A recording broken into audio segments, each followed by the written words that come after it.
Hey everybody, welcome on in. Welcome back to another Factional Flight Plays Wurm Online. Hey Drogos, what's going on? You're still awake? Boy, it's late where you are. Probably, if I had to guess, it's probably 1 a.m. or so. And hey Perihelion and Metal Aggression, Reganation, welcome on in. Good evening, it is Friday, and the last little bit of our skill gain bonus is still going on. It got extended. Yeah, exactly correct. Impressed. Yeah, I know. I had to account for the fact that it's daylight saving time. Hey, Antiergan Bugard. How's it going? Almost done with the new labyrinth, right? How about almost just started? That's about where we are. We still. I can show you in a bit what that looks like, but I think almost just started is probably about accurate. Oh, man. All right, so I just got this message just before we, it was about 40 minutes ago. Halloween event is concluded for this year, but your spooky fragments can still be identified and restored. So that's something that I did. I should show you what I did. It's kind of insane. I think I have a new addiction. Oh, just give me a second. I'm going to switch this because I was trying this new playlist, but didn't quite work. Each one of those songs has like a big blank space at the end of each one, and I don't like that. So I'm going to switch to this. And I do apologize if you hear some music or some background noise. That's just my family over there. They're watching a little bit of TV. Soon enough, it'll be bedtime, and they'll be all going to bed.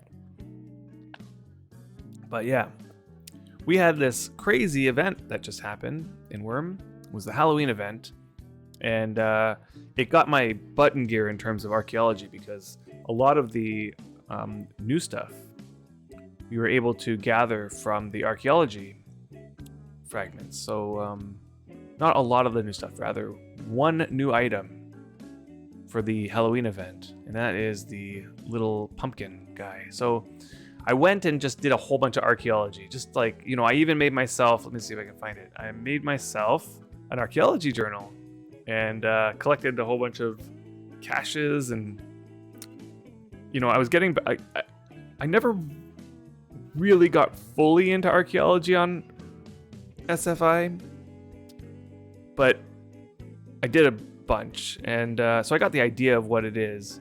And I remember back then I was like getting addicted to it. Like I was really falling in love with archaeology, but then, life happens and we stopped a little bit, and I haven't really gotten back into archaeology on the NFI, but this event really got me back into it, and I think I'm addicted to it again. So I spent a whole bunch of time sorting. Whoops, what did I just do? Sorted all of my fragments. I just dragged all the spooky fragments somewhere. What did I do with them? Oh goodness. Is it these ones? Yeah, it's these ones. Okay, so I'm gonna put that back in here. And so like just the spooky fragments, this is what I got so far. Not to mention like an insane amount of like regular fragments. Like the amount of irregular fragments I got was just obscene. And this was all just this week, right? All of this was just this week. And I was kind of like determining that the rate of drops for the spooky fragments was about 10%. So for every 10 regular fragments, you get one spooky fragment, right? And so I sort of did the thing, and I got a whole whack of them, right? Like I got a whole bunch of statues so far, statue fragments. It's a good start on my collection of statue fragments. And just I've been sorting them into this little bin here. And as I unfurl them all, I'm going to get more sorted in here. But yeah, I still got a whole bunch of work to do in terms of restoration. I was spending most of my time just doing the archaeology, just gathering the fragments. And then there was a point where like I couldn't actively play, but I could like just every so often click a button. So I was restoring some of these just because it's much easier to do that while you're AFK. So maybe we'll get around to doing some of that tonight and putting some fragments together. I did light the stills earlier today, but they kind of went out, so I'm going to relight them. Oh, wait, are they still lit? No, these ones aren't lit. This one is, so I'm going to start by just fueling that. Keep that one going. And then I'm going to have to relight all the other ones. I think at some point I'm going to have to put some time into imping these stills up so that they last a little bit longer.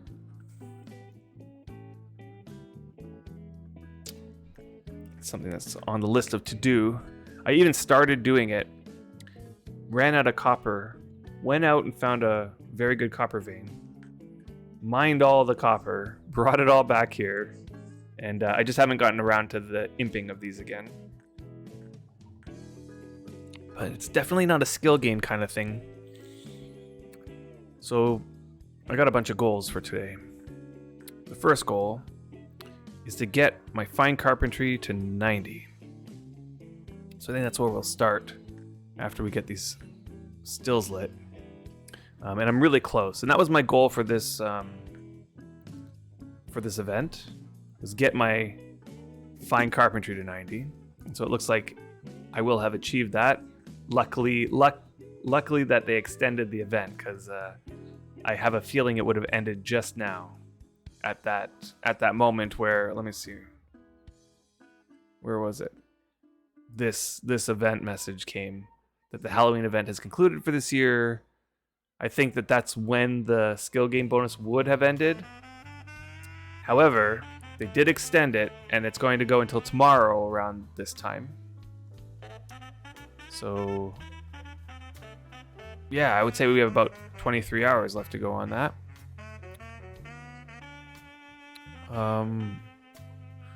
I would like to also do some restoration on those. And let's just load the skill tracker here for archaeology. So this is what I did. Like, my archaeology at the beginning of the Halloween event was like under 30. It was like 29 or something, like 28.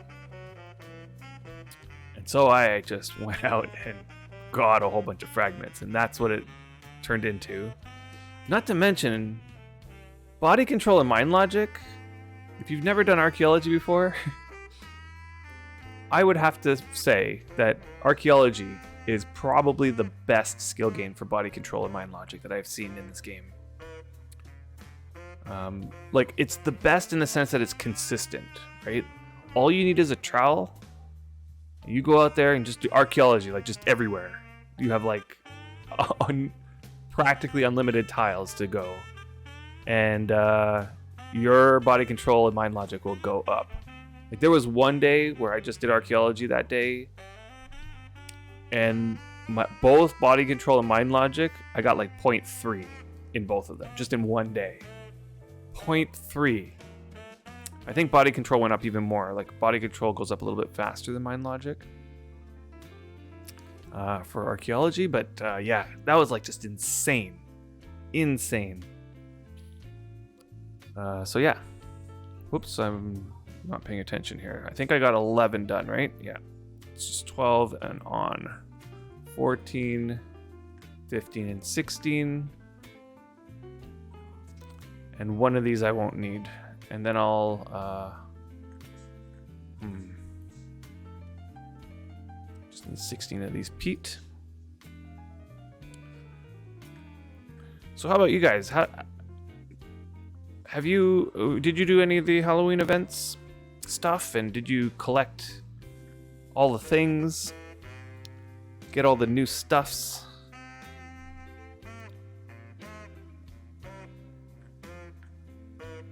And how have you been enjoying the skill gains, affinities? Any cool affinities you guys get?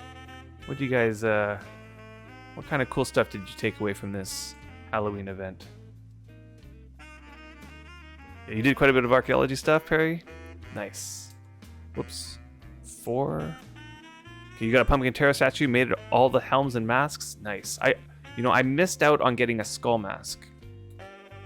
I remember when they first introduced them,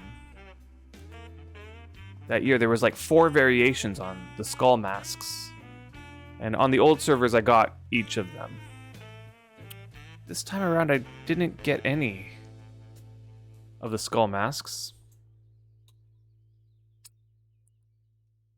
Yeah, and Socats, you were able to get affinity for body strength. Nice. That's a good one. Yeah. Earlier, well before I got the body stamina and a body, that was before. But the affinity that I got one affinity on this event, and it was the smithing affinity. Now that's like one that most people would just not be happy with because it honestly doesn't do anything. The smithing affinity, there's no use to having this skill go up. It sort of just naturally goes up as you do the other smithing. But it does come along with my favorite title. At 70 smithing, you get the title Tinker. And I really want that title. I just like, it's my favorite title in the whole game. And so it's nice for me that I got that affinity. But I think that's the only one I got this event. All the other ones I had before, like healing. Who needs a healing affinity, honestly? Religion, I'm not a priest, so who cares about that one? Let me see what else do I got. I think that's it. I was actually really happy with my mind logic affinity. That like, just I love that I have a mind logic affinity. It's got to be my favorite affinity I got, and so I'm gonna make good use of that. And Perry, you got 2 masks and gave one away, and I'm assuming they were the same mask, like the same material. And Fazzle, how's it going? Seems quite a rare drop. Only got 1 skull mask from all the archaeology you did. I was under the impression that archaeology didn't give skull masks. I really thought that only the killing gave the skull mask. I could be wrong though. Yeah, Perry, you didn't get any skull masks from archaeology, only mob drops. Yeah, like I feel like the archaeology was limited. It limited the types of things you can get. Kind of just peek here and see what it was that I got. So the types of stuff I was getting was Witch's Hat. I got 21 of those. The statue, 35 of those. Troll masks, 26 of those. And the pumpkin shoulders. Actually, I have 4 more troll masks here, so that's actually 30 troll masks. And 21 pumpkin shoulders. My guess would be that if there were other drops for the fragments, I would have probably got them after this many. You got a Mask of Deception? Yeah. Nice. And did anybody get a Mask of Deception, though? Yes. Witches' hats, troll masks, pumpkin shoulders, plus the statues, yeah. Yeah, you did all the killing, yeah. Allegedly, this mask reveals the very fabric of the world to the wearer. Polygains? No, this can't be right. Okay, so of the stuff that we got from hunting, I dumped it all into here, I think. But where? I don't know. Ah, here it is. Okay, so this is actually not all the stuff we got. This was all the stuff I got. I got 4 plague masks, 3 masks of deception. I think Brian got about equivalent to that, so like we might have double these numbers. I got 5 witches' hats. This is my demon helm from last year. We got 3 pumpkin shoulders, along with a rare witch's hat. Yeah, so that's the stuff that I got from the drop. So you didn't get a single plague mask. I actually felt like the plague masks were more common than the masks of deception, at least from our observation, although not very much. I feel like Brian might have also got 4 of these, but only 1 of these, or something. 2 of these, maybe. It might have just been our luck. Yeah, they were rare. Wait, we're rare probably for you. And hey, Xanderwild, how goes the stream? Well, the stream goes very well. We just started it up. Let's see, what, 15 minutes ago or so? And we're just sort of going through what happened. Yeah, rare, yeah.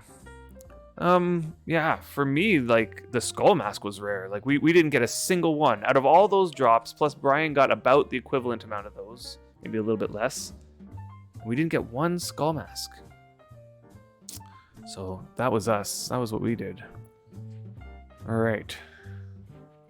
So let's get this started. I'm gonna do a little bit of channel grinding on Xander. I haven't really been able to grind much on Xander this event. I haven't spent the time, I guess.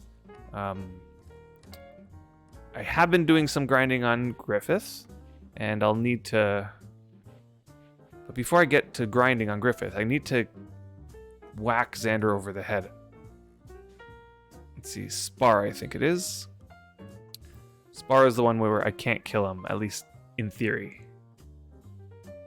Oh no, is it duel or is it Spar? It's not Spar, it's duel. Sparring actually can kill him. Duel? No, it is Spar. Make sure you're in a safe environment. Okay, you receive no penalties for attacking or killing each other. No, I don't want to, okay. Don't want to kill each other. I just want to... You will receive no penalties before the final blow. The duel will norm. Okay, yeah, because this is what I want to do. Before the final blow, it'll end. I accidentally dueled once and killed Xander by accident. Okay, so let's do this. I'm going to aim up. And just... Oh! Hold on. What I don't want to happen is for Xander to hit Griffith. So Xander, you just stay right there. Xander, yeah. The name still gets you every time. Why whack me over the head? I'm not even there. Don't worry, he deserves it. Here we go. Aim up. Wow, Xander. Doing great at deflecting. Okay. I aimed up, but it clearly did not hit him up. Let's see, where did it hit him? In the body. Medium. Alright, he can probably survive another hit. And then I can heal that one. Let's see, aim up. Yep, good. No, he's not aiming up. What is going on here? Okay, one more. He should... Oh, that one would have killed him. There we go. Okay, whew, what is going on? Okay, you know what? I suppose I'm gonna have to heal him. Let's see. He's gonna need a refresh anyway, so what I'm gonna do to heal this... The refresh will only take away one of these wounds. I think that should be sufficient. So let's give him some channeling affinity food. And then let's fill up... Actually, he doesn't even need to fill up the water bar. So I'm gonna sacrifice a rare. See if I have one in my bag. Oh, well, just a needle. I don't want to sacrifice that. One of these things has a rare bunch of stuff. There we go. So I'll sacrifice a parsley.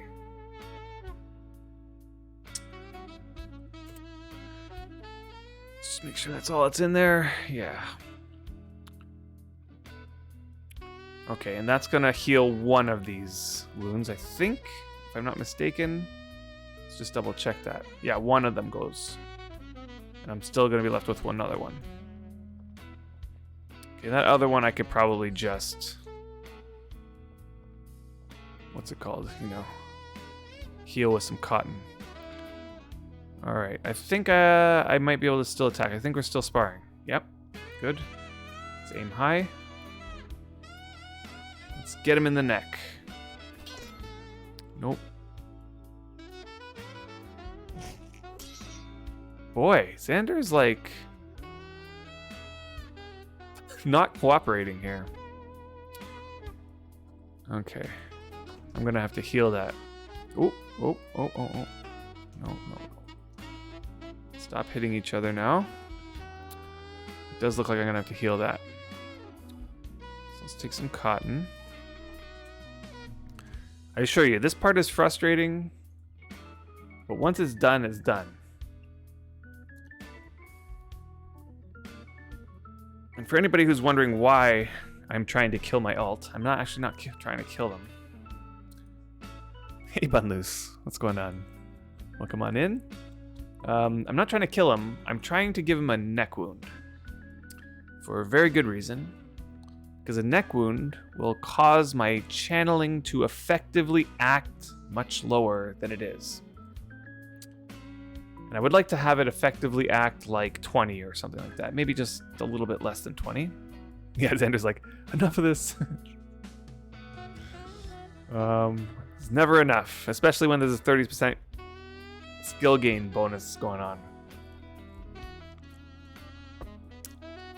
You know, it would be nice if I had some coffee as well, but I haven't quite gotten around to the coffee stuff yet, so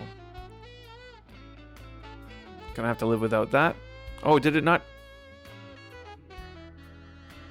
bandage that one, but it didn't bandage this one.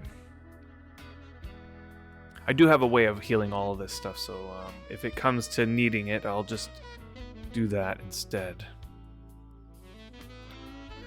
Okay, there we go. All right, Xander. Expose your neck here. I'm just gonna maybe come from the back here. Oh, there we go. That was a nice clean hit. Let's see what happened there. Nice. It's in the head. It's bad. It's worsening. And it's at the head. Nope, that's not gonna do. It has to be at the neck. Otherwise, it's not doing what we need it to do. So, to get rid of all this, I'm just going to...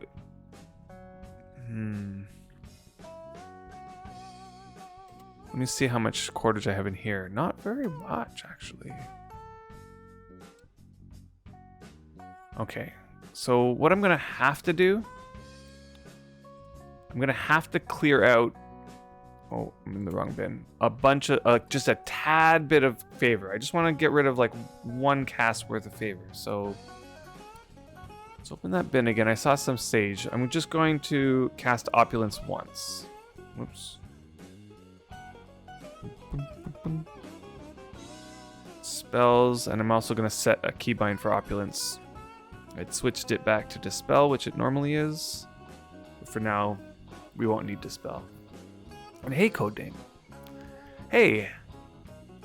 Have they fixed PvP? Attacking mode thing, or you still have those arrows to press?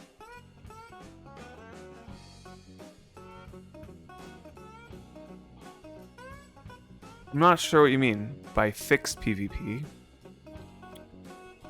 And I also not sure what you mean by attacking mode thing, or you still have those arrows to press. I'm not a PvPer, so I might not be the best person to answer this question. I don't know what was wrong with PvP in the first place. Let me just think here. I need maybe 8 of these. Let me just double check how much we got. That's 40, so maybe 2 more. Actually, you know what? You know what I'm gonna do? I'm gonna just do a big sack here. Let's see. I might put 40 in there. Let's see how much that gives me.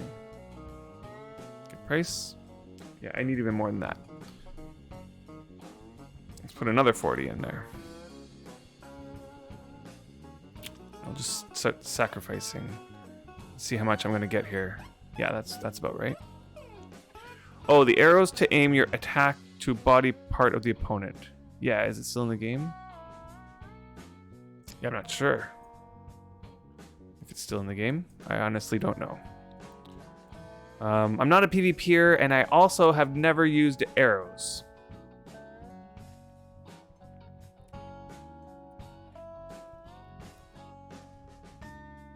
So I'm not sure the answer to that.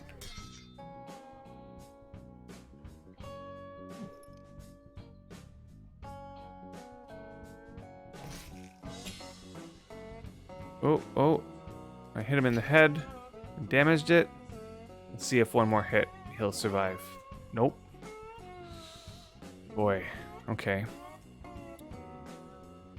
Head. Again, head. Okay. Hey, Buddha. What's going on? What you just clicked is what he's talking about. Aim high or low. Okay. You attack a mob. You have some arrows to attack left or right. Okay. Okay. Hold on. Okay, so they did do an update for combat.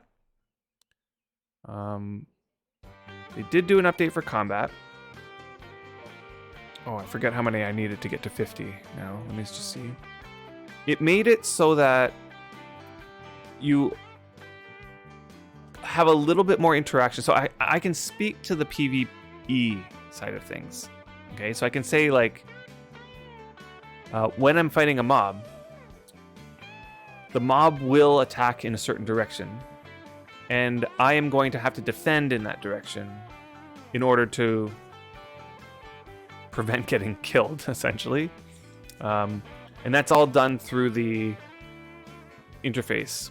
There's all keybinds for it as well. So, like, this stuff up here. Oh, hold on. It's not focused here. When this thing pops open, it's now, like, has the defend buttons, right? Like left, up, down, right. Again, in the head. Let's just double check that I saw that right. Yeah, in the head. And as well, like, there's also, they redid the special moves, so that's, like, a little bit different. Overall, though, I don't know how it affected PvP at all, and I also don't know exactly, you know, whether or not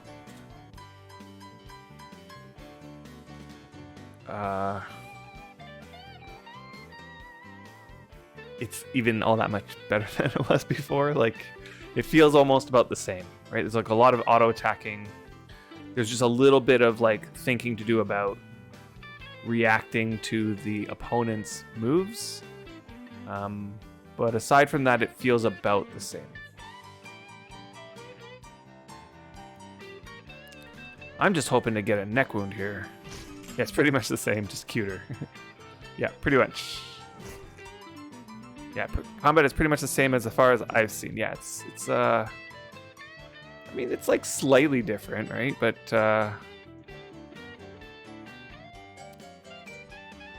it didn't fundamentally change things, right? Still the same interface as what you have now when fighting mobs. Yeah, the interface looks almost identical.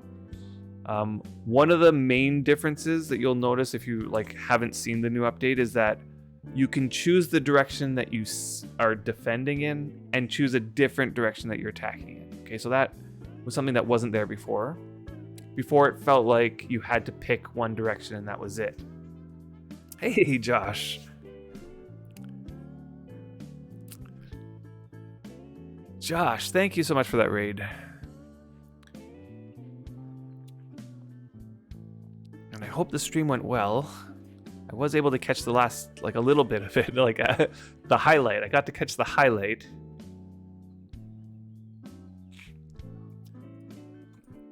Of finding that avatar of Venora. That was fun. Whoa, that was a good hit. Okay, let's see what happened there. Oh, brother. Okay, one of these times it's going to be a neck wound. Hopefully before I run out of favor.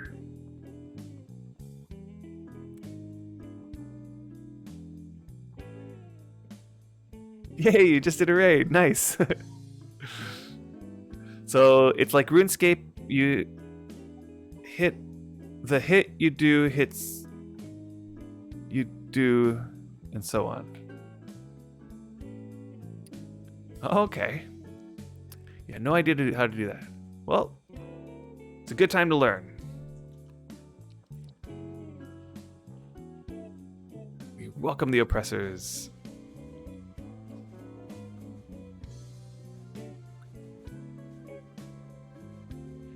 And Regan Nation, thank you so much for gifting that sub. Josh, you are now officially subscribed to Factional Fight. And Xander, you're saying, I can still spam auto attack and either easy solo mobs or get killed in 3 hits. Same as before. I suppose. I mean, I highly recommend, if you haven't yet done so already, I recommend getting yourself a life transfer weapon. Oh, look at that. Completed a journal entry. Why did it stop the fight, though? Did I win the duel? Don't understand. Okay, well, let's try this again. Whoops. Oops. I wonder, maybe attacking up and to the right might have a better chance at hitting the neck. No, I hit the shoulder. Let's just go straight up. I know this will hit the neck sometimes anyway. Oh, boy. That was a big hit to the head, it looks like. Oh, no, it was in the neck. Nice. Okay, let's see. Let's double check it. Yeah, it's at the neck. And this one is healing. I may as well just first aid that. Why am I hitting myself? Good question, Barry. I will explain it all. Just a second. I know it does seem like a kind of strange thing to do. But I'll get to the details of this. It's something that we've discussed before on stream, so I'm not going to go into the same level of detail I always do, but just for the sake of those who have never seen this before, there's this weird thing in this game. It's a weird thing where some skills are affected negatively by wounds, right? So particularly a neck wound, and this neck wound right here, right? You see a severe fracture at the neck. That neck wound is going to impact my channeling. And it's going to make my channeling act lower than it actually is.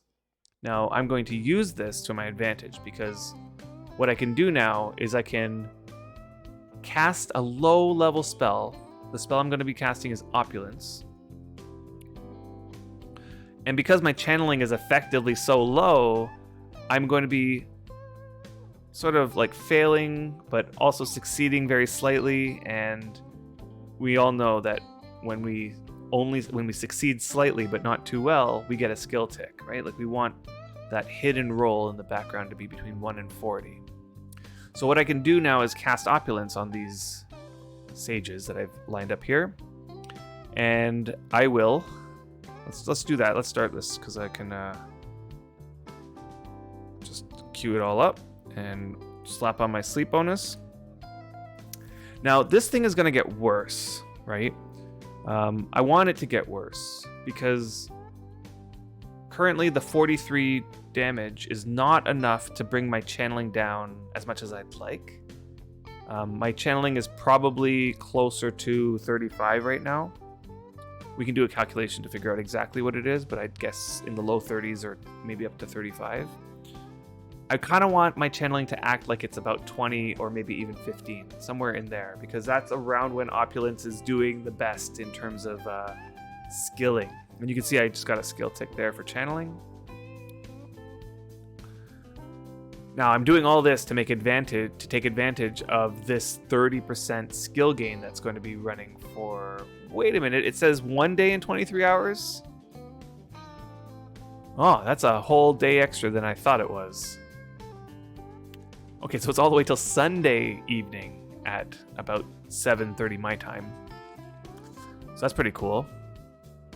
Also, that horse is watching me, I know. The horse is turned back, eh? But the sea is still red. That's weird to me. Yeah, so the horse is turned back, but the sea is still red. Honestly. Okay, you know what? I'll leave that like this because this is going to heal in the next tick and this one's going to get worse in the next tick. I kind of want the wound to get to be about, let's say 60. Let's call it 60. Now I'll show you the calculation that you would do if you wanted to use this on your own priest. By the way, if you're going to do this on your own priest, it must be a neck wound. It cannot be a head wound. So, yeah, I got a neck wound. That one's going to get worse. Once it gets too bad, I have a healing cover here. Oh, I only have one healing cover? I might need to make another one in case this one fails. Oh no, here they are. Okay. I'm like, I thought I made healing covers. Okay, yeah, so I have healing covers here. Ready? These are level 6 healing covers, and they're designed to stop the wound from getting worse, but not start the healing process. So it's going to stabilize the wound and keep it at that same level.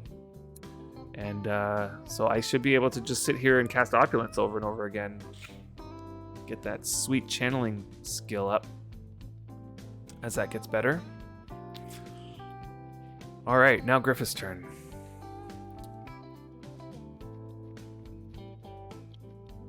So, yes, how do I keep the wound from getting better or worse? Yeah. So the idea is that you want to put the right quality healing cover on it, right? So like I've determined that having this like a 60-ish, 50 to 60 wound, once it gets there, a 6 healing cover will stabilize it. Yeah. Hold on, let's see here. Yeah, enchanted stuff is nice.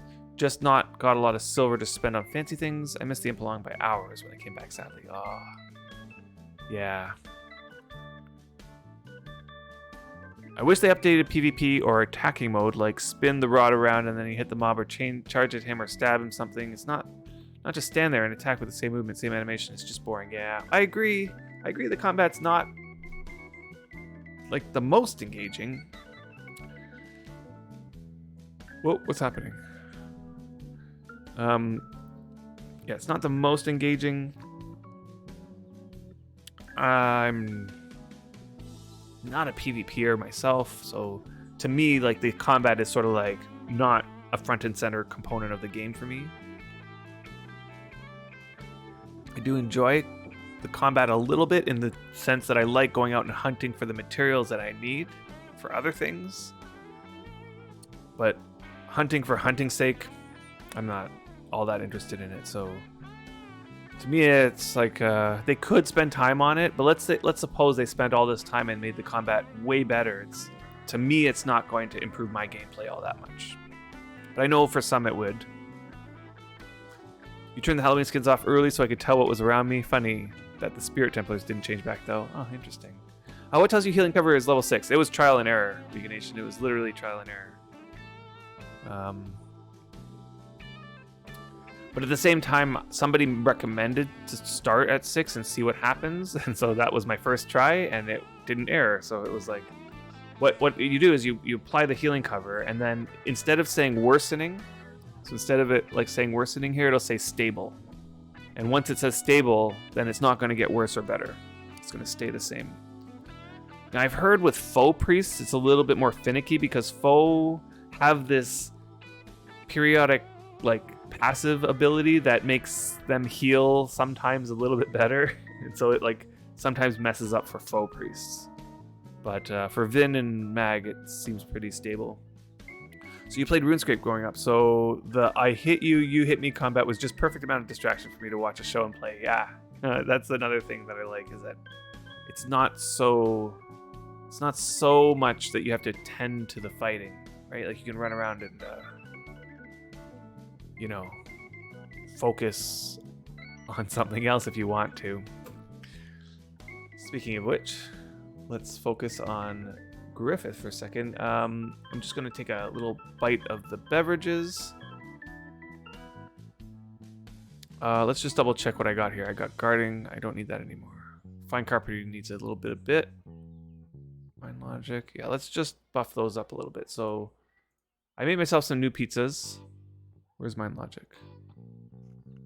Okay, 6 hours is more than enough. Body control. The first bite gives me about 6 hours, but subsequent ones do not. Okay, that's good. And then I'm going to put on fine carpentry.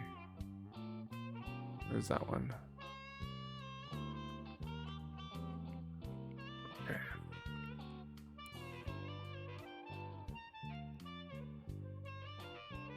So Xander, you're an NFI Harmony working on your deed.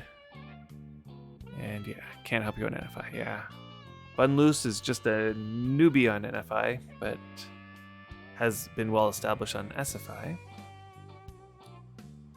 Oh, look, not moldy 3-year-old pizza. I know.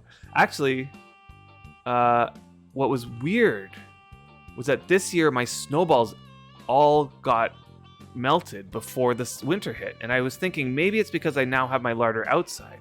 Does anybody know, like, having the larder outside, does that make a difference to the rate at which your snowballs decay? Because I came back to my larder and there was 0 snowballs. And then my new pizza started taking decay, and I was like panicking. Yeah, my old ones are here. This is my moldy pizzas. So I created a new shelf for them. And now these ones are getting moldy, and I'm like, no, stop decaying. Stop decaying pizzas. I might have to actually just make some space in my my, what do you call it? My magic chest, because I'm kind of getting sick of having them all get moldy.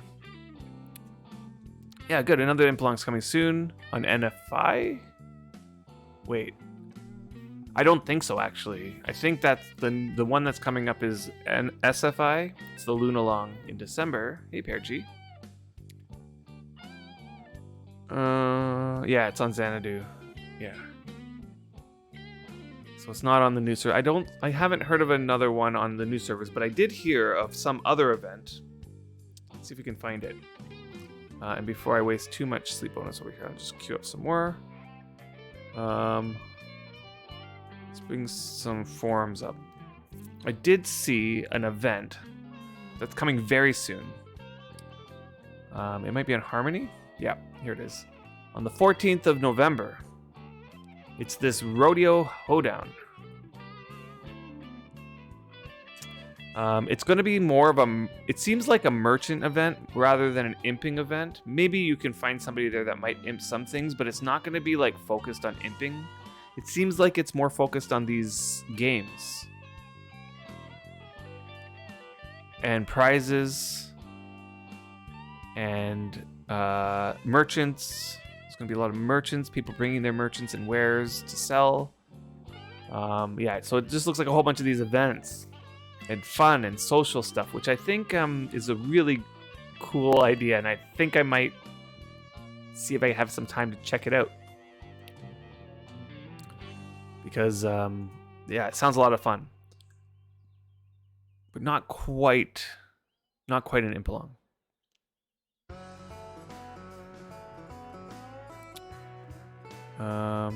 Let's see here. Let's just refresh.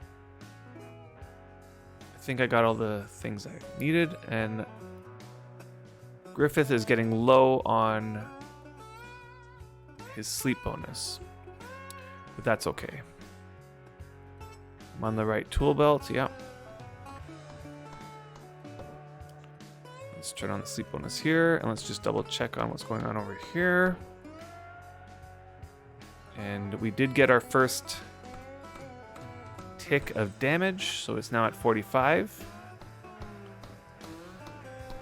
162 playing 24 minutes ago, and it's Saturday morning. Sad game, it's not picking up traffic. Well, it's not really Saturday morning. Unless you're in Australia. No. Unless you're in... Let's see, like... Central Europe is around 2 a.m. Yeah, so you might be in Australia, right? So the problem with right at this moment is that all of Europe is like in the middle of the night. So you lose out on a good chunk of the player base there. You might have to wait, even if you wait a few more, like let's say we wait, yeah, we're all asleep. Australia is correct, yeah. I feel like it would have to be Australia or like New Zealand or something if you're in the morning. Right now in North America, it's approaching 9 p.m. on Friday night. So right now, like America might be playing prime time. But Europe is like mostly sleeping, except for the hardcores who are here in chat with us. And yeah, I'm trying to think here. When would it probably be a better time to like get a... Let's see, how many people playing? So I see 607 people. Wait, where did you get the 162 playing? Because right now I see 607 people playing. And in terms of traffic, I would say 607 is a healthy number for Wurm, at least right now. Oh, Steam. Oh yeah, don't look at just Steam, because... say the majority of players don't play on Steam. Only the new players, the ones who just discovered the game within a year ago, are probably playing on Steam, but this game is like a 15-year-old game, so anybody playing before a year ago is probably not playing on Steam. Or if they are, it might be alts that they created afterwards on Steam, but their mains are not on Steam. Right, so yeah, because there's the two clients, you can't just go by how many are playing on just the Steam clients. You gotta be in-game and do a /who, and that'll give you the number of players who are in the game right now. Heck no to the Steam launcher, I know.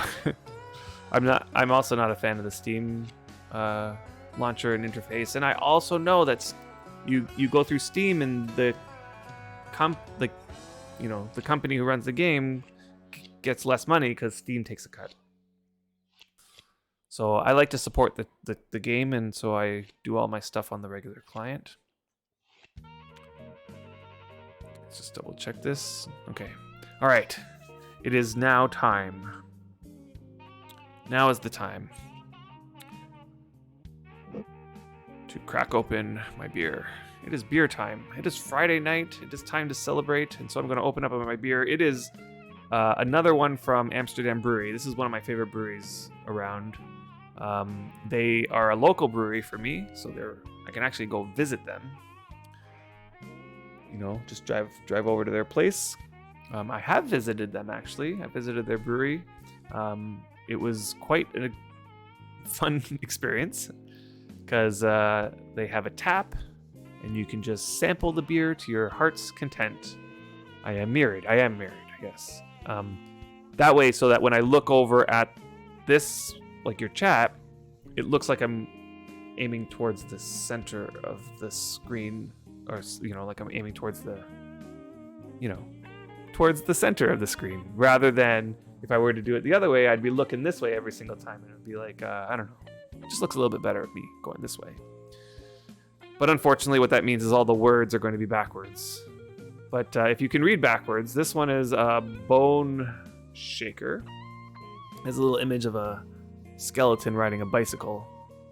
This beer is a strong IPA.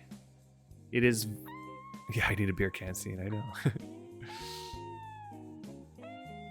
Yeah, they take too much of a cut, I agree. Yeah, more money to the devs.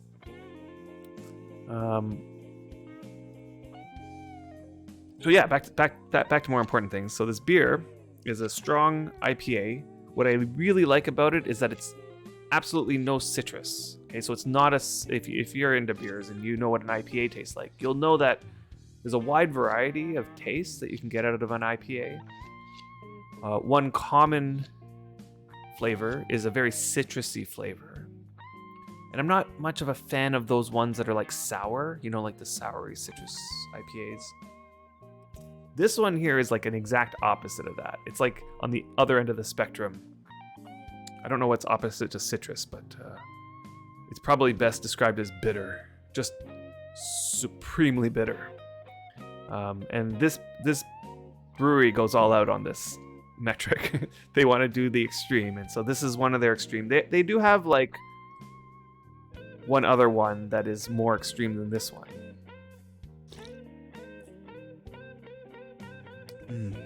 Oh, so good. So good. And I think it's called an Imperial IPA, their other one. And it tastes just as good, like if not better. The problem is that it's quite a bit more expensive. And so when I go to buy beer, I'd like to get enough to stock the fridge so I don't have to buy it very much. And so I go with the one that's a little bit more reasonably priced. I do need a beer can, Cam. That would be kind of funny.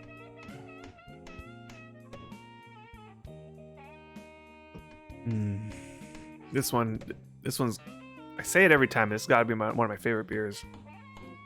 I say that to all the beers that I drink, but if it wasn't one of my favorites, probably wouldn't be drinking it.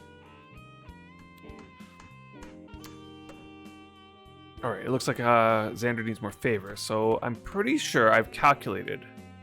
Now here's the thing about this strategy is that if you sacrifice more than 50 favor at a time, it will heal my wounds, and I don't want that to happen. So I'm going to sacrifice here 47 favor, and then I'm going to sacrifice another 47 favor. And that'll put me into the oversack situation. It's nice that they shortened the sack timer. So the sack timer is now only 15 seconds. So that really helps with this process. So you're not much of a beer guy, but you do love some rum or brandy. You know, when it comes to the liquor, I kind of lean towards the whiskey. I'm a whiskey guy. I'll drink rum. Not sure about brandy. Is brandy sweet? I'm trying to think. I'm trying to remember what brandy is, because I haven't had it in a long time. Probably when I was... Probably like 20 years ago, I was probably the last time I had brandy. Is brandy sweet? Quality before quantity. Well, I like to strike a balance, right? Because... You know... I can't afford the most expensive. Especially if I want to have it stocked in my fridge, you know? Brandy is sweet, right? That's probably why I haven't had it again. I'm not a sweet kind of guy. Like, I'll drink a rum, but, you know, like, it's got to be like a nice rum when it's straight, you know? I'll drink rum straight. Same with whiskey, right? Like, I'll drink a nice whiskey if it's, if you can just put it in a glass and sip on it.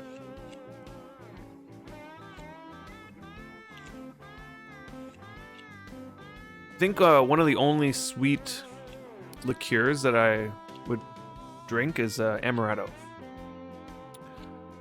Like, amaretto is like something that I'll appreciate from here or there. That's like the almond kind of alcohol. I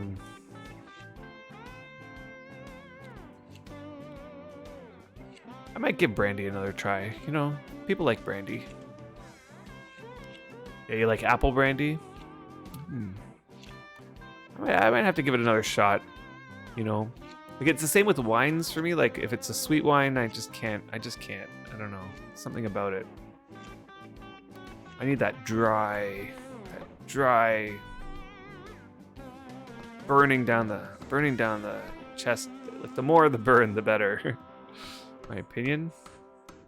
Get that burn. That's a lemon I'm so fond of. Yeah.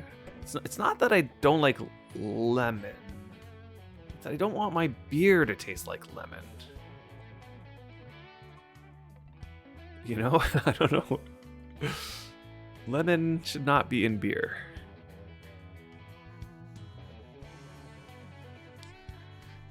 It's just, I guess it's just preference, right? Like, I really, really enjoy that bitter taste that IPAs have.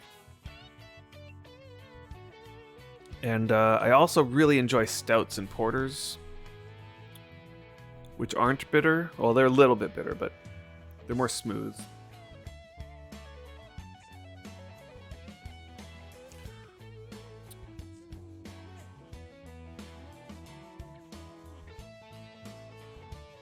Yeah.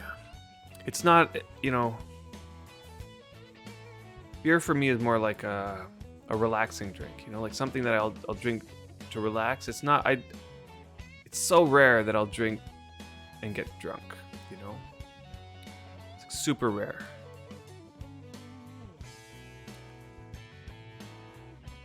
I use it as a unwinding sort of thing. By the way, concerning opulence, you just cast on the same stuff all the way right. Yeah, pretty well. It actually doesn't matter what you cast the opulence on. Anything that has the eat option, you can cast on it. It is, Drovos, it is. Yep, I am in Canada. And so that happened a couple years ago. They legalized cannabis. Although, you know, it hasn't... Yeah, in all of Canada. Like, they did it federally, which was different than how the states handled it. The states is like...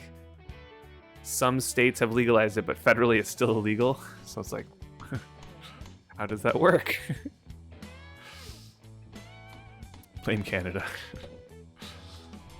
Yep.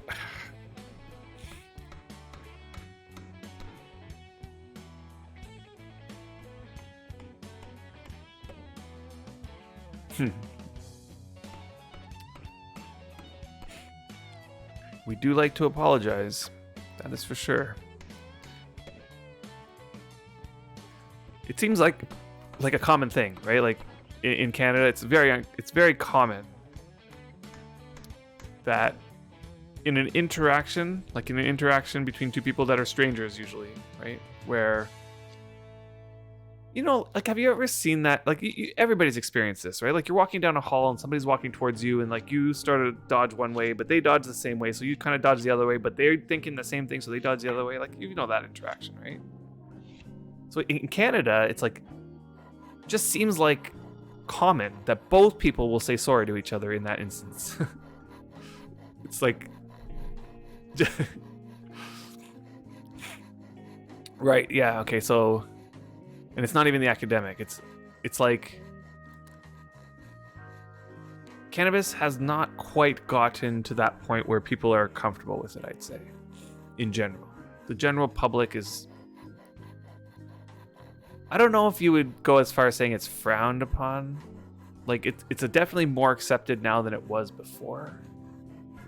But people will still sort of judge you. I'm not sure where it's coming from. Like, I honestly don't know where it comes from. But it's definitely misconception. Like, people have misconceptions about cannabis. And their non-acceptance of it, I think, just comes from not understanding it.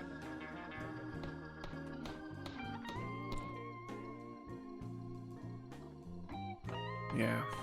Unfortunately. Yeah, in America we would just shoot that person.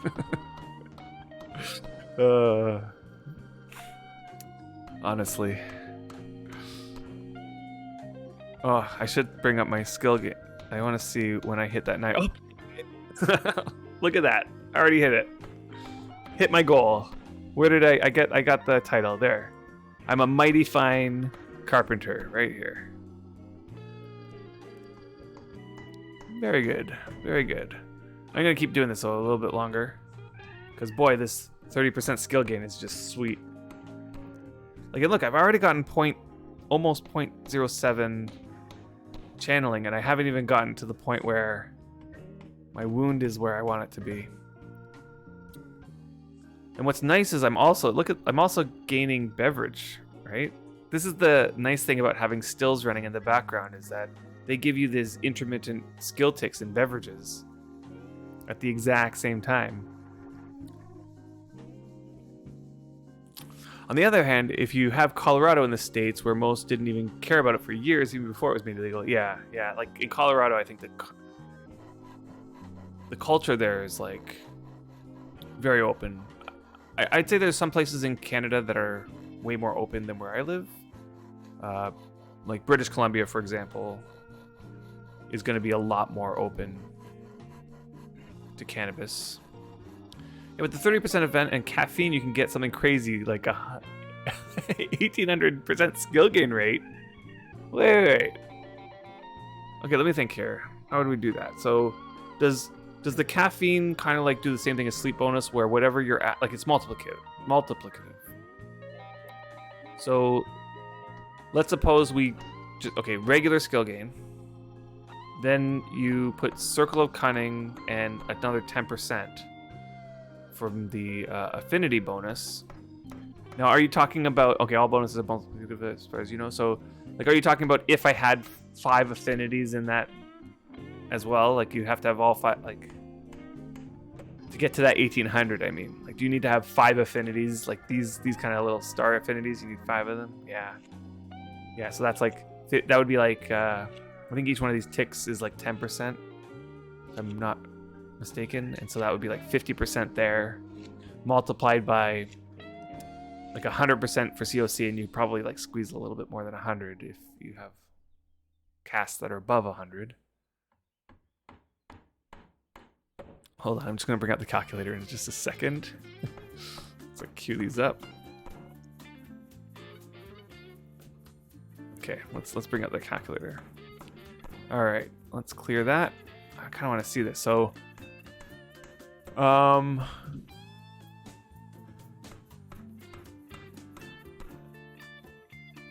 do I do this? So like if it's 100%, it's going to be like a times 2, right? So like Circle of Cunning, 100%. Times having all 5 affinities, which is like times 1.5. And then we multiply that by... does the food give you an extra one above the 5 affinities? Like if I have 5 affinities, 5 like little stars here, and then I eat food, is that like having 6 stars? Not entirely sure, yeah. Or whether it just caps out at 5. Yeah, you know it's a math teacher when you pull out the calculator. Yeah. So let's just forget the food affinity. That's the 5 affinities is enough, and then so I'm guessing then so I did the COC and then this, and then sleep bonus is times 2, and then the caffeine is up to times 2. So I'm getting 12. How do you get 18? Let's say, yeah, yes, for the fun of it. Well, the yes is only going to do 1.1 more. So I'm getting 1,300. Can't think of anything else that I'm missing. Oh, what I'm missing is the bonus for the event, which is another 1.3. Oh yeah, we're getting up there. Boy.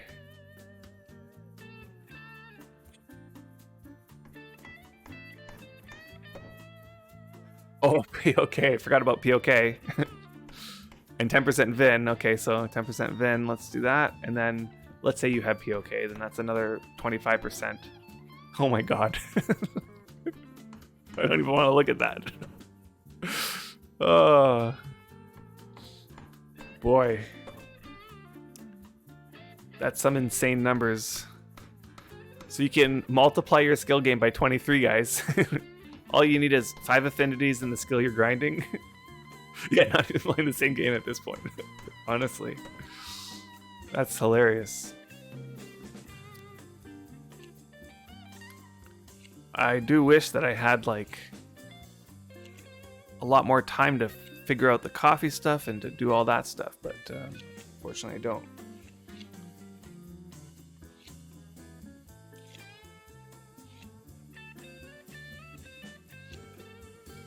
You want to sell junk lockpicking affinity? Okay, well. Sorry to hear that. Nin, what have you done?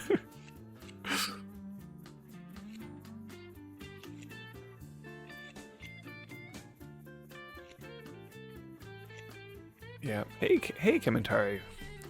How's it going? Welcome in. We're just crunching numbers here. We're finding that if you optimize everything right now, your skill gain could be 23.5 times bigger than it normally is. So yeah, the caffeine's really a game changer, especially if you only have 3 or 4 hours a night. Yeah, I'm gonna have to get into the caffeine things. I mean, oh, whoops, what am I doing? I need to regen my stamina before I queue up. I'll show you. I did forage a couple beans. Just 2 of them. And so what I did with them is I just planted them. That's gonna eventually multiply. But that's as far as I got so far with the coffee. Yeah, if you have 5 affinities, no big deal. You can kill it. Also, you didn't get 1 single affinity during the event. Yeah, I did a lot of actions during the event and I only got 1 affinity. They are rare. And the affinity that I got was the smithing one. The smithing affinity. If I need beans, next time I'm over on Cadence, there's some baking in the FSB in the kitchen. Ah, thanks for the offer. Yeah, I might take you up on that. But I have a feeling like this doesn't take long. Like I planted these yesterday, So tomorrow they'll be ready to pick. Then it'll become 4. Then the next day I'll pick and it'll become 8. And then the next day it'll become 16. And then I have a whole bunch of empty planters here ready for them all. Again, you're talking to a math teacher here, so you may not know, but if you double something and then double it again and continue that pattern, it's not long before you have 1 million. It's actually really not that long.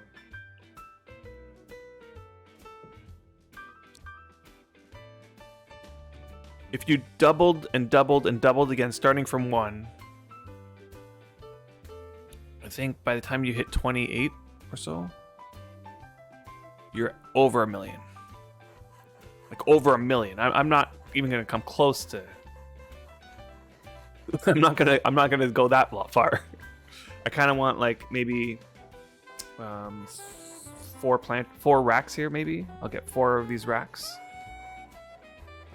Devoted to cacao. Is that how you pronounce it? Yeah, it's called an exponential increase. You got it. You're having the hardest time finding tea seeds.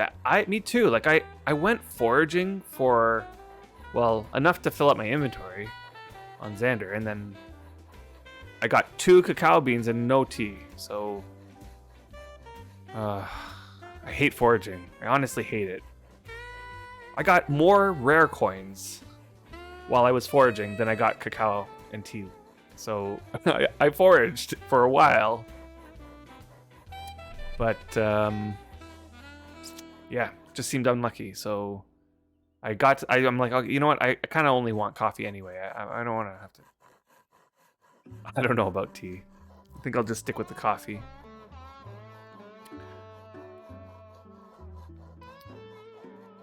And we'll see how that goes. Yeah, you've only found 1. Holy. See, I love foraging, but hate mining. I love mining, but hate foraging. Yes, that is true. I do love mining. I have gotten, like, I'm actually really enjoying archaeology. I'm really enjoying it. And that's something that's similar to foraging, but for some odd reason, you know what? It's honestly, it's the rewards. It's the rewards that make the difference for me. Like, the rewards for foraging just aren't there, right? Even the coins aren't that enticing for me, but the statues, the multi-ruined items, the high chance for rare items, like, it's just all in there in the archaeology. And yeah, it's just... Not to mention, like, the little, like, tokens, like the tokens, that's what they are. The tokens are kind of fun to collect and to learn about the history of what was going on before, like what deeds felt like, just exploring, like the exploring and finding the deeds and keeping track of those, and the archaeology journal, like the whole kit and caboodle of archaeology I'm really loving. Foraging will save your life though, archery one. Maybe. But you don't need foraging to save your life. That's another, thanks for reminding me though. Your archaeology is like 90. I like hitting each title for foraging, botanizing, archery, then tracking. Interesting, yeah. Tracking, people are predicting tracking might become something important soon, but we'll see about that. Archaeology is like a roulette, which with the ruins you can get on stuff. Yeah, I know. It's totally like random. And there's not that many ruins that are like great, but it's nice. It's nice. Oh, I queued up more again. All right.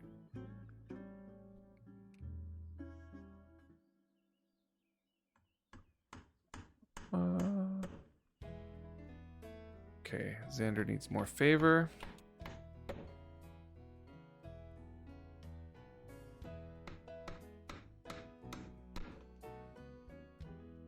I mean, you get an imp bonus and a speed bonus on a tool. Ain't half bad. Yeah. 90 foraging won't save your life. 90 fight skill will. Exactly. That's what I'm thinking. Like, a champion troll walks up to me. I'm like, all right, I can AFK for a little bit. Watch something while I kill the troll. I'm not too concerned about needing needing the things to survive, because the way that the game is right now, it doesn't take much to survive. So like as I was saying earlier, like if you're struggling to survive in this game, there's one key thing that will change your opinion on that, and that is to get life transfer on your weapon, and then get your weapon improved a little bit. Okay, those two things alone are going to take you half the way to not caring about mobs attacking you anymore. The other half, well, actually, might be a quarter or a third of the way. The other bits are, you want to get a good set of armor, and then work on your fight skill. Yeah, you're gonna have to give me just 1 second. I'll be right back.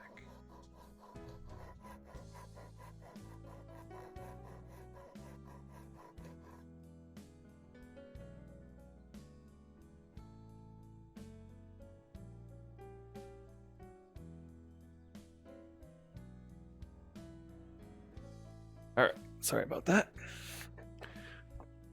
Yeah, great. Yeah, exactly. Body control. Totally. Fight skill is still pretty low because when I was playing before, mob spawns were garbage.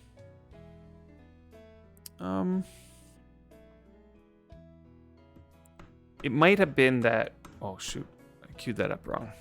It might have been that you weren't sure on where the mobs spawned. There's some weird thing that happens here where there's areas where there's no mobs, and then there's areas where all the mobs hang out. And it's about getting to know, you know, the lay of the land. Yeah, all in the north. Frogtown knows. So, if you're not in the north, and particularly the northwest of your server, it seems to me like the northwest is where all the action is. What server are you on, Xander? Actually, I'll just do it in the in-game map. What server are you on? It might be point you in the direction. 50 quality studded leather and 60ish quality longsword. Yeah, but does the longsword have life transfer on it? Right, that's the key. Like life transfer is one of those, like, if you have low fight skill and you have even the best, if it's like 90 quality weapon with 90 quality gear, you're not gonna feel the, you know, it'll still feel like you might need to stop and heal every so often, and then you're feeling like maybe I gotta forage. Yeah, but if you get life transfer, you will no longer feel that way. Maybe get some nimbleness on there, which will increase your hit chance. Those make big differences. Yeah, you almost feel invincible with life transfer. Yeah, like the mob hits you, when you hit them back, you heal what just happened. And then if you know, even let's say you fight a harder mob and you come out of the fight with like some damage, you just walk over to the next wildcat or donkey or whatever easy mob, and you just hit that for a while, and all your wounds go away. Yeah, not keen on people's prices. You're a cheapskate. It is totally true that it's not cheap to get life transfer, but it's one of those things that pays off. Like it really does. It really does pay off to get it.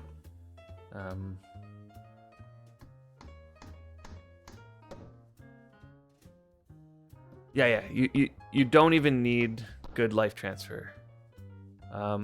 There are people who will sell a 70 cast for 1 silver. Right. Weapon enchants stick around forever, so weapon enchants never decay. And yeah, if you unfortunately, yeah, because there were people casting life transfer at the Impelong, or Essence Drain was probably more common, but Essence Drain is not nearly as good as life transfer. But I would highly recommend at one point, you know, getting life transfer. Even, you know, a 1 silver if you can part with 1 silver, you can probably get somebody to cast for a 70 life transfer.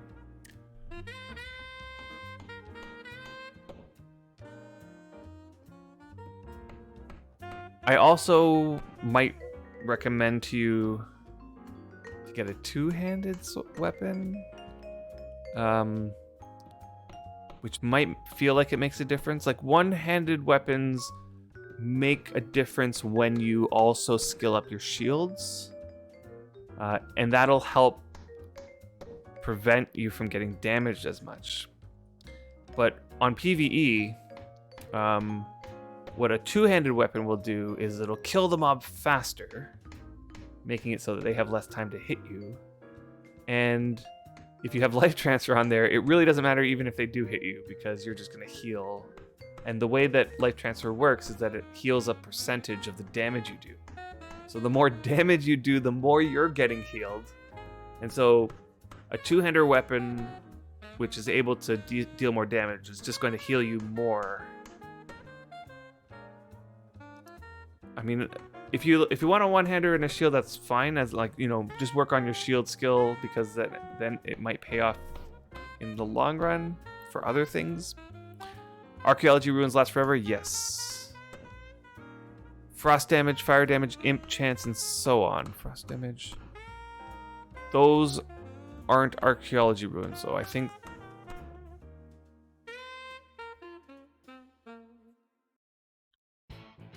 Actually, I'm not sure. I shouldn't say too much here, but I'm pretty you've definitely got runes that add frost damage. Somebody else maybe chime in here. Actually, we have all the runes here. They just have enchants on them, yeah. I have a feeling that we're talking about enchants and not runes. I know there are imbues. There are imbues that do what you're talking about. Frost damage and... So, Kementari, the event is half over and half not. So, all of the drops and the archaeology items that you could get, that stuff's over. But what's not over is the skill gain bonus and the affinity chance bonus. Those both have a day and a half more. Archaeology items that do frost damage. What's the word for that? There isn't a word for that. So the frost damage on weapons, there's Frostbrand, which is a Venora enchant. I know there's an imbue. Is it an imbue? What is it? That does acid or... What am I thinking here? I think it's an imbue, right? Is it an imbue? Salve of... The salve. Yeah, the salve of frost. Yeah, imbue. Yeah, that's what I'm thinking of. Okay, so the white hatchling is frost imbue. And then there's a poison imbue or an acid imbue. One of those. From the green hatchling, maybe?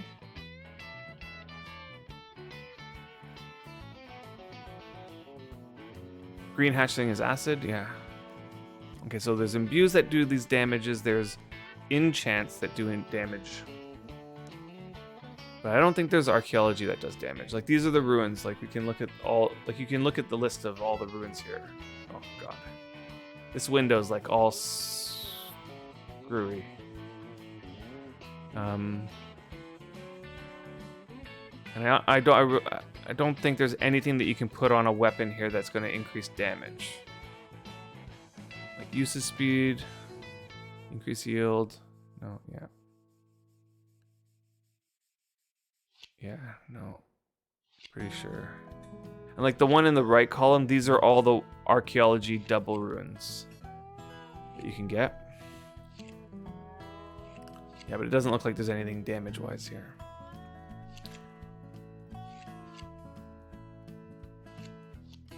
You'll take screenies, yeah. Okay. This is all I do aside from cry and drink. Yeah, you can just copy the examine message though. Yeah, it'll probably say that it's like a salve of frost or salve of acid.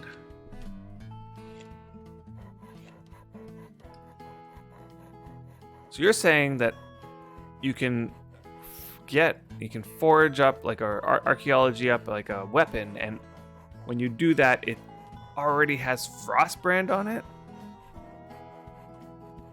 I mean, I'm not saying that's impossible. I just never heard anybody say that can happen before.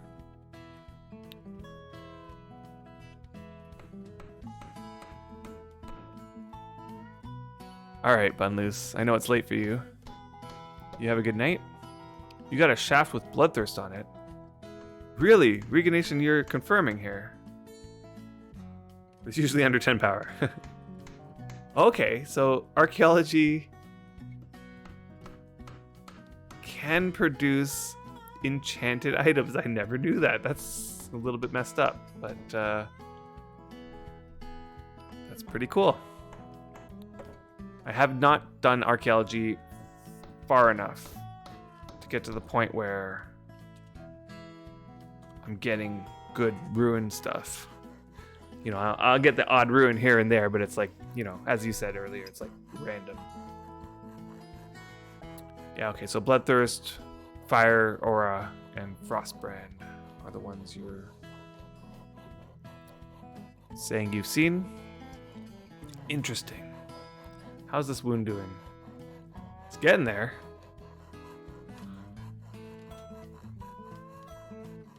Let's do one more tick. One more tick on that. Get into the 60s. How is this going? 90 point, almost 0.2. Fine carpentry, that's good.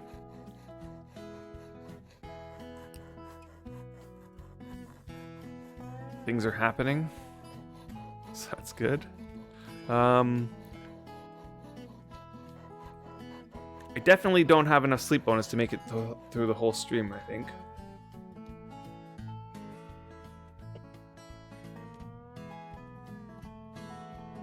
And you know, yesterday I did the one journal entry that I had lined up,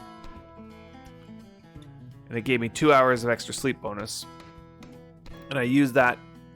So last night I got my fine carpentry up to where you saw it was, and I think I had increased it by 1 whole point or so last night, just a little bit over 1 point, I think. And that took just over an hour, I'd say. Maybe just yeah, maybe an hour and a half actually. And then, but just leading up to that, I didn't really have that much sleep bonus going into last night, and so I completed this one because the only one that I needed for this journal entry was ride a bearer bull. So I just went over, got onto a bull, and it gave me the 2 hour sleep bonus. Let's see here. Anything in here? Ritual of the Fog. Champion Dolphins. Slay the traitor Lava Fiend. And bring pet bulls to the Avatar foe. Okay. No thank you. I think those ones are not worth the time.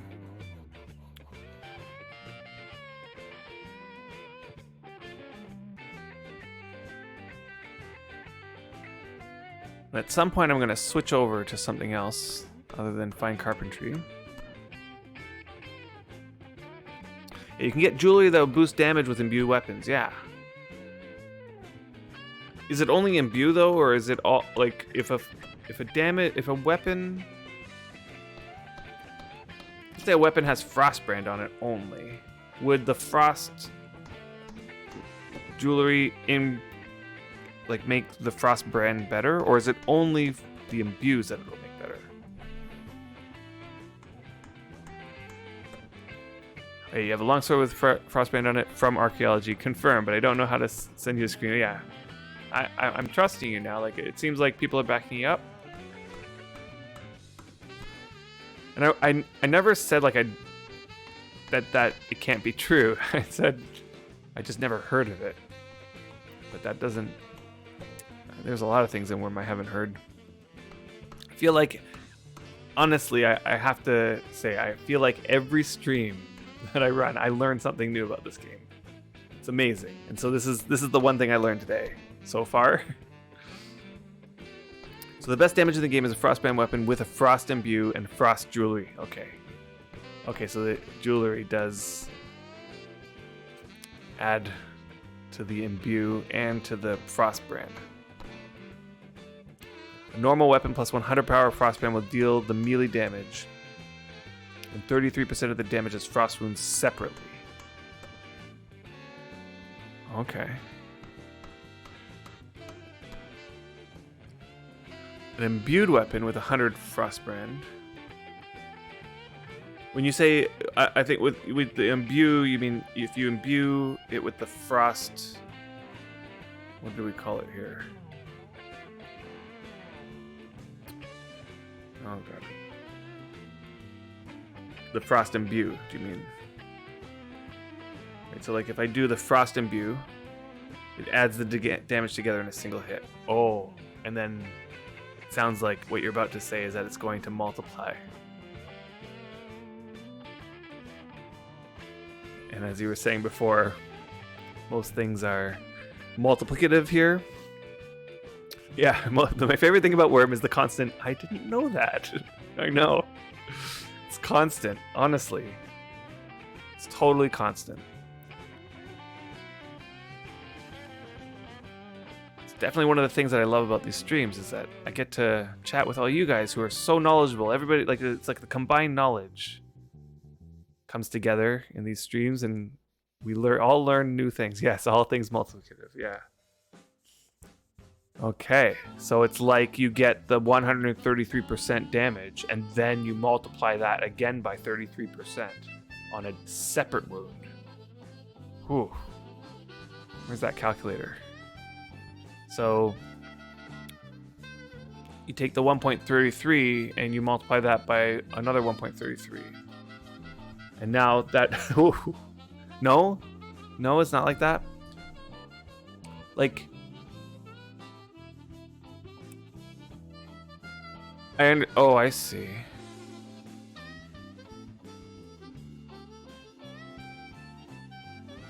Okay, hold on. But what if it has Frostbrand and the Frost Imbue? How did those two buffs interact with each other? Does the Frost Imbue only take it and add it into a single wound? It gets added into the main hit.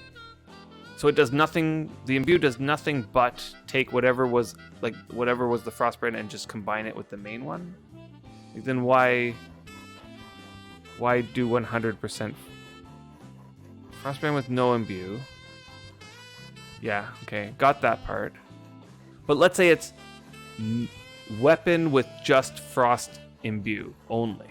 What do you get there? Yeah, Frostbrand with Imbue.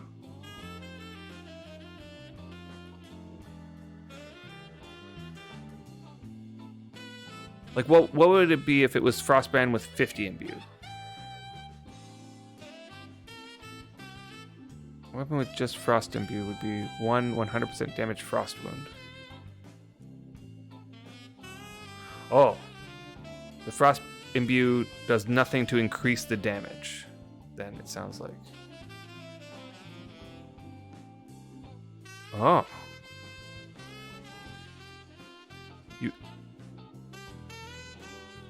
Okay, Perigy's saying you either have the enchant or the imbue.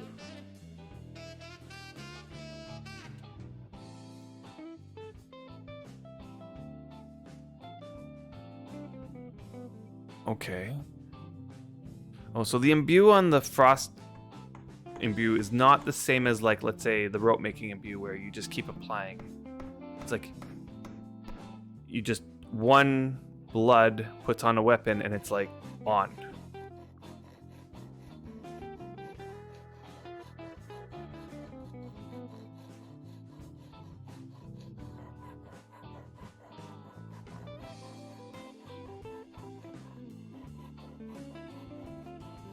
Okay. This is interesting.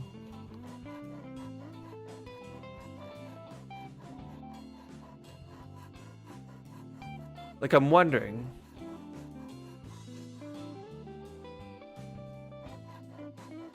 Which is better, right? Because, like, wouldn't it be better to create a lot, like, 2 smaller wounds than it is to make one?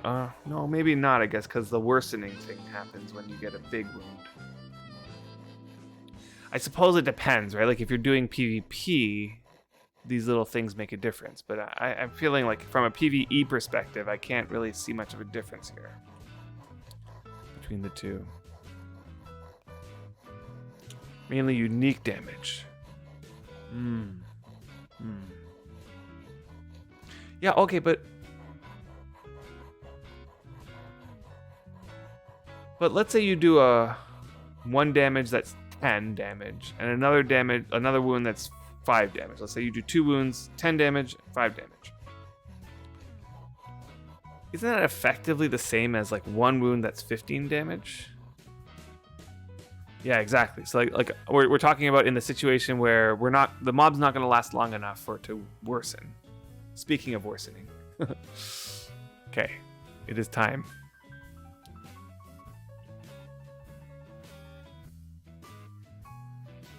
Wait for this cast to finish. I feel like Griffith is just sitting there. Let's treat that.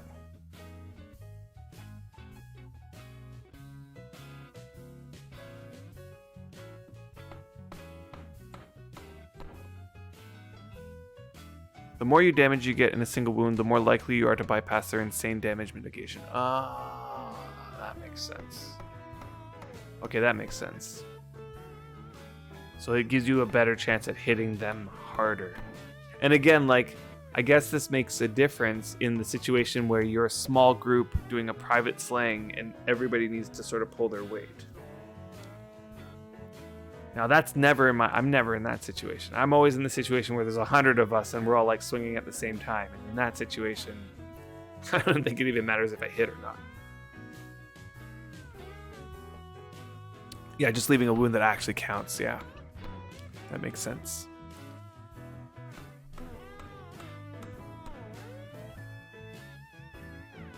I suppose somebody's got to hit. Somebody's got to hit it. Did it work? No, it didn't. Don't die, Xander.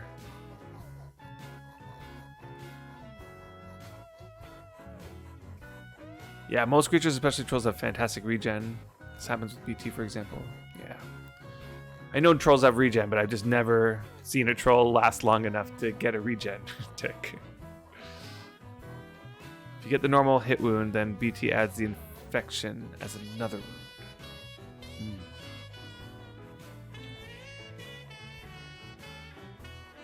Yep. I know a lot of people go with BT. Personally, I don't. Yeah, it's not like I'm not in that. Oh gosh. Yeah, I don't live in that world in Wurm. In my world, the weapon I'm using is this weapon here. It's my staff. I did get it into, I want to say 85 or so at some point, and used it enough to bring it down here. I don't even have Mind Stealer on there, because honestly, Mind Stealer doesn't really do much. So I haven't spent the time getting it on there. The 92 life transfer is all that I really need, I think, and the other 2 are just for funsies. The Circle of Cunning just makes the skill gain go up a little bit more, which I suppose is a little bit important. And the Nimbleness, I'm not even sure how much more I'm getting out of that. I guess it depends on the situation and the mob. Probably hit a champ troll a little bit more often than not. Did I treat it? Are you kidding me? I'm going to use all my healing covers just because Xander's... What is Xander's first aid? His first aid's only 8. Let me see. Maybe Griffith has slightly higher first aid and he might have a better chance at this.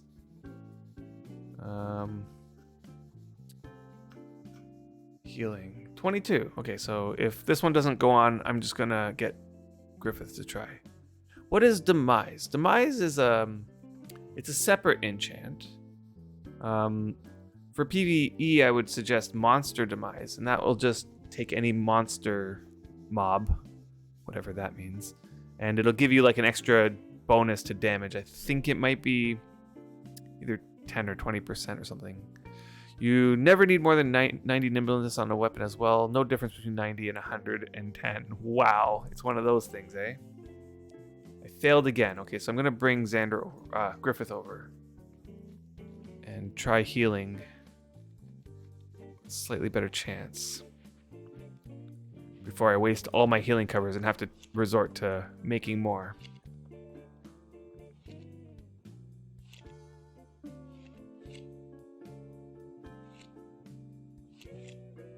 Oh, I forgot to click the OK button. I could probably survive another tick even if it comes to that. Let's see. Okay, so he is first aiding.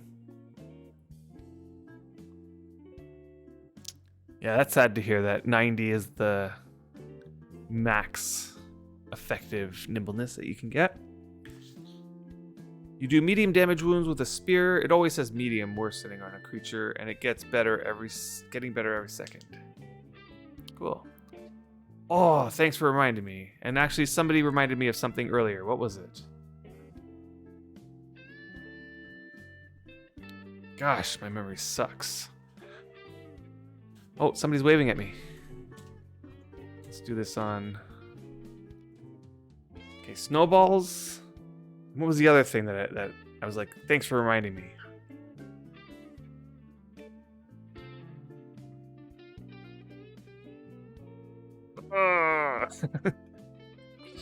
I'm sure it'll come to me if it's important enough.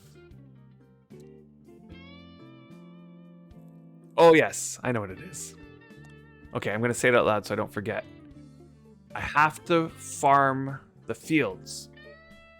I planted some cotton, and it is... Some of them have reached the second ripe stage, whereas other ones have not become ripe yet. But I definitely want to harvest the ones that have become ripe before some of them rot.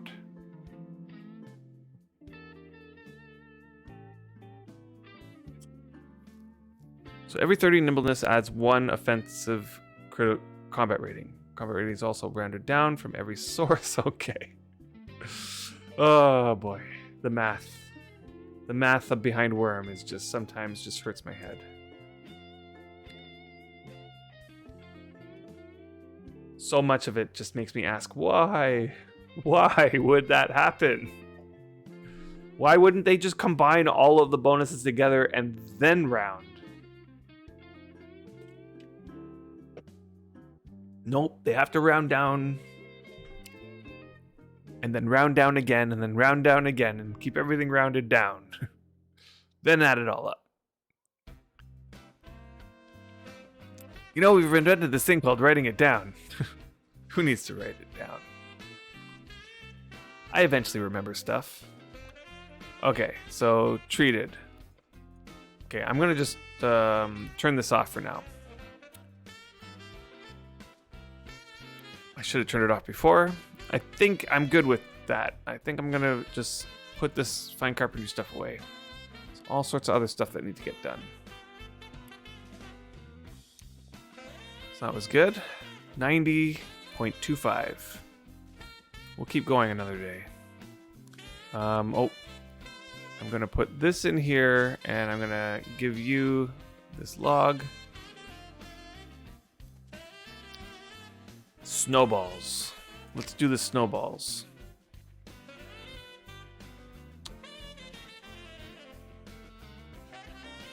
So you picked a rare time from the planter, then you chopped it and it wasn't rare. Yeah, I know that happens. Okay, let's create a keybind for this. Collect snow. Oh, I already have this keybind. Shift Z.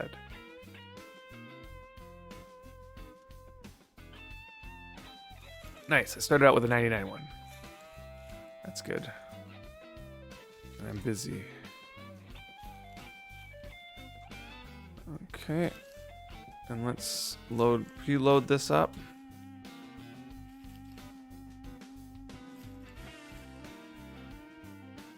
Yeah, like when I noticed my larder was out of snowballs.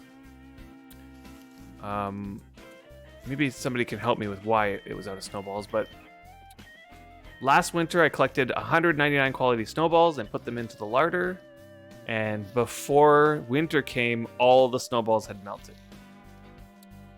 Oh, and I didn't say hello, and they're gone. Dang it. Feel bad.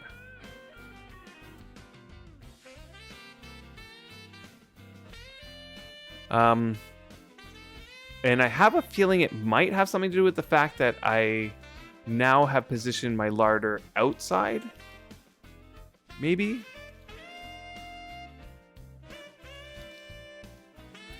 Could that possibly be it? You have a system for collecting them now. I take my small magic chest, stick 5 pottery bowls in it, and collect snow from slabs lawn, usually 99 quality. That's a good idea.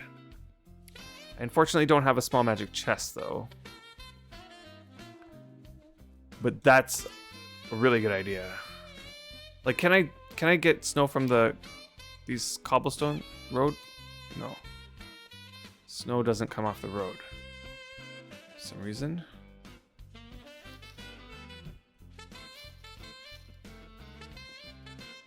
Maybe it does. Maybe it wasn't those 6 tiles that I tested there. I usually get enough 99 quality ones from just doing this around the area.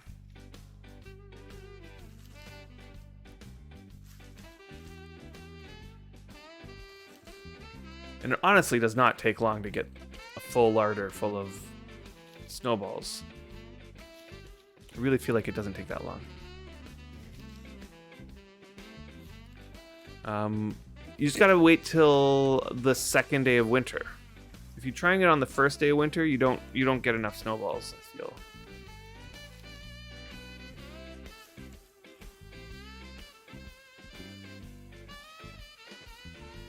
You just have 3 snowmen? Yeah. Yeah. And do the snowmen always give you 100 quality snowballs? Or 99 quality, I mean?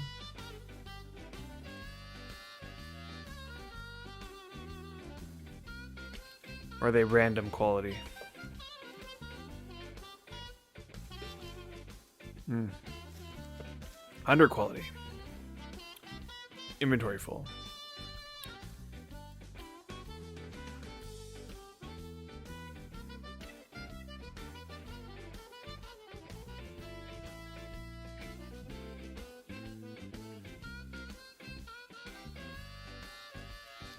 Yours gave you shitty quality?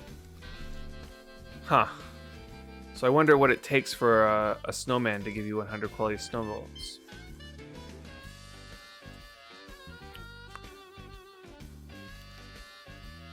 Oh, and I'm forgetting about Xander here.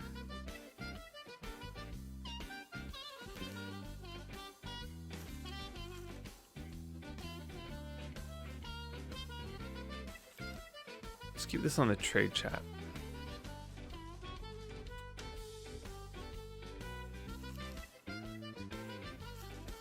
Oh, here, somebody's selling their life transfer cast. This is Sinjin. Let's take a look. Current precast. Okay. Okay. So he's gonna have some more precasted. So I don't know if you're still here, Xander, but oh yeah, and to finish off answering your question, because you asked about oh, you were just looking at that, yeah. Oh, you just picked one up from a snowman, and it was 55 quality. You've never seen 100 quality, yeah. So I kind of feel like snowmen don't quite give what I would want. With the snow, I would still just go around collecting 99 quality snowballs every winter. Yeah, I would wait though for the precasted, because the custom enchanted pricing is always going to be more. Although, let's see here. Oh, 80 is like the lowest. Like you could possibly just contact Sinjin and just say, you know, 2 silver is kind of like out of my range, but like, would you do a 70 cast for 1 silver? Let's see if this road gives me any. No, the road's not giving me any.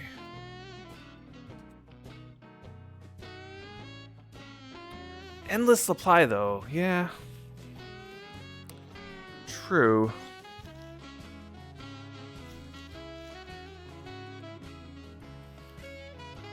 However, I sold my snowman for 8 silver. And I think I'll value the 8 silver over the endless supply of snowballs. I don't want to have to go collecting that snowball once every day. That's just another thing to do every day. I'd rather every winter, I just go and do this for 5-10 minutes. Let's get rid of these ones. How many more I need? 32. Wurm gives you a chore for a Christmas present. I know. Yeah, but it's not the same as like the chore is not. It's not like go rake 1,000 tiles of farm or whatever.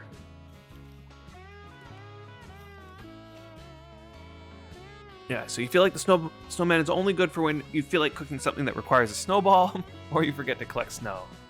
Yeah. And I do hear that the snowman does give a random chance at like a gem or something. I'm curious to know how common that is. Like, is it 1 in 100 or 1 in 1,000? What is it? You've yet to see one, Nin says, so yeah. And I think at the beginning when people heard they give gems randomly, that's what caused the price to go up to like 8 silver. Like, I was like, why would you want to buy my snowman for 8 silver? Okay, sure, you can buy it for 8. So like, I wasn't going to argue, but I was wondering to myself, like, why would they want to spend 8 silver on a snowman? That's a lot of money. Then after I sold it to them, I overheard somebody else saying, well, they have a chance of getting gems. And I went, oh, that's probably why. They want a gem machine. But I guess what you guys are saying, 1 in a gazillion chance.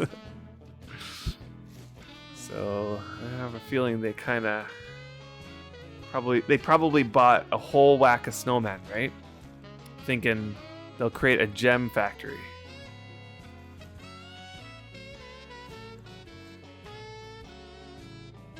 How much do you want to bet that that person quit?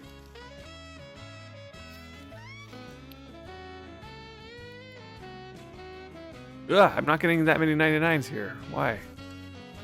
You know, turn around.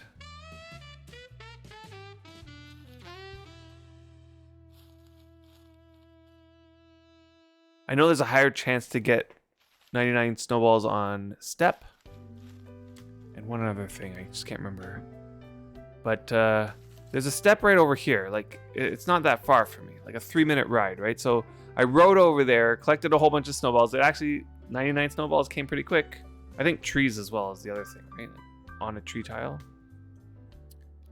But by the time I drove back, a bunch of the snowballs gained damage. I was like, ugh. So I guess I would need a small magic chest or something.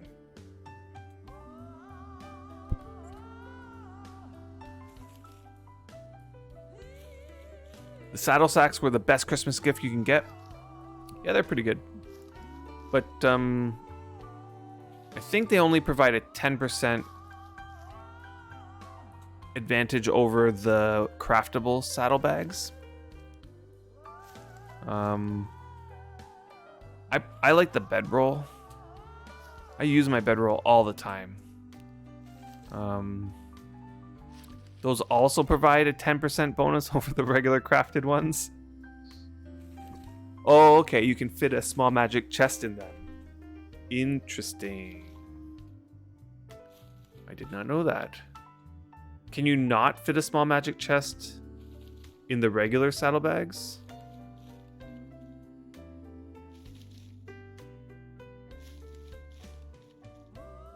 Cannot.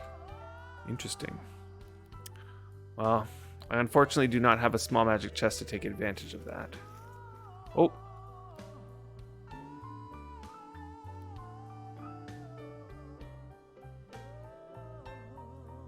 How many do I have now? 30. What's happening here? Control. What? Okay, there we go. I got rid of my tile outlines. There we go.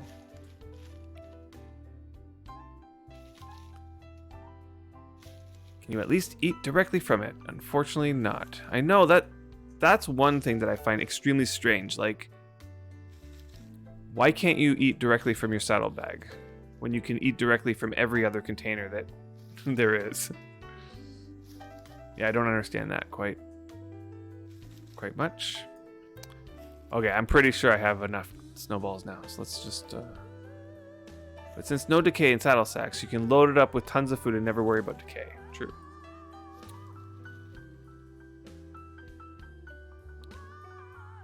Saddlebags, though...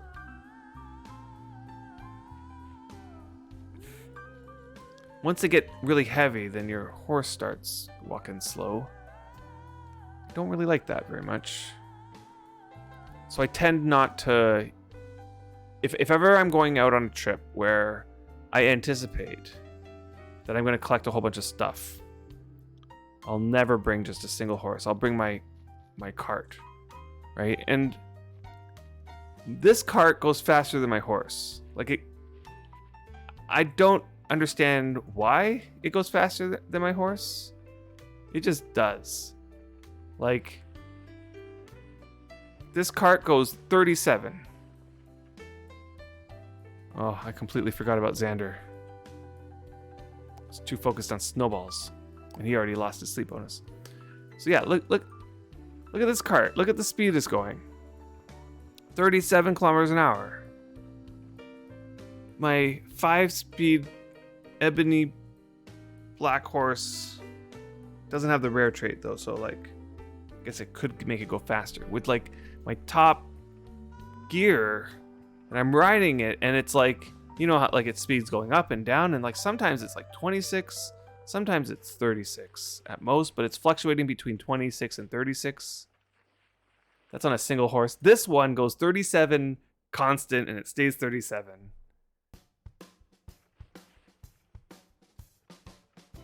So, items in saddlebags do impact horse speed, but by half as much as they would if it wasn't in the saddlebag.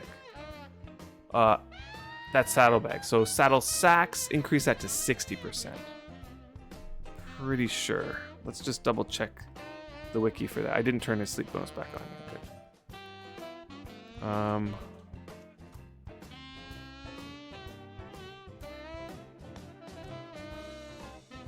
Yeah, here. Items in saddlebags count as 50% weight compared to having them in your inventory.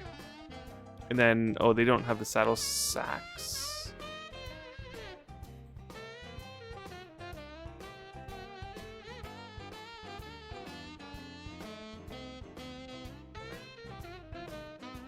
Doesn't say.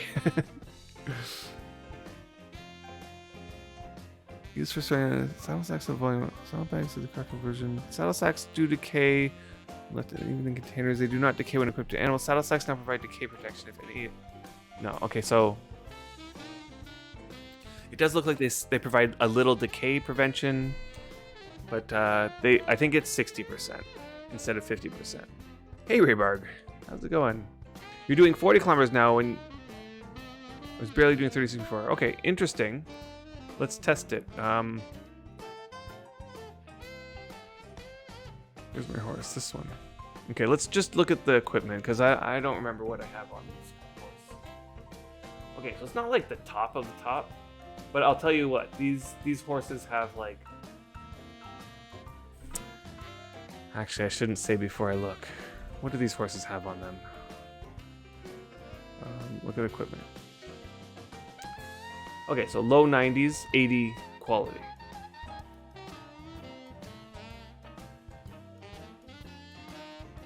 What's this one have? This one's okay. So this one has a little bit better. Well, 100, 100, and low 90s. Okay, so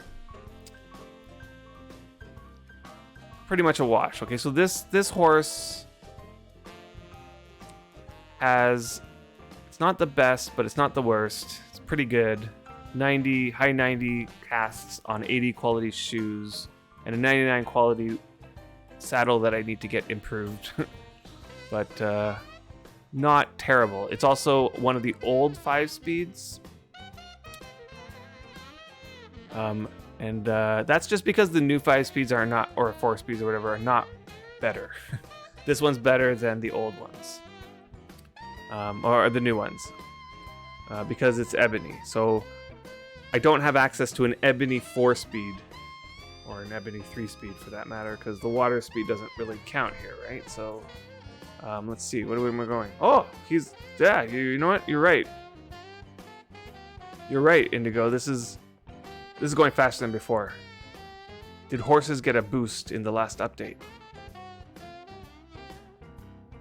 It may have been the skeleton horse because you noticed its gait was longer and smoother. Maybe, but I don't think the animation of the gait actually affects the speed of the horse itself. The animation is something separate from the actual movement in the code. But yeah, that's actually, but you see how it fluctuates? So like you'll have a max speed of whatever, but then sometimes it's below. Like now it's going 34, 33. Like you're kicking the horse like, come on, speed up. But yeah, I saw it going at 38. And that's faster than I've ever seen this horse go. And it's venerable. This horse would be dead by now if it wasn't for the fact that I cared for it. So that's interesting. Maybe they did increase the speed of horses in the last update without putting it in the patch notes. Now it's going 33. Come on. Anyway, that's interesting. I'll keep an eye on that. It is possible they did make the horses go slightly faster. Oh, here's another thing. This is, I'm really disappointed in this, by the way. So Catspur came over and gave me here, so these ones, some 3 draft traded horses. I actually don't know if I can see what. How come I can't? What the? Oh right, because I'm on Griffith. Xander has a little bit of animal husbandry, probably not enough to see all the traits, but it has a strong body, can carry more than average, and like whatever. This draft trait is not the easy on its gear. It's the other regular draft trait. Okay, so like both of these horses, this one and this one, are both 3 draft traded horses. And the trait it's missing is the easy on its gear one because that one doesn't do anything. Like it literally does nothing, right? Because these horses will not lose any damage on they won't make any damage on their gear. Okay, so now these ones here, I put them on the cart, I put no gear on them, and let's take a look at how fast they go. Okay. So I'm going 12. These are the best, well, minus the fact that you can also get rare traits. So this is like the best you can get without rare traits. 12. Like, come on. What is happening here? These draft horses are terrible. Like 12? I'm not getting anywhere with this. My other cart over there is going 37. Yeah, so these are terrible horses. I don't know what to say about this. Okay, now I put the old 5-speed horses. These are old 5-speed horses. this one's actually a full-on speed horse. This is like, let me just see. Actually, I don't want to say it wrong here, but this one over here, if I look at it, this is the old 5-speed, right? So like it has the three speed traits and the 2 draft traits. Okay, so this is the old 5-speed horse. This one here, I think, is a new speed horse, right? Speed, right? So you put these 2 on the cart. And watch this cart. No gear, by the way. This one has a saddle. Actually, let's just unequip the saddle, okay? So no gear. No gear. And this one is going 15. Right? Like, what is happening here? The speed horses are better than the draft horses when pulling carts. So, what's happening? Oh, now it's going 11. Come on. Stop proving me wrong here. It was going 15 a second ago. I guess because the speed trait kicked in, or whatever trait kicked in, but... Alright, it's proving me wrong. It's making me look like a fool. What's the quality of the carts? Good question. So this one here is 25 quality with 5 damage. And this one here is 32 quality with 7 damage. Comparable? They're both relatively empty. So this one here has a couple pottery jars, flasks, and a thatch for pretty well empty. This one here has a single raft. So the one that I think goes faster is actually carrying more weight. Let me just see. What? Come on, guys. You were just going 15 a second ago. Okay, now they're proving me wrong. But either way, okay, now it's going 13 or 12.9. Totally. I totally agree that once I start filling them up, the drafts will probably maintain that 13 kilometers an hour, that blazing 13 kilometers an hour, whereas these guys will probably struggle under the load. But nonetheless, I am not going anywhere at 13 kilometers an hour. No, thank you. I do not like that at all. I almost feel like a brand new character with just random wild horses should be going 12 or 13 kilometers an hour, and that should be normal. But if you're spending all this effort to build up your draft horses, and you put in all this time, and you finally get some nice draft traits, and you put them on your cart, and it's making you going 13 kilometers an hour, no thank you. I'll take my 37 kilometers an hour, thank you. And I think, yeah.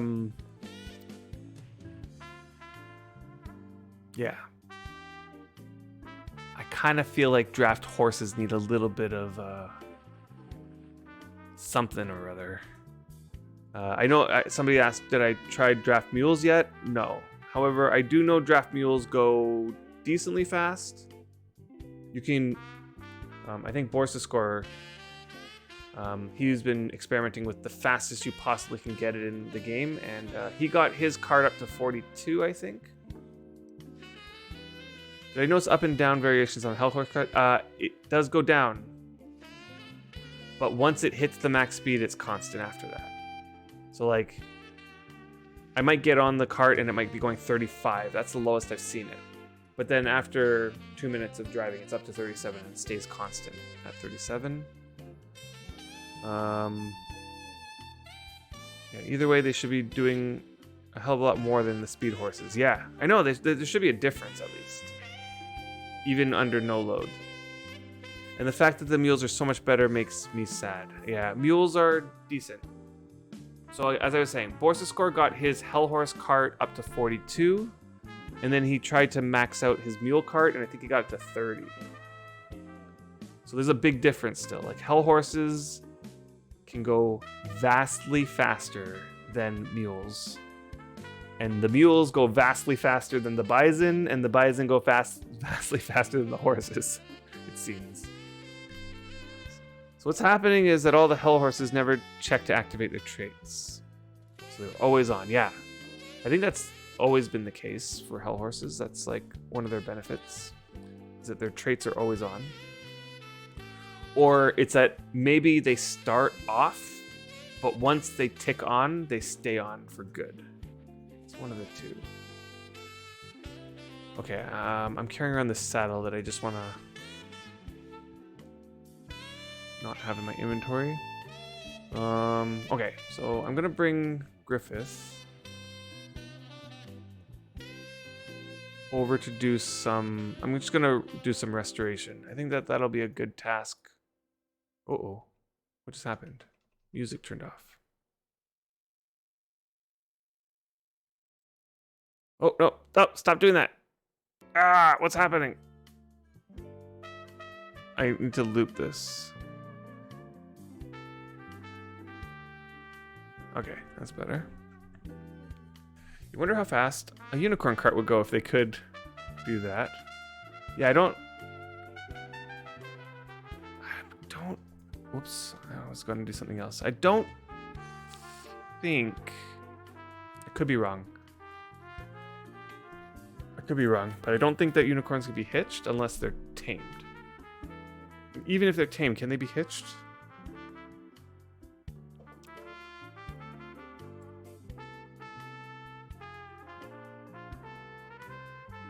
Okay, let's just double check here. I got my body control, mind logic, and this one's beverages. So I just need archaeology, which already has 2. I honestly just made the archaeology one, I want to say 4 days ago, and then I wrapped it and put it in the larder, and it already has 20 damage on it. Some of these I made 2 months ago and wrapped them and put it in the larder, and they still have no damage on them. Like this channeling one, it's probably two months old, but then the 4-day-old one got damage. I was so mad. Like, how does that happen? And then the restoration. Let's see. Yeah, at least it's still giving me. Wait, where's the archaeology one? It's still giving me 5 hours, so that's all that really matters.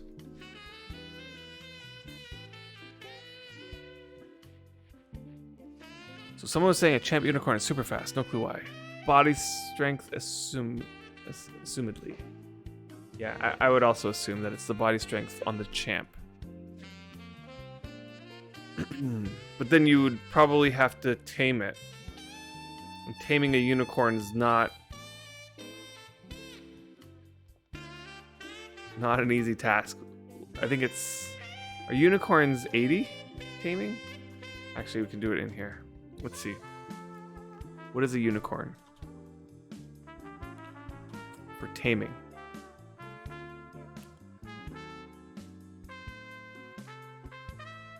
Oh, not as bad as I thought. 35 to 40. It's hella horses I was thinking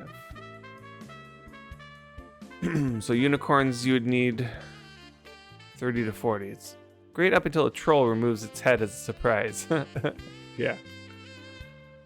I wonder, like, let's say you tame the unicorn and then hitch it to your cart. Could you then untame it and it stays hitched to your cart? Or once it's untamed, it's gone?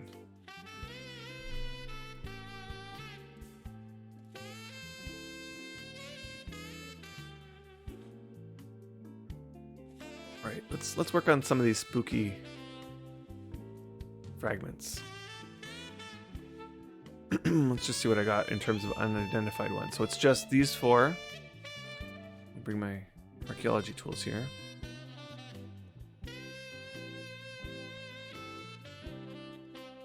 You never touch unicorns. We do have a few around though. Okay, so hopefully this loops back. Hold on.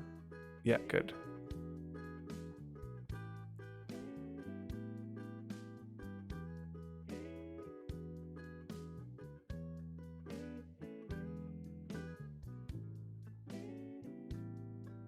Alright, now that I'm on this task, which... Yeah, I picked up this unidentified fragment here. I'm not sure why. I'm kind of feeling like I need to fix up Xander's inventory here. It's actually been bothering me since the beginning of the stream. I've had all this random stuff just cluttering this up. I have horseshoes, which I took off of these horses when I was trying to compare their carts.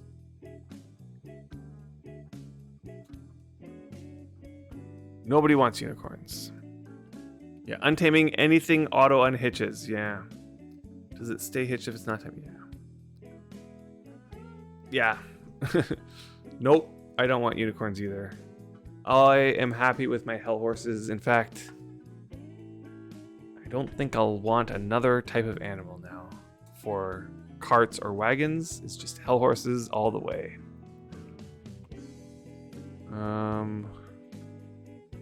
Yeah, so, but, you know, Katz has been working hard on her draft horses. I'm just sad that the results we're getting here are not ideal. So let's put this back on. Oh, and while I'm here,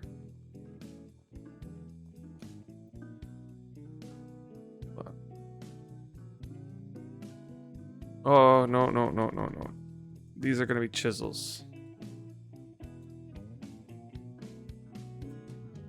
Okay, and this is just some random unidentified fragment that I picked up. So I'm just going to toss it in one of these. Boy, these are all full. Okay, here we go. And what else do I got? I got a potion. I got some cotton. I may as well keep the cotton in my bag. I have my tent, which I'll keep in my bag. Doesn't go in my bag. And then this potion, which... whatever. I have some pile of potions in there. And then let's get back to some channel grinding after I... fill up some bars. Alright. Yeah, and tame animals being targeted by mobs, things annoys me. Forget about it. And lost my first donkey and crab because I tamed the donkey to saddle it. Hell horse, I hate though, ever since I was killed by one that was hitched while I was AFK. I'm laughing because it's happened to me too. It's happened to me too. But after it's happened to me once, never happened to me again. Definitely learned from that experience. The hell horses are a little bit annoying for sure. Not gonna lie, they are a little bit annoying. However, their speed fully makes up for it, right? The fact that the hell horses can, if the max that a hell horse cart can go is 42, and then the max that the next best animal can go is 30, like that's a big difference. Like that's just too big of a difference for me to go down to the next, level horses or level donkeys or mules or whatever they are. You need to get that rare combat trait on a hell horse. You mean the one that's like non-combat, right? Like the one that makes the hell horse docile. Oops.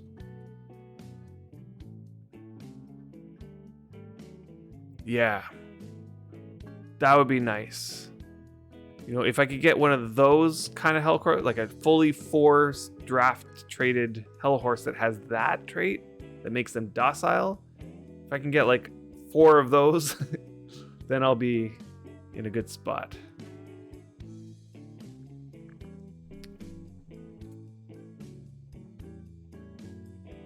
You just want draft donkeys? Yeah. Fair enough. Fair enough.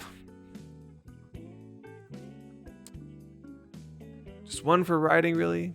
Yeah, but again, as I said, I like having my cart at the very least for lots of things. Like if I'm going on a hunting trip, cart, 100% cart, because I'm carrying back. My hope is I'm carrying back hundreds of leather, and you can't do that on a single horse. On my archaeology trip, I filled a whole bunch of backpacks with pottery bowls, and I came back with like 2,000 fragments. Can't do that on a horse. Otherwise, the horse goes real slow, even if you like put containers and containers and get as many archaeology fragments. There comes a point where the weight is just too much for the horse. Right, so there's like all these situations where I would like to have my cart, and I want that cart to go 37. And I'm super happy that it can go 37.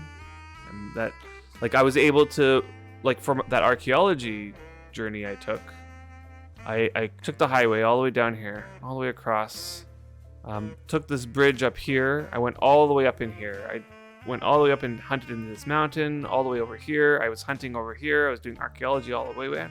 Then I came back all the way back down, and it didn't, like, it honestly feels like a quick little ride to go along that path in a 37 kilometer per hour cart. I picked up a lot of stuff along the way, like just a boatload of stuff.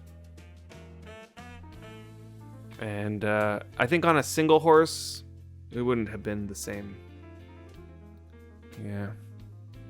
I've decided to be weird and be all donkeys, carts, wagons, riding food when they get old and have to be put down.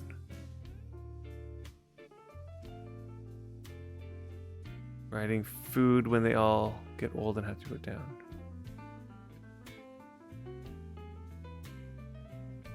Not sure what you mean there, Xander.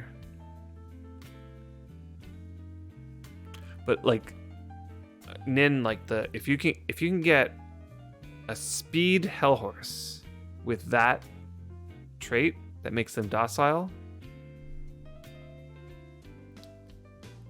that'll definitely be the next, like that. If I can get my hands on that, that would be my riding horse for sure.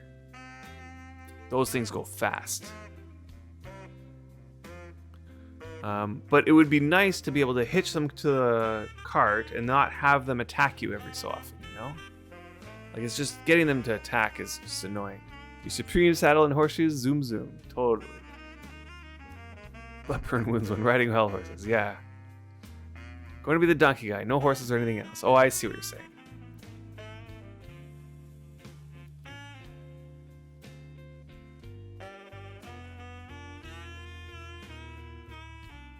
Yeah, donkeys are good. I mean, not donkeys, but mules, right? Like the mule. I'm not sure about donkeys though. Like, they recently changed donkeys so they can be hitched to carts. So now I'm wondering, like, how does a 4-draft donkey compare to a 4-draft mule in terms of cart pulling? Like, I wonder how they balance that.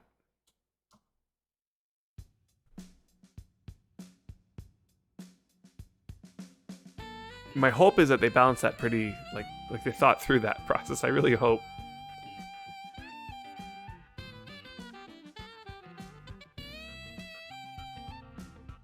Wooden vehicles should take constant fire damage with a horse's hitch, yeah. Honestly. I'm not interested in having the best thing, just think it'll be fun. Totally.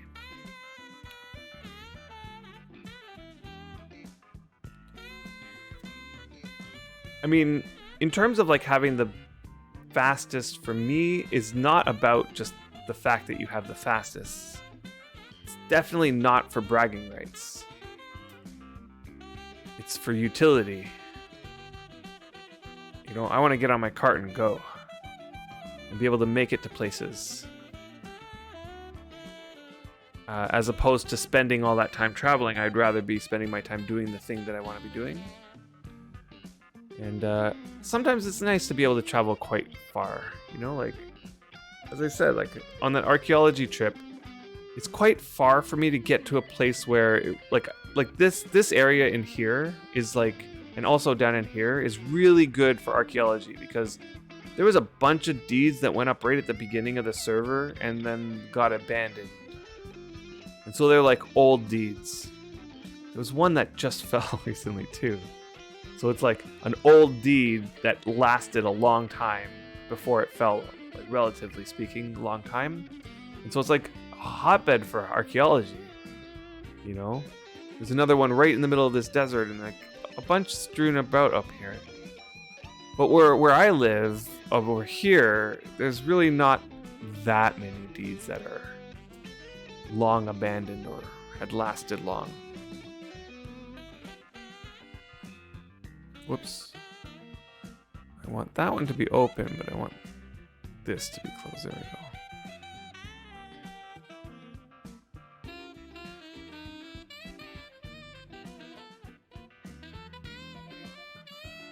You aren't moving so fast that the server disconnects you. What's the point?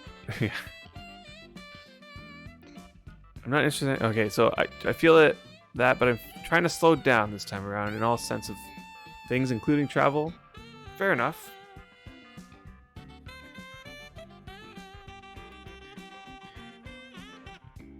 Yeah, totally. This game has a lot. And you can easily burn yourself out if you try to go too fast. I definitely felt that on the, like, starting up again on the new servers for me. I definitely wanted to make sure I wasn't going to burn myself out. And while a bunch of people who started with us who burnt themselves out, we're trying to like get to everything. I feel like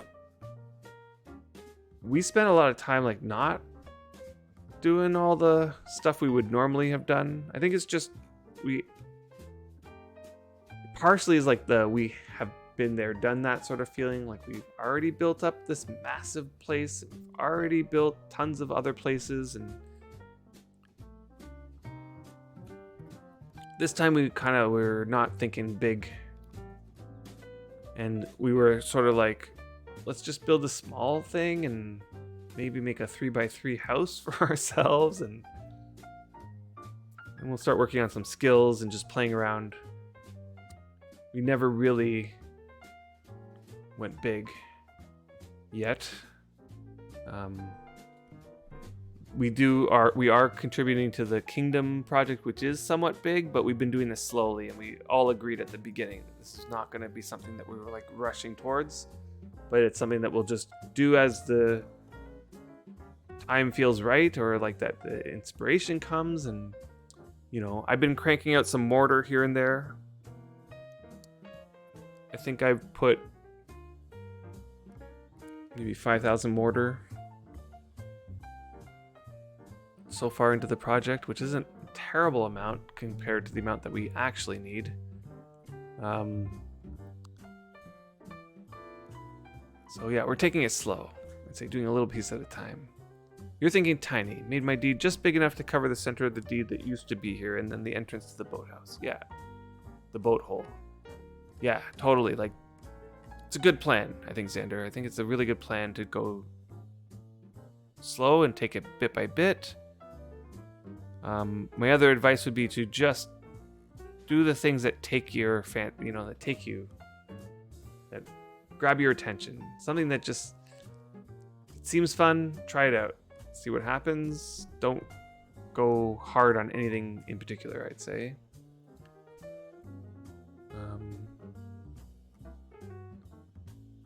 I think it's good to take it slow. Work your way up. Manage that burnout, because the burnout can really take you.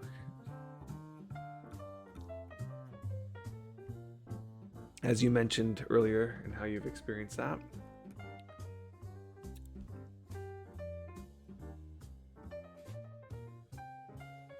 Yeah, 3 uniques this weekend. Yes, I'm looking so forward to it, except for I don't know if I'm going to be able to make it to any of them. I even had planned it out. I'm scheduling the times of when they all are. I even wrote it down. Who was saying that we invented writing stuff down for this very reason? Because I was having a hard time keeping track of it all. Okay, so Saturday at 2 p.m. my time. This is Eastern Standard Time. Saturday at 2 p.m. there is a White Dragon on Melody. Just make sure this is going.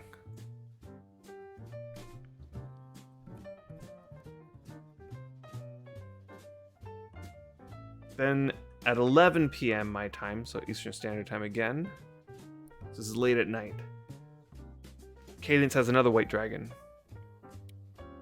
I definitely won't be able to make it to those two. I have guests arriving tomorrow in the morning, and they will be staying over through the night and leaving the next day. Okay, so those are the two white dragons. One's on Melody, one's on Cadence, and they're both on Saturday. One's at 2 p.m., one's at 11 p.m. And that's all my time. If you want to know your time, you can there's timers on the forums. So you can go to the server forums, Melody and Cadence, and see them there.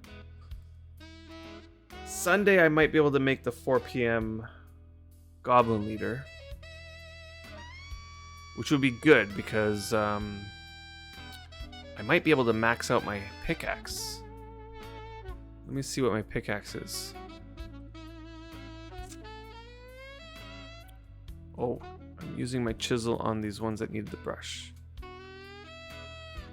My pickaxe. I just put it on this one. Put it on this one. Yeah, I had sent my pickaxes to get imbued, but I sent this one by accident. I didn't want my Stone Strike one to be imbued. Because I wouldn't be using the Stone Strike one to get high quality ore. I'd be using the Stone Strike one to surface mine. And I don't want to imbue on the one that I'm surface mining with. So I want it on this one. So I have 55, and let's say I get 3 more, so it would push up to like 85 maybe.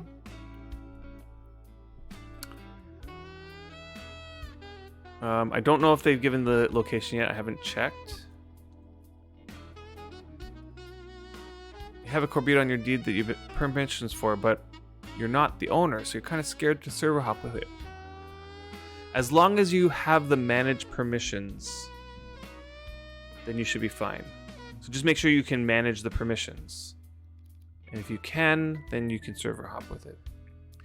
And Commentary, you're saying, oh, speaking of, what's the title for killing him? I don't think I've been to the Goblin Slaving before. Good question.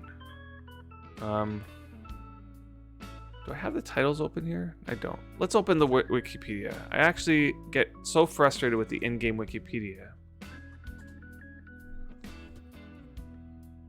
So let's look at it. Goblin. Fearless. So you'll get the Fearless title. Pretty sure I have that on Griffith.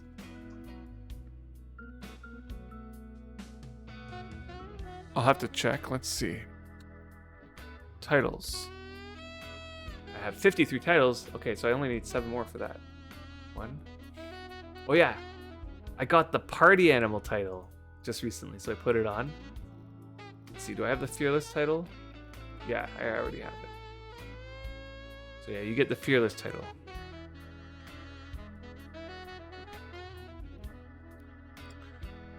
Sure is interesting that the elite are ready to share dragons now. Since the bans. Partially. I think that also there has been a group of individuals who are really striving to get more public slayings. But you're right, since the bans. But the other thing to consider is that the bans all occurred on, like, I think the issue was happening on the old servers rather than the new, for the most part. I can't be certain of this, but so I don't know how much the new servers were being affected by that exploit that was happening. So I think it's more to do with the fact that there's a group of players who over time have been committed to trying to get more public slayings, and they're getting into their groove now, right? Like so that might be part of it. And you're right, there's also the bit of like those who were striving for getting their sets completed, and a lot of that group has already collected their sets and then some. Who are you calling old? Okay, so they're setting this one up to try to make sure that everybody gets their title. Cool. Right, because they have some organization to make sure that everybody can swing. Yeah, you only need so many sets of scale, exactly. Once you have your set that you're wearing, plus a few more sets in storage, and few might be under representing, but once you have so many sets, then yeah, you don't need any more. So yeah, we're getting to that point on the new servers where more and more public slayings are becoming available, which is really nice to see. I really like it. I really wish I had a schedule that allowed me to go to more of them, but I'm pretty busy, pretty busy. It's like on top of working so much, I also use the weekends to socialize. You know, like gotta get that time in. Spend time with the family, and so Wurm kind of takes a backseat that way. I kind of want to get my stream in, you know, like I try to get that in every week. I almost felt like this weekend I wouldn't have been able to get it in because of this, because of the guests, but Buddha is saying, "Oh, slangs! I've been sitting here the last few minutes trying to figure out what the fuck is a public slang." Sorry about my accent. I have a Canadian accent. Slaying. Slaying. Slaying. Slang. It might also have something to do with the fact that I'm just finishing up my beer.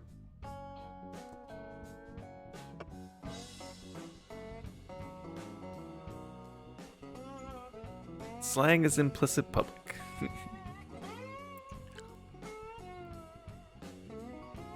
They weren't making sets, they were controlling the market and setting the price. We're talking now about the exploiting people, yeah?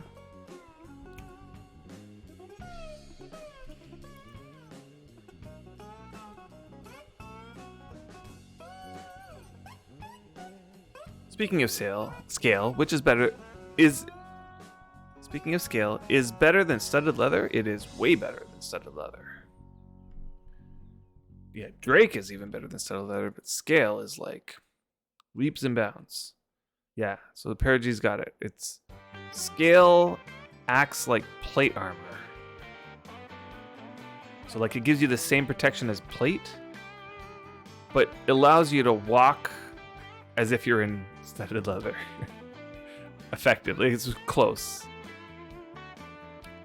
It's not that it is plate, it's that it acts like plate. It gives you the same protection as plate. However, you walk around as if you're walking in leather, because it's leather. Like scale is... Wait, does scale imp like plate?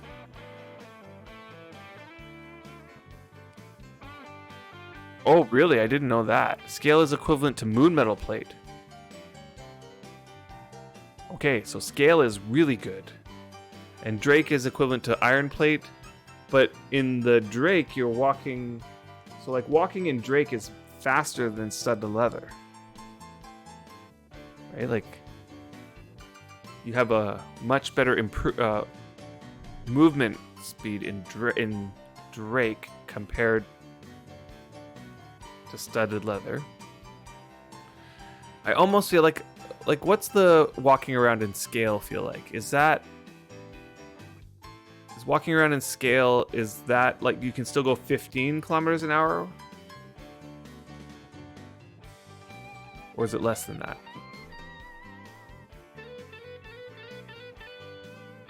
Yeah, I'd want something I can imp with leather. Would go for Drake then. Yeah, if it's about imps, and Perigy's saying Drake imps with leather working and scale imps with platesmithing.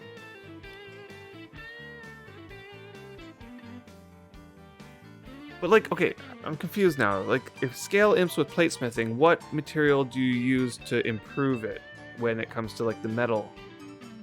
Is it any metal that you want, or it has to be iron, or what is that?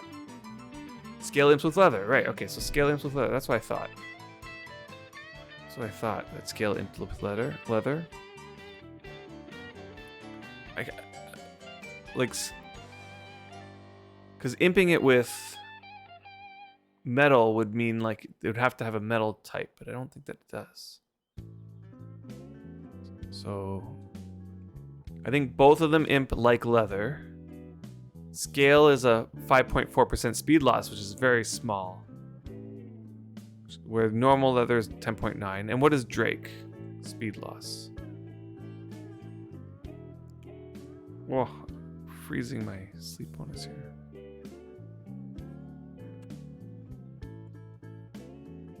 So studded is 15. 9.6 for Drake, okay. Yeah, so really, so scale is even faster than Drake? My goodness. So in every way, shape, and form, scale is better.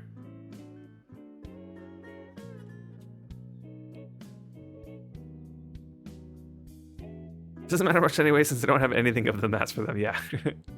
Yeah, and currently on the new servers, they are really expensive. Like, I think that if you bought up all the bits that you would need for a scale set at the going price for all the little leather pieces, like I think I'll have to calculate it again, but I'm trying to remember if I calculated at 800 silver for a set. Let's see, how much is a set? Whoops, let's go up to here.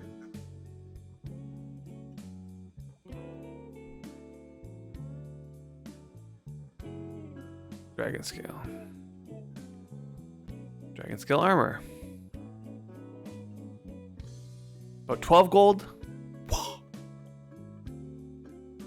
Yeah, over $1,000. Yeah, exactly. Exactly. Okay, so let's just look at this. Okay, so the jacket is 2.2. Well, let's do the math. 2.2 for the jacket. And then for the pants, we would add 1.2. And this is assuming we don't fail any. The sleeve is 0.4, but that's like, there's 2 sleeves, so I'm gonna multiply that by 2.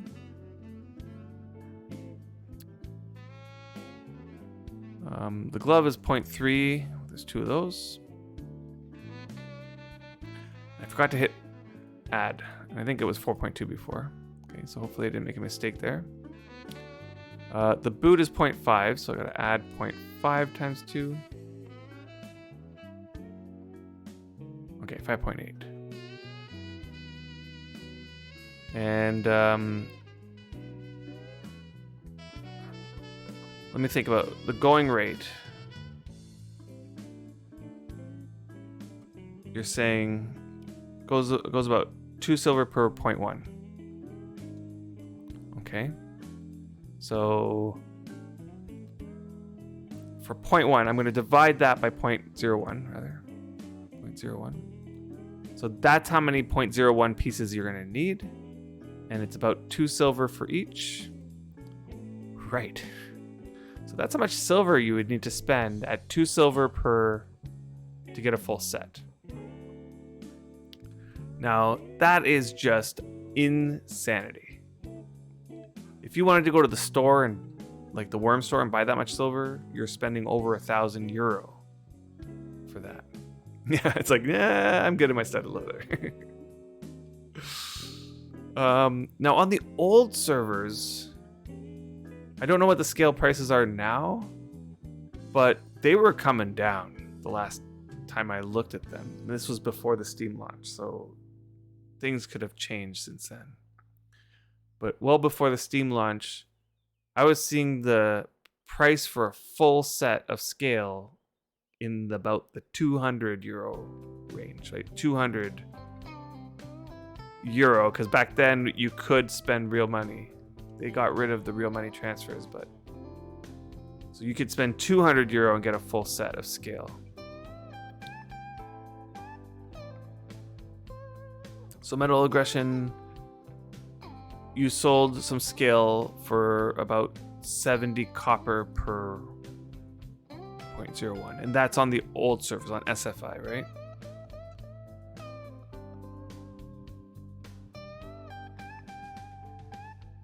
Okay, so scale went up, back up to 450. So 4.5. Okay. You know, I'm actually happy to see the prices going up. I had wondered about this. Real money transfer got removed from the game, and this somehow caused the value of items to go up. Now, maybe it's not that the value of the items went up, but maybe it's like the value of silver went down. Is that... Am I thinking about this right? Like, I'm not really an economist, so I don't really know much about economy and how the economies sort of like work here. I don't have a good framework for trying to figure this out, but I found it really interesting that when real money transfer got removed from the game, this caused prices of things, at least the value of things in silver, dollars in terms of silver, went up. And that must be something like that. There must be something that can explain that in economics. I just can't think of what it is.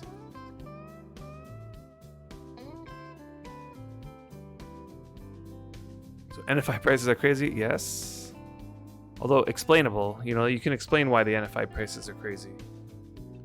When I bought your Drake, it was like 50 silver. Now Drake is 1.5. Really? Well, Drake is 1.5. Interesting. We have a few Drake sets on the old servers.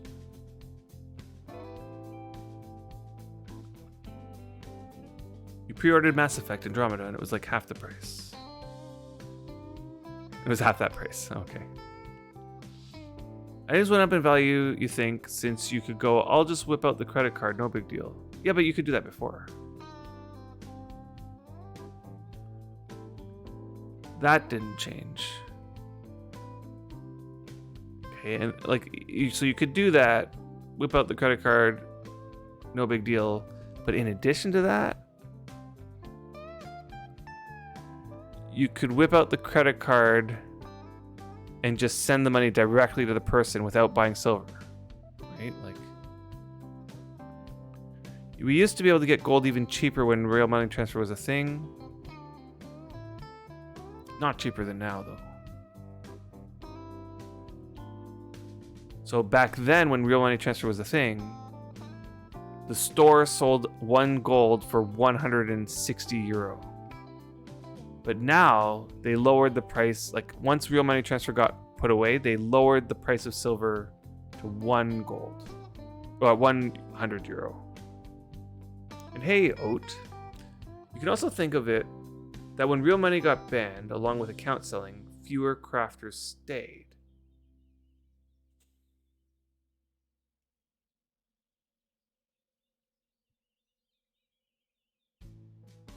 Maybe, but I still don't see how that causes the price of things going up. I guess the supply goes down. But I'm more like looking at these big ticket items such as the scale and the in the Drake leather, and I don't feel like the supply of those went down. It's actually hard to tell based on the crafting prices, like the price to like imp to 90 and that stuff like that. It's hard to tell the difference there because the numbers were so small to begin with. Like to imp to 90 might have been like 50 copper, and like maybe that went up to like more. I don't know, maybe. But it's like the big ticket items, the ones that held value. Sort of those went up in price.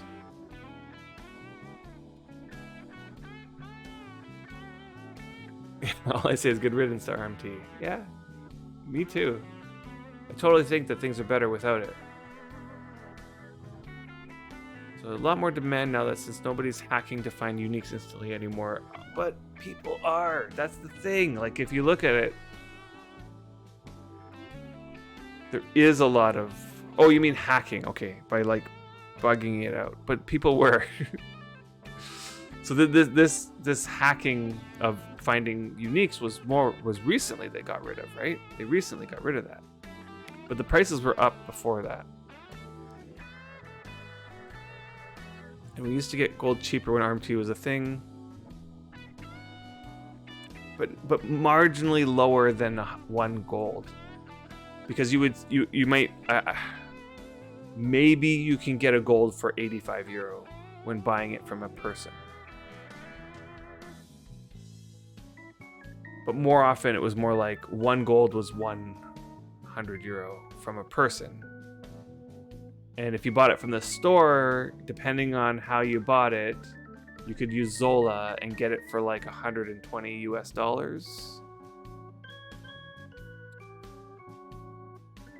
And finding uniques is not hard either. Yeah, I mean, like, there's people who are on top of that. On all servers, there's people on top of that.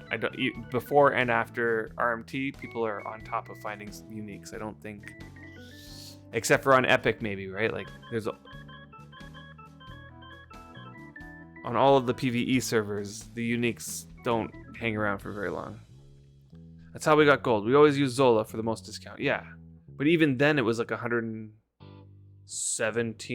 US, which translates to about 100 euro on Zola. And then the Wurm store lowered their price to 100 euro per 1 gold, and I don't feel like that's cheaper than it was before. Except for when you bought it from a person, and that might have been like 85.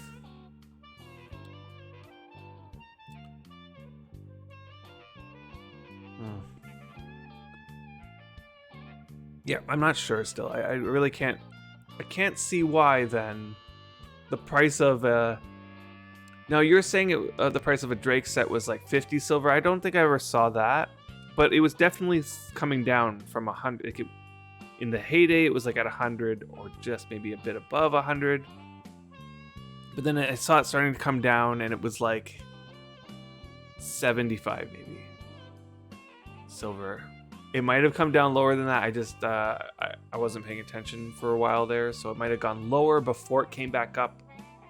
But now you're saying it's like 1.5, right? Hey, Riceroni, thanks for the follow. The other side that isn't as well known is when RMT stopped, the huge deeds became much harder to maintain. I agree with that.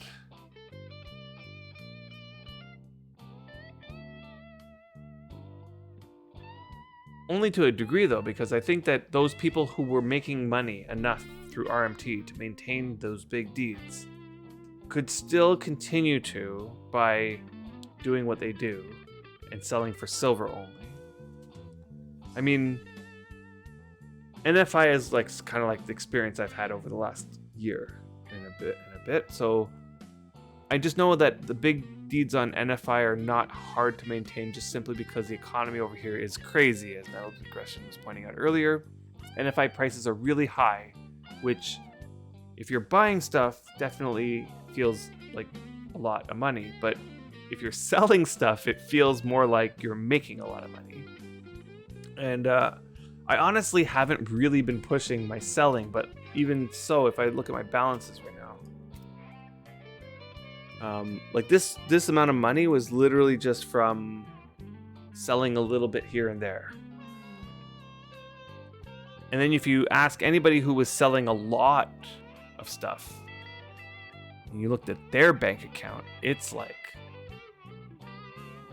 insanity. How much silver is, how much money is on the new servers is insanity.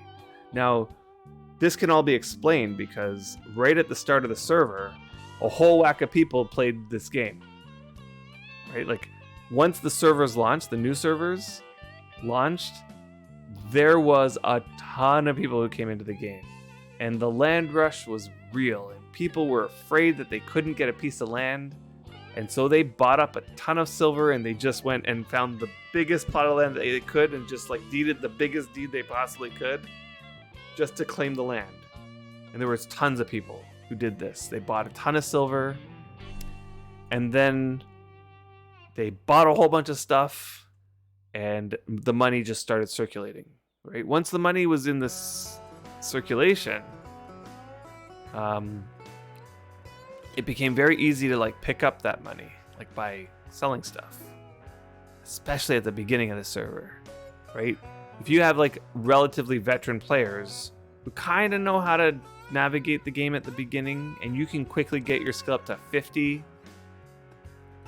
Like for example, let's say you know how to get your skill to 50 in leatherworking, let's say, and then next thing you know, you're just mass producing 50 quality tool belts, and those 50 quality tool belts are selling for 5 silver a pop, and everyone needs one. Everyone needs one. And so you're just selling 5 silver tool belts like hotcakes. All the while your skill's going up to 60, and now you're the first person who's able to sell 60 quality tool belts. Oh boy, there was money to be made for sure. And the next thing you know, like, you have a large group of people who have a large amount of money, and they can buy stuff, and they're buying stuff like as I was saying, like I said it not too long ago on a stream. It's like on the old servers, it's more like there's a handful of people with a ton of money, right? Like let's say you have 10 people, and each of those 10 people have like 20 gold, let's say. Well, you're not going to create much of an economy there. But what if you had 200 people and each one of those people have 1 gold? Now you have like an economy, because like of those 200 people, there's going to be a percentage of them who want to buy stuff, so they're going to spend some of their money. And other people who want to sell stuff, so they're going to collect that money, and money's just flowing all over the place. Yeah, and so yeah, Brian got his leatherworking up at the beginning.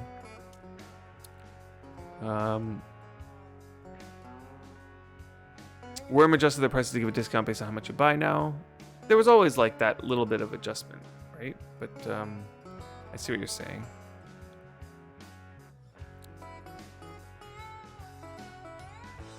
I think there was always like, if you with silver, maybe it wasn't silver.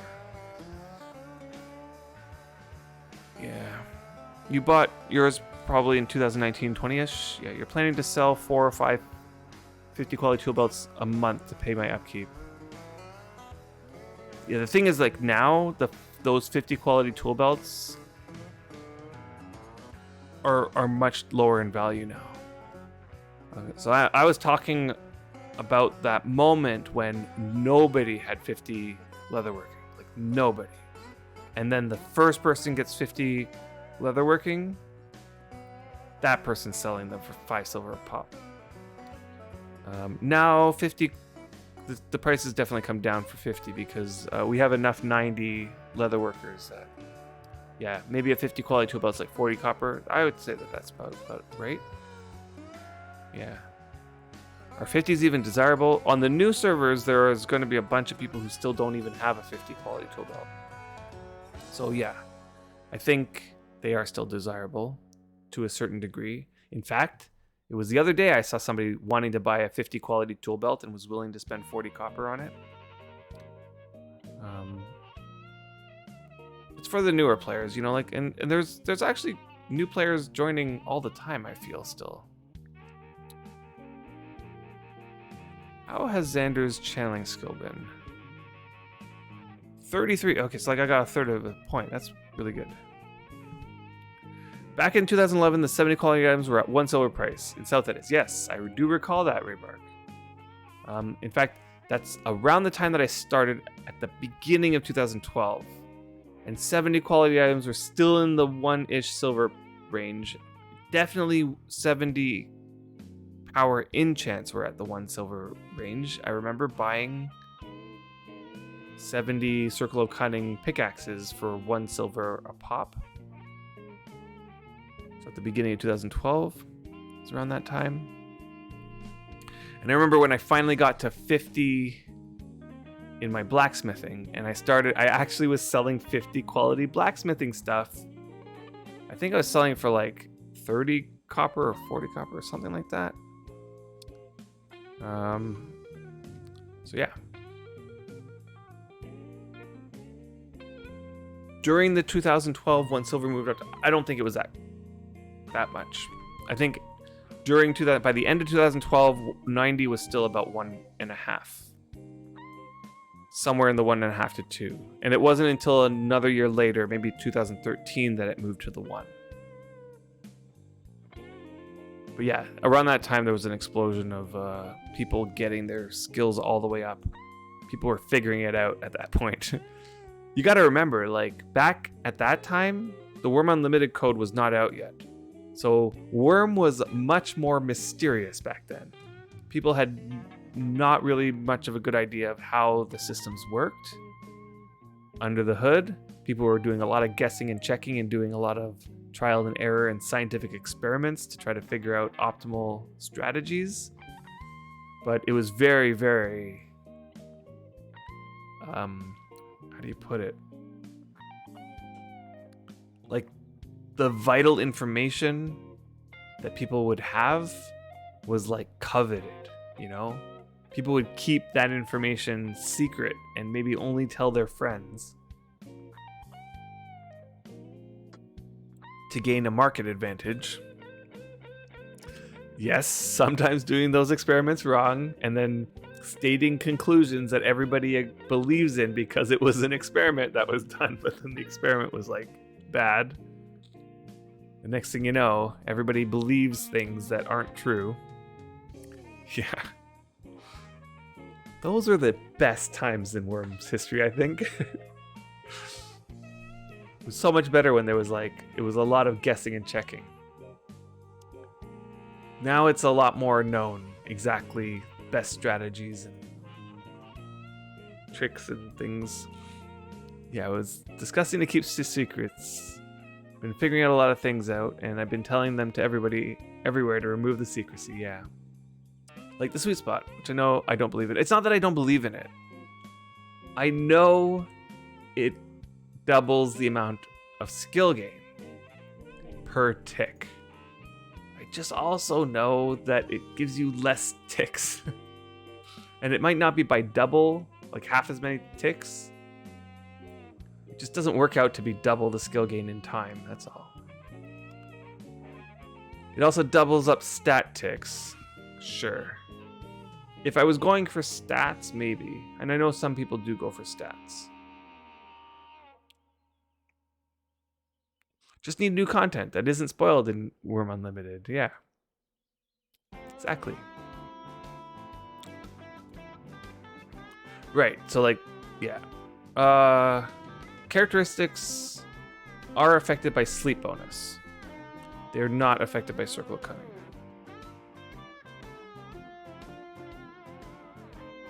But they're definitely affected by sleep bonus.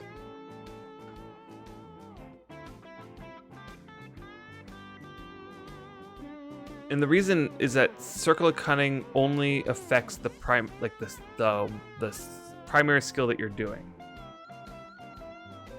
It doesn't affect the parent skill or any other skill. It's just the one that you're working on, most lower end skill.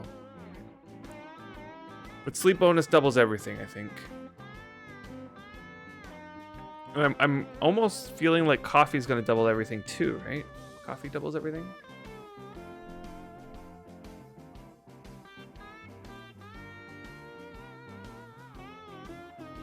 Let's see, how's my resto going? I got almost coming close to 3 points here already.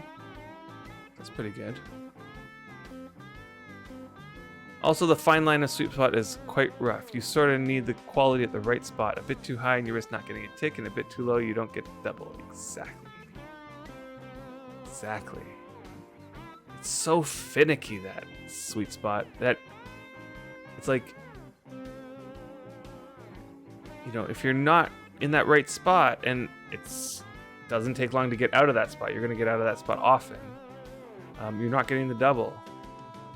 And then you're fighting that border of not getting double and sometimes getting double and not getting double. And it's like, you're definitely not getting double overall, that's for sure. I prefer calling it mentor systems, since you need a better crafter to make items in steps of one call. Exactly. And who has time for that? Like, I'm not going to spend the time making tools for somebody else at increments of one quality, like, that takes a lot of effort and time. It's good for mid-levels of skill where you can boost your success massively with a 90 quality tool. Yeah. Yeah, so like if your skill's like 60, let's say, and you're using 90 plus quality tools, and it makes it so that imping something that's like 72 or whatever with 90 quality tools is easier.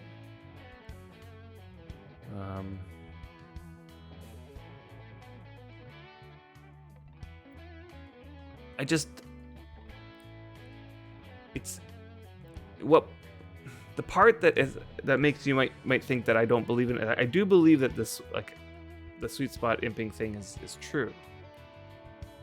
But what I don't believe is that sweet spot imping doubles your skill gain per time invested.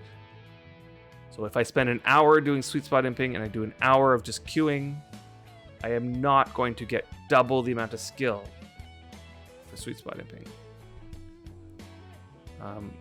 What is true is that each time I get a skill tick while sweet spot imping, this tick will be double the size as compared to if I didn't do sweet spot imping. It's just that when you do that in practice, unless maybe you have everything perfectly optimally set up. So I have like several tools, all like one's a 60 quality tool, one's a 61 quality tool, one's a 62 quality. Like I have to have all that all set up, be there with 1 quality increments, and then I have to have 90 quality tools all maxed to the gills with nice WOA and Circle of Cunning, and all of that has to be like all there. And even then, I would say you probably get about a 50% increase in skill, maybe 60% increase in skill per time invested. And it definitely is quite legit. Totally agreed that if I could get 50% skill gain, I would do it. It's just I can't get all that setup ready. So like in my horribly bad setup, like I'll even show you what my setup was. Here were the carving knives that I created. This was all for sweet spot imping. Okay. And I had this distribution. So my weaponsmithing, let's see, what's my weaponsmithing? I even took off my weaponsmithing for my list here. Okay, whoops. What's my weaponsmithing? I put in a lot of time, by the way, into trying to set this up. And it just didn't work out. Oh, I'm just being inactive here. Okay, my weaponsmithing is probably 30 maybe, at most. I'd be surprised if I hit 30. Oh, I actually did. It's 34.4. And so my sweet spot is somewhere in here, like, I don't know, we can calculate it. Let's calculate it. 34.4, and it's times 0.77 plus 23. Okay, so it needs to be 49, almost 50, right? So I might have did this one and got past it, and so I'm on to this one here. I enchanted these so that the tempering action would be affected by these enchants, right? And then I'm using my 90 quality tools that I had for blacksmithing already, and I just went to town on it. Like I went and got my skill up, and I did a whole bunch of sweet spot imping, tracking the skill gain per hour. Just doing one action at a time, maybe a couple actions at a time, because with WOA you can get a couple actions in. I just did that for like a half hour or whatever it was. I think I did it on stream too. And then I went back to just regular imping. I took a bunch of random, just not even enchanted carving knives, and I just did regular imping. And I think the difference was about 20%. I think I got 20% more skill gain doing the sweet spot imping. Now, some people will say, well, 20% is still good increase. So you get 20% more by doing the sweet spot imping per time. The problem is that in order to sweet spot, you have to be clicking every 5 to 7 seconds. Every 5 to 7 seconds, you have to be there to like click the next time to go. Maybe you can double up on the queuing actions, queue like a couple actions or 3 actions in a row, and then you're like every 15 to whatever 20 seconds, you have to be there to queue up more. Whereas when you're doing regular imping, like just the queuing up, and you're queuing up 5 or 6 actions or whatever, however many actions you have, you can queue those actions up and then just not have anything to do for the next 2 minutes. You can alt tab to another character, you can watch your show, whatever it is, at the expense of it being 20% less experience. Totally, yeah, it does. And then you're saying, yeah, you were saying earlier, you don't sweet spot. And like, I kind of wanted to give it a shot because I like this idea of doubling up my skill gain, but boy, it just felt like a lot of effort and it wasn't giving me the gains I wanted. Yeah, I even sped them up. I tried all of it. 20% skill gain, 20% more sanity. I know, that's how it felt to me. Like, I'll take that deal. Yeah, you keep telling it, but you don't do it yourself because of the setup. Yeah, I know the setup is a lot. Like, there's a lot of work to get it in there, and then the payoff just doesn't feel like it's there. So perhaps you should do a 5-hour rush tomorrow on something you have items to hit on, and then run the numbers and see the percent skill. Yeah, do the. You don't even need the 2.5 hours. Like, you'll see it pretty soon after you start. Like, get your Wurm assistant set up, or you probably can program something a little bit better. The Wurm assistant, what it will show you is how much skill gain you're getting per hour. And it'll keep updating that, but like, you know, after the first 15 minutes, that number sort of settles down and asymptotically approaches some value. Right? So after 10 minutes or whatever, you can go 10 minutes and see the number, and then you go 20 more minutes and it's like still around the same number sort of thing. So you can kind of see what your skill gain per hour will look like after 10 to 20 minutes of just imping. And you can go longer just to see if, you know, just to convince yourself, but boy, I just keep forgetting about Xander. Gotta remember. But yeah, I didn't even use Circle of Cunning on the tempering action when I was doing the regular imping either, which is something that I usually do. Like on the old servers, I did get my weaponsmithing up into the 70s. In fact, I was probably past halfway through the 70s. So I did pretty good, I'd say. What's happening here? Did I finish all this? I've just been mindlessly hitting these and I got to the end. Yeah, I got to the end of all my spooky fragments. Okay, let's put... What's happening here? Let's see what I got in total.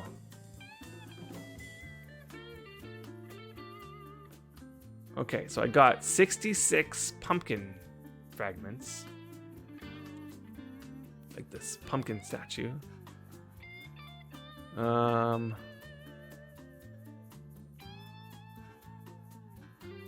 Boy, I'm not gonna be able to fit these together.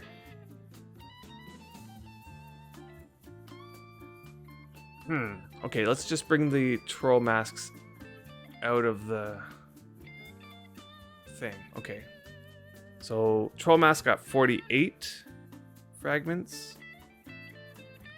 So that's like 9 masks there. And then the shoulders, I got 32, so that's like 6 masks. 6 pumpkin shoulders here. And this is 7 witches' hats. It's not bad. Not bad at all. Let's try not to forget about Xander too long. Yeah.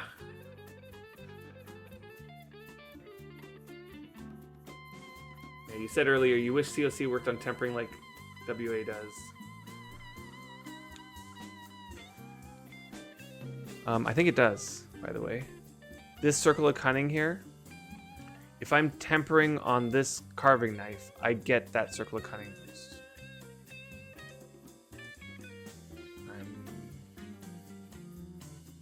I'm pretty sure that they didn't change it.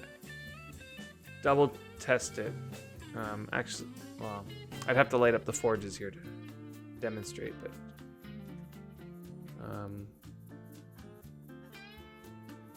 here, let's put one of these and let's put this one. So I don't need that one for sweet spot imping anymore. I have run out of I ran out of kindling. Let's just make too far. Let's make some kindling.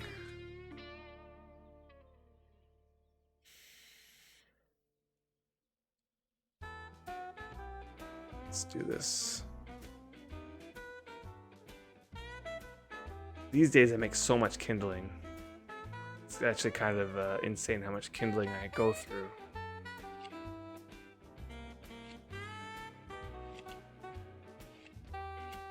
Yeah, COC percentage. Okay, so all I need is actually, you know what? I'll put in some water action ones. Let's see.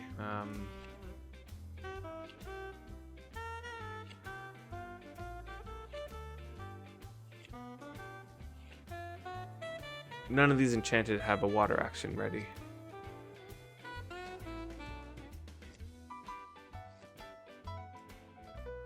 So I'll just get that one to be ready. Okay, I keep casting on this thing.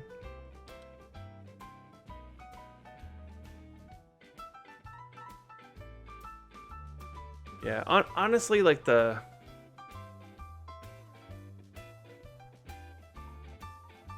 I prefer just the sanity bit, right? Like as Perigi was saying, like just even if sweet spot imping was significantly much better skill gain, it's like I could only keep that up for so long before I can't take it anymore, you know?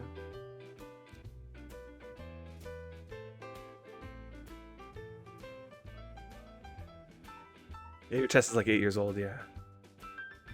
It's easy to test. Okay, so yeah. So it would be funny that sweet spot doesn't work with weaponsmithing, since for some reason weaponsmithing is so slow in comparison. I can guarantee you that it does work with weaponsmithing. I've tested it. And 20% was based on managing actions differently. I don't know what differently means, like what I should be doing. But the way I was doing it was when the action completed, what I did was I used the macro button. That what you call it? The macro that I set up. It's not really a macro. It's like the one macro that we're allowed to use in Wurm. So I'm not macroing. I'm using the button that does this thing.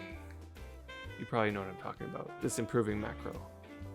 How do I go to look at it? It's this one. Where I press the button and it presses the one button for me, releases the one button, presses my improved keybind, and so on. It just activates each of the tools and tries to improve. So I was using that. So every time the action finished, I pressed the button and it would start up the next one. Sometimes it would queue up two because it would do the hammer action and then it would do the pelt action next, sort of thing. Yeah, I know, yeah. So honest, like the sweet spot imping was giving me better gains. So I'm not going to say that it wasn't improving my gains. I was getting better gains. Like overall, the number was higher for sweet spot imping, but it was higher by about 20%. Yeah.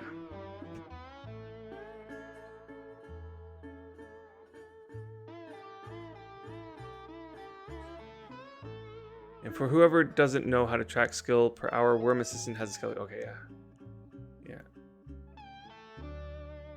See, and that 20% is not good enough for you to play the way. Yeah, exactly. That's how it really felt, right? Like, it's like I could do it for a while. It's just I just get to the point where I don't want to do it anymore. I don't want to have to be there every 5 to 7 seconds to queue up the next action.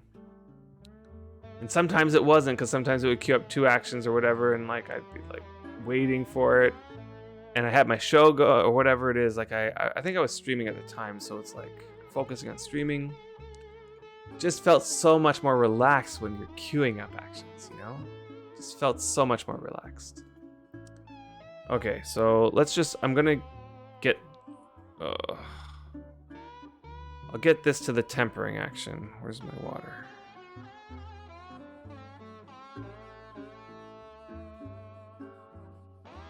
Oh, of course. Iron action right away.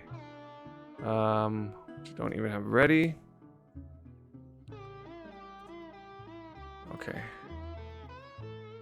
Go. Let's put the kindling in here. Let's make my inventory feel a little bit nicer. Get rid of all these.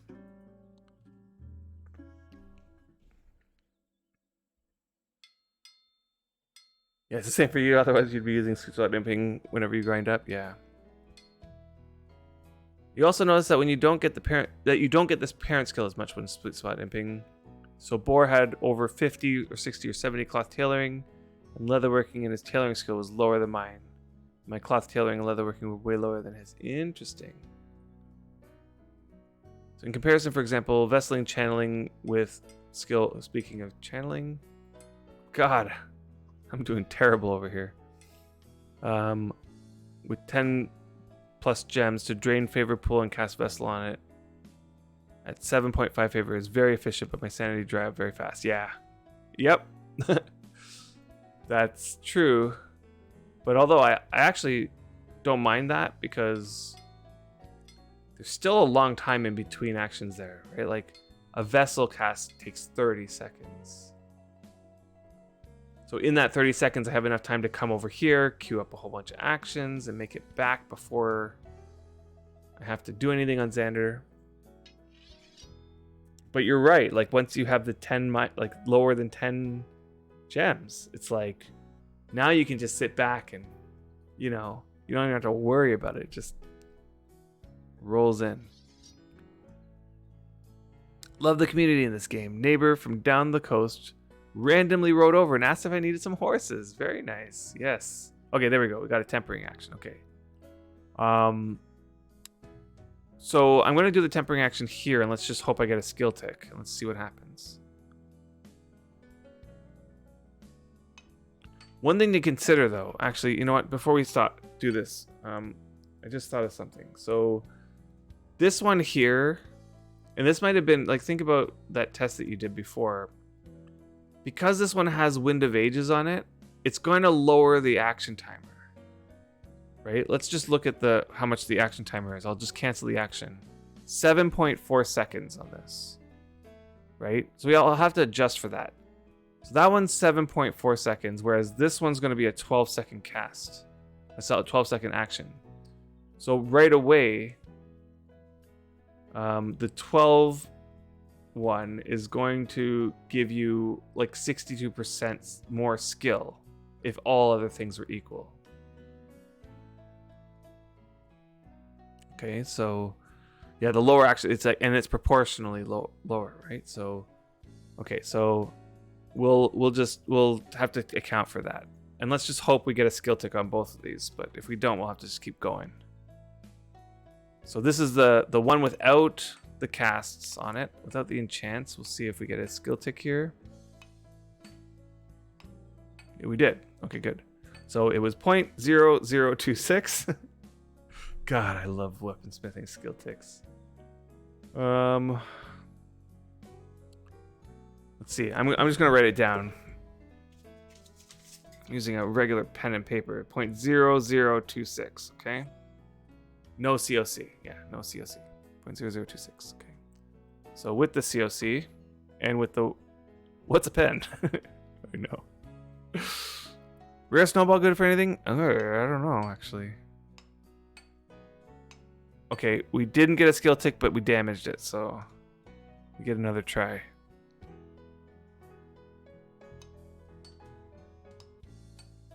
Nope. Same thing happened. Damaged it. Didn't get a skill tick. Black dragon blood for 6 silver? Holy crow. There, we got a skill tick. Okay. 0.0017. Okay. So what I'm going to do is I'm just going to take this number and multiply it by 0.0017 to adjust for that.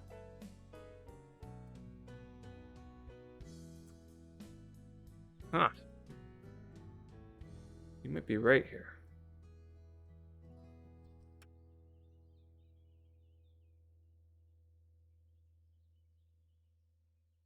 Hasn't learned the skill of writing it down. As far as the rare snowball goes, I don't think so. I mean, snowballs can be used for like recipes for food, but I don't think that like that'll just adjust the affinity. I don't know if it's going to make any difference to the end result of the meal in any other way.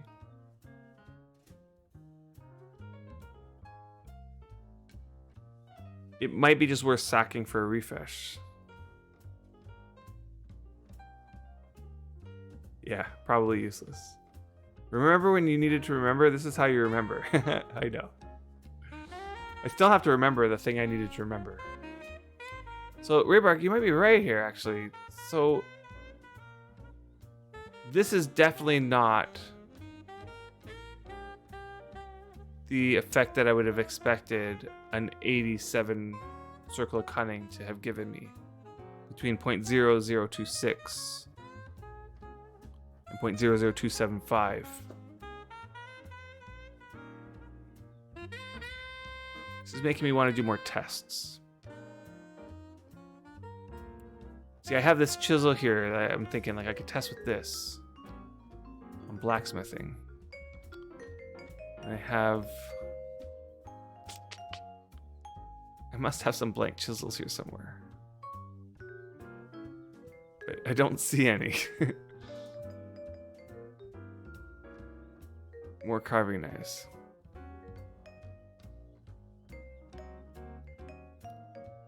Hold on, where's Xander? Okay, you know what? I give up. I'm just putting that away. Chisel, chisel, chisel.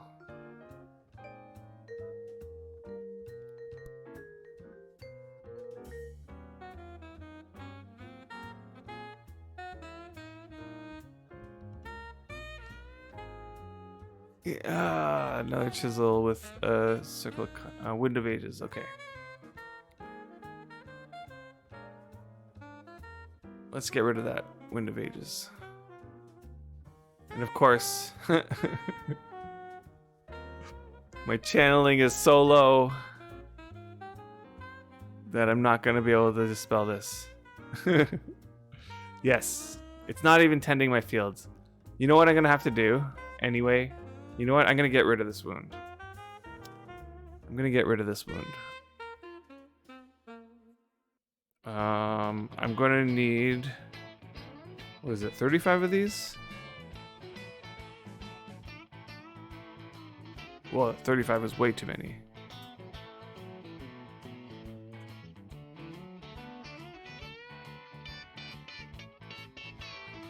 Okay, that's good. I'm going to need to get rid of this wound anyway. So let's get rid of that.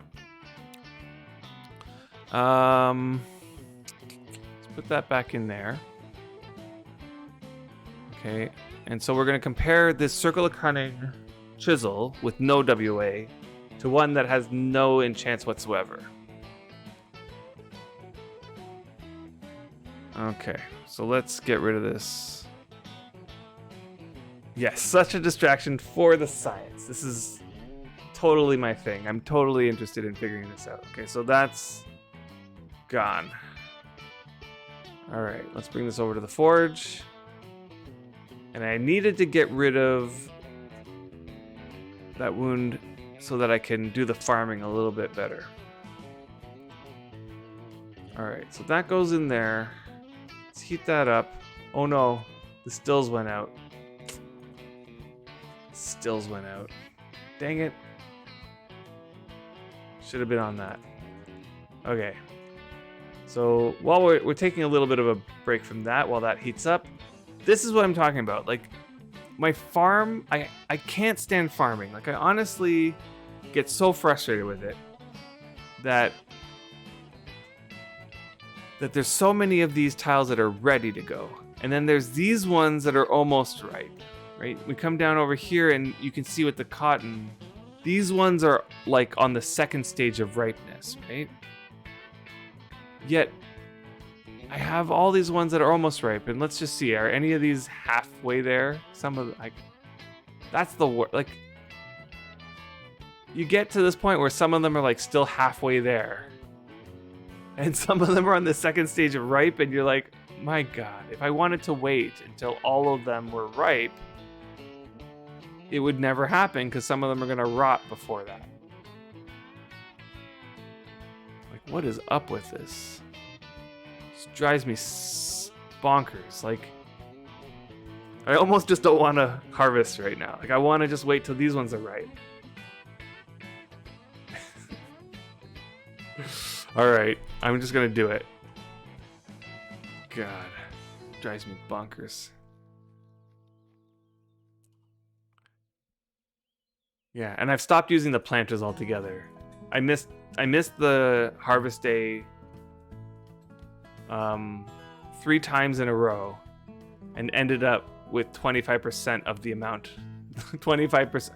I lost 75% of my crops 3 times in a row before I just said, forget it. Like, I'm not even going to deal with that anymore. Oh, did I just harvest that? Okay, good. Okay, I thought I was harvesting this one. Okay. All right, I got to be more careful because some of these are not ready. Some of these are not ready. So I'm just going to harvest the ones that are. I'm getting pretty good yield though. Like 20s, like 13 or 12 or 13. That's pretty good. Just do what I do. If you aren't ready yet, I just harvest and replant them anyway.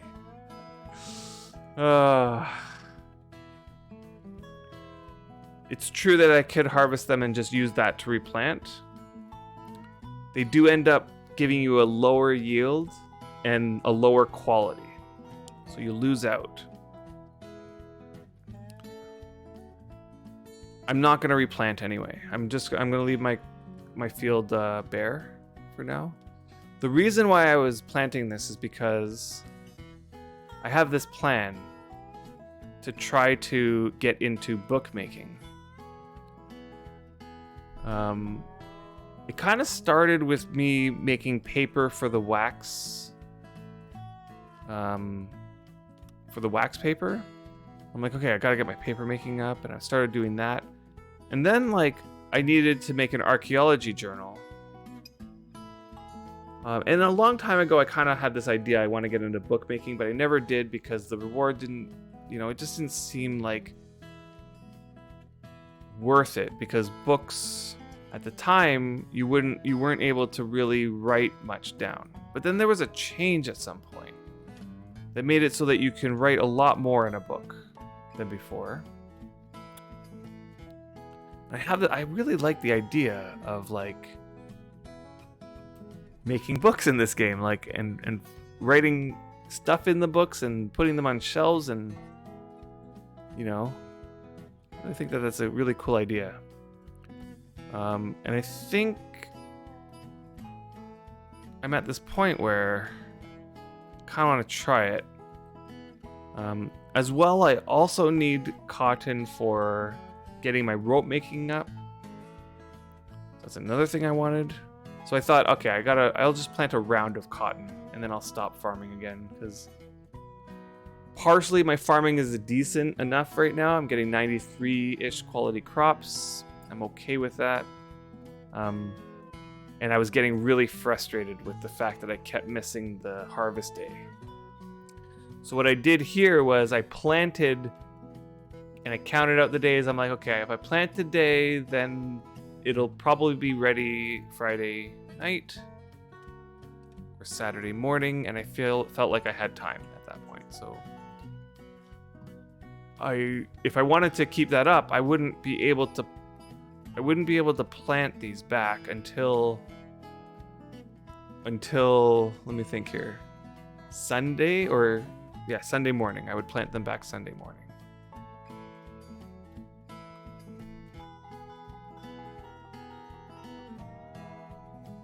You call out a book if it only has 5 pages with 3 words on each. Yeah, but I think nowadays you can get much better results there. Let's see. Book.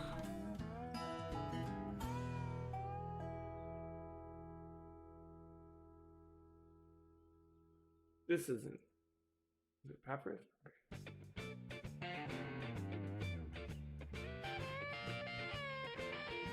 Okay, so here it is. The number of letters you can inscribe is equal to the offset, which that depends on whether you're using dye or ink. Okay, so ink is something that you get from octopi, I think. So most likely I would start by using dye. So let's say 10. So 10 plus the quality. So let's say you're using, let's say 70 quality. So that'll be 80 plus the quality of the paper. So that might be 50 or 60 or whatever. Plus the quality of the reed pen, which is like, technically if you maximize all these things, you could have well over 300 characters per sheet. Okay, so that's not bad. And then a book can contain 22 pages minimum, but more if it's higher quality. So like, let's say it's a 70 quality book, it can hold 70 pages, and each page could have like 300 characters on it. Right? So like, it kind of, we're getting like to this point where books can hold stuff, can hold information in them. Yeah, and Ultima Online back in 1997 already had books and players could write and copy them. Yeah, copying books is something that they need to add, I think. Totally think that they should be able to, that they should add a system to copy, so you write a full book and then the act of copying that book to another book should be quicker.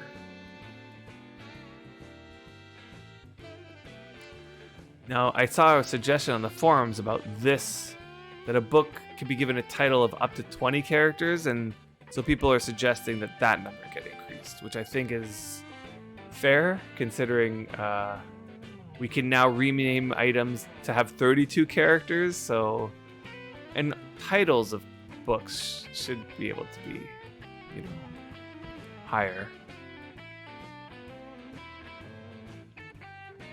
With almost 100 skill in farming, you get revolted with harvest not at 100 quality. But you lose more if you wait and then go some to weeds. Yeah, I know. So my solution is to just pick what I got there and then not replant. I know it's a dumb thing.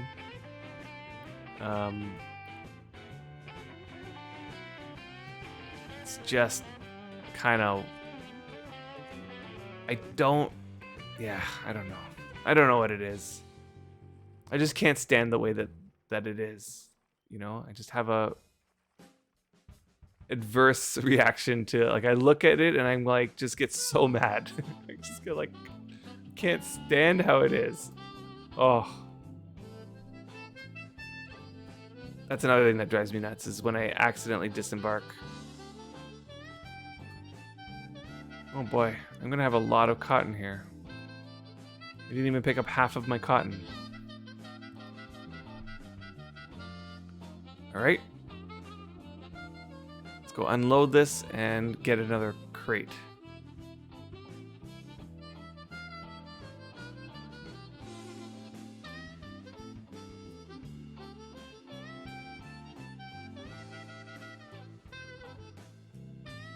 Like, what do you mean? Hold on, I missed something here. Something people on Cadence have no access to. What is that? What don't they have access to? Oh, ink. Is that right?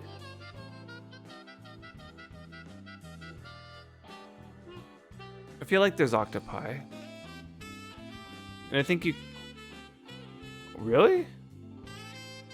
Cadence doesn't have sea creatures? Yeah, I know. Well, Melody has sea donkeys. I was like, no dolphin or shark? Oh, that sucks. I was taking a boat trip last stream and we just stumbled upon, I want to say 40 or 50 donkeys all in the sea. It was like just a massive amount of them just sitting there. There's no cotton in here, right? To mess it up? Yeah, good. Yeah, loads of those. Exactly. Sea donkeys. I need a crate. We used up all our crates, I feel. Okay, here's some. I need to go and make more crates. That's for sure.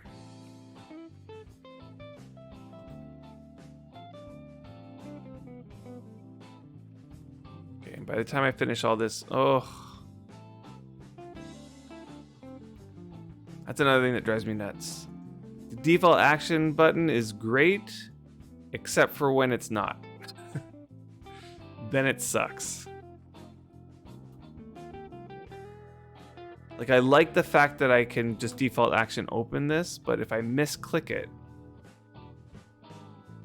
then instead the default action is going to disembark me.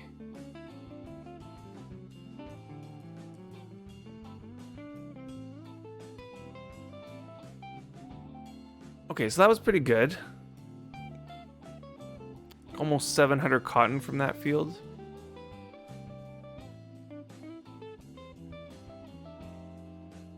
Hey, the Sergeant Scully.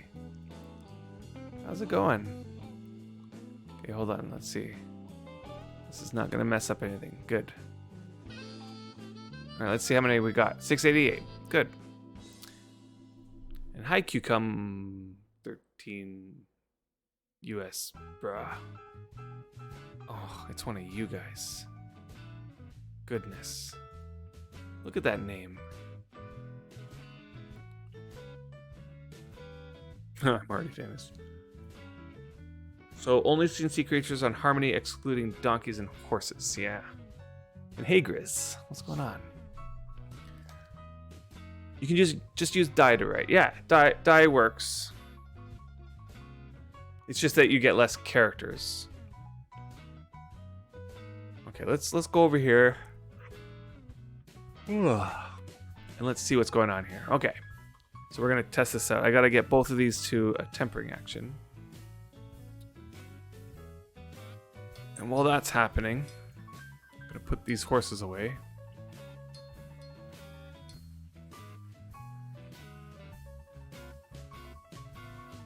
And I should probably pray. I actually don't think I got all 6 of my prays in today. Oh yeah, I put my iron in there. Okay, so for those of you just coming in right now, we're doing some science experiments. Like, I mostly figured like my sleep bonus is at a minimum now. I still have some time tomorrow to get that 30% skill gain, and I'll be totally out of sleep bonus. So I kind of want to do this science experiment. What we're trying to figure out is, on the tempering action, does the circle of cunning from the item affect skill gain? Or is it just the wind of ages gets affected? What? How come? Oh, you know what? I didn't fuel the forge. Alright, I'm gonna have to put that back in there. And, you know what? Just to make sure that everybody is, like, not gonna question the circle of cunning on the water, I'll just use some regular water for this. Okay. Now, why this is a question is because we know for sure that Wind of Ages gets affected by the water, right? So I'll do this on this action here, right? Like, so if I use the water, need to do this. If I use the water on this carving knife that has 98 Wind of Ages, so let's watch down here at my timer. I'll do it and I'll stop it. Oh, wait, it's not, never mind. It's not even, it's not, God. Okay, I gotta do it on an action that has water. Okay, so this one here, this shovel. So it has Wind of Ages, has a water action. I'm gonna use water that has no Wind of Ages on it, or no enchants on it, right? I'm gonna improve this shovel, and you're gonna see the action timer be quick, 6.3, okay? So that action timer is 6.3 seconds. Whereas if I was imping something with no Wind of Ages on it, let's see, this pliers, for example, the attempt with the water, it's going to be 12 seconds, okay? So we conclude then that on this tempering action, that the game is using the Wind of Ages that's on the item that you're imping, and it will increase the speed. This only works on the tempering action. Now, what we're trying to figure out is, does COC work the same way? So if I on the tempering action here, will this 88 Circle of Cunning give me a bigger skill tick than the one that doesn't have Circle of Cunning? Okay, so that's the question. We will find out once I get these both to tempering actions.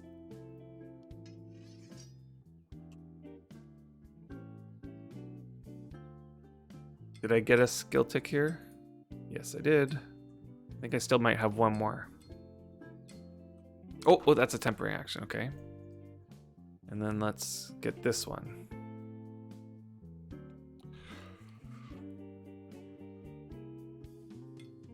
Now, whether I'll get a skill tick at all is another question altogether. It's going to be hard to know. We'll have to just keep going until we get a skill tick on the tempering action.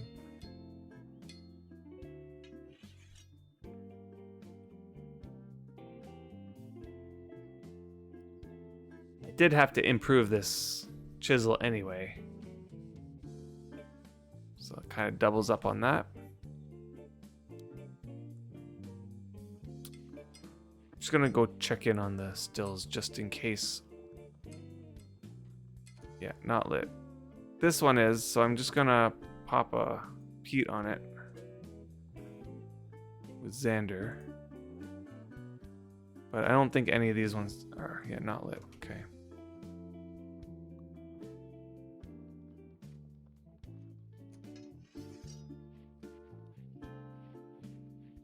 And in a second, I'm also gonna have to take a break. So maybe just before we do this, I'll have to take a break. I'll get it all lined up so that when I get back from the break, we can get right to it.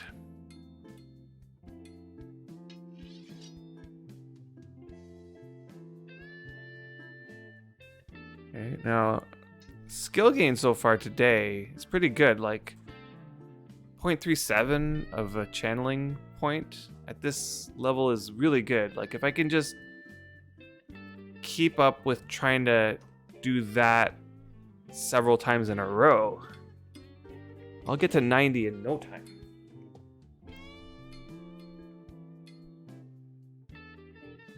Okay, both of them are tempering.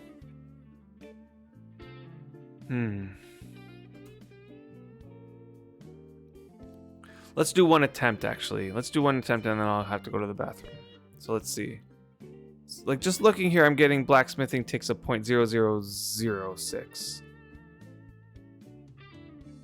So my assumption would be that if I have 88 Circle of Cunning, and that is actually going to increase my skill.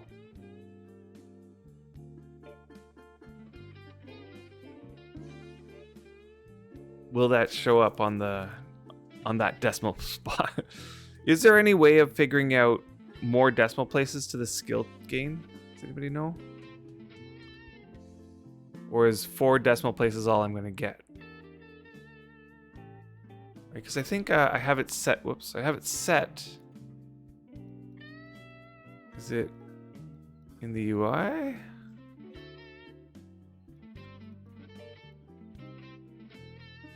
Skill tab updates, I have that set to always. I think that's the best I can get, right? Okay, let's test this out. So,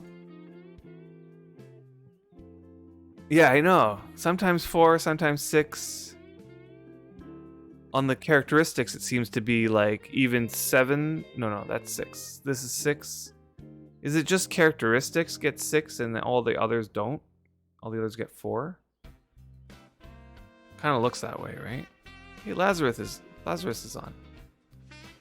Okay, let's just test this. Then I gotta go to take a bathroom break. So, let's do the non-COC first. And let's just hope that we get it right on the bat, like we get some blacksmithing ticks here. We did not. Okay, I'm gonna reset that. Yeah, the skill does turn green and lists more often than those jumps. I know, it's so weird. So it's like, it's increasing and increasing and increasing, but when it gets to the point 0.000075 or whatever, if you get more than 4, if the ticks are smaller than 0.001, but can't force extra digits, you don't think, yeah. It's kind of messed up. But I guess that's just the way it was programmed.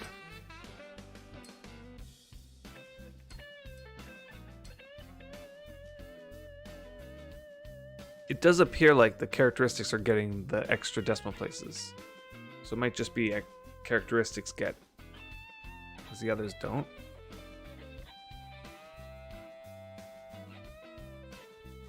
Okay, so let's try this again. So this is the tempering action on the non-COC one.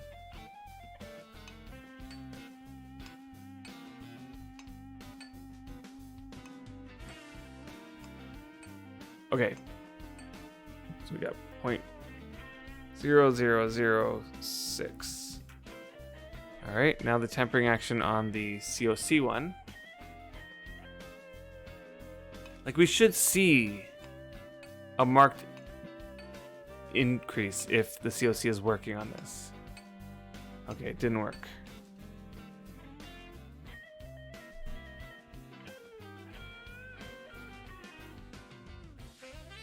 Okay, back to tempering. Okay, so here's another one chance at it.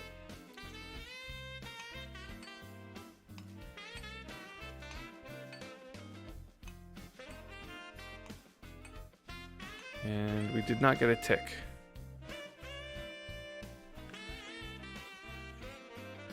So like Circle of Cunning should increase the skill gain by the percentage of the power. Right? So the 88 Circle of Cunning should increase the skill gain by 88%. So a 0.0006 times 1.88. So I should see a 0.0001. Or 0.001 rather.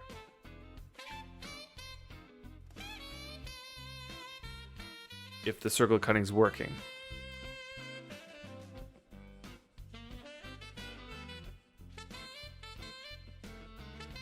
First, we gotta get to the water action. Okay, back to a water action. Okay, so let's look for the tick. Come on, give me a blacksmithing tick.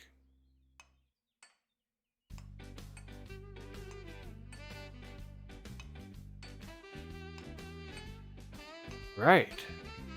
0.0006.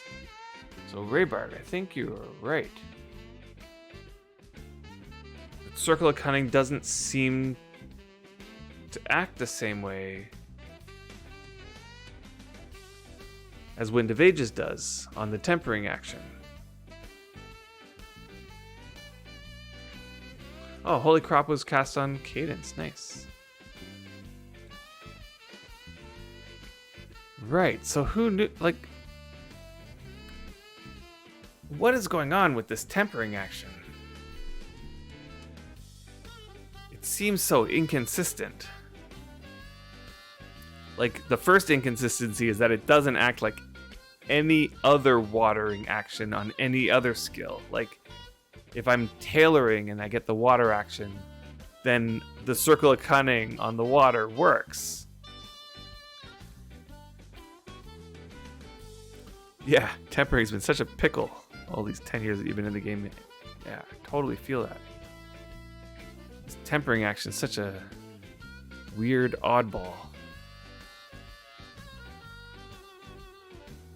Like, the fact that the tempering action takes on the Wind of Ages of the item you're tempering is just odd. But it's even weirder that it doesn't take the Circle of Cunning of the item that you're tempering. That's just weird. I don't know. I just vote for maybe fixing it so that the water action just works like everything else. Could imagine it's because we're supposed to have a water container on the ground and activate the tempered item. I still feel like that doesn't work.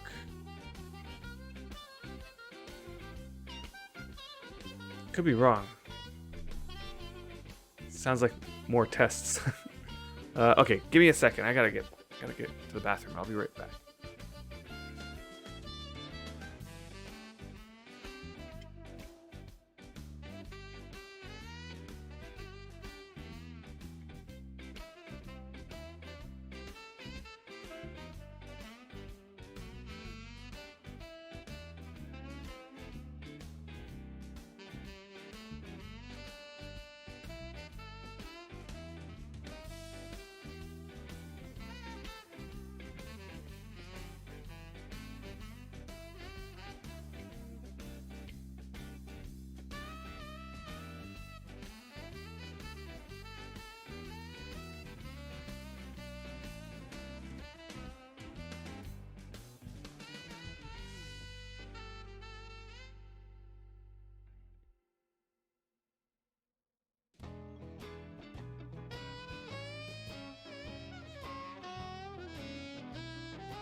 Alright. Sorry, I noticed my green screen was getting rolled over by... It was getting rolled over by my chair, so it was getting all messed up. Alright. So let's see. Rayberg, you're saying... Water actions in other skills do work like any tool, so Circle of Cunning, water, yeah, on water is a thing. Tempering is just different. I know. It's so weird. Okay, but it's probably the origin of why tempering is backwards. If you think of how tempering works in the real world, so Des might have thought that way. It's possible. It's possible that they tried to just code the tempering differently and then it just never worked out properly. It's possible. So here's your theory. So I wonder if this will work out. So, whoops, I'm looking for the stone chisels. I suppose in order to get this to work, I'm going to have to bring this all back to tempering again. Okay, that was quick. And what I want to test here... Oh, what's happening? Oh, that's just the trader's head. I'm like, what is that thing that's behind my head?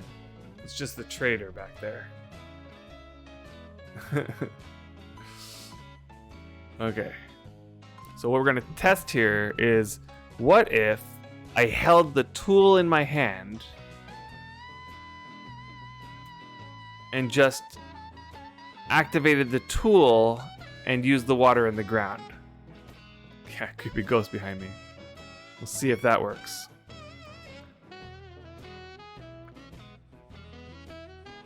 Okay. So let's see what happens here. Hopefully we get skill ticks on the beginning. So,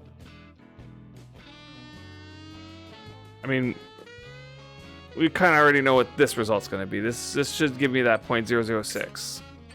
If it doesn't, I'll just go on to the next one, but okay, it didn't. Oh, but I can have another try. And by the way, I was gone, grabbed myself another beer. This one has a bunch of green on it, so my green screen's fighting with it. But it's called Space Invaders. It is a lighter IPA.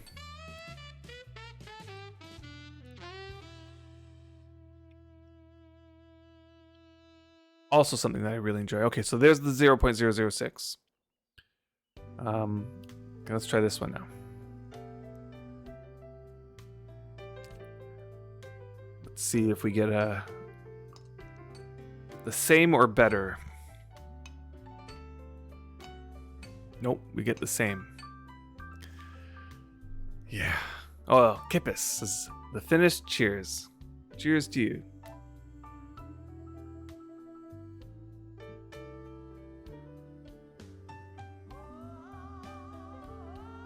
Well, that worked out to not give me the skill gain.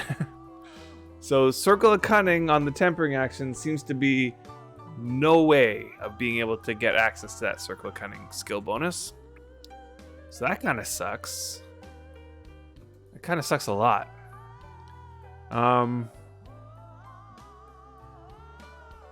You know, I'm trying to debate, like, what should I do with these fragments here? Should I combine them or should I just keep them separate? Because, yeah, I don't know.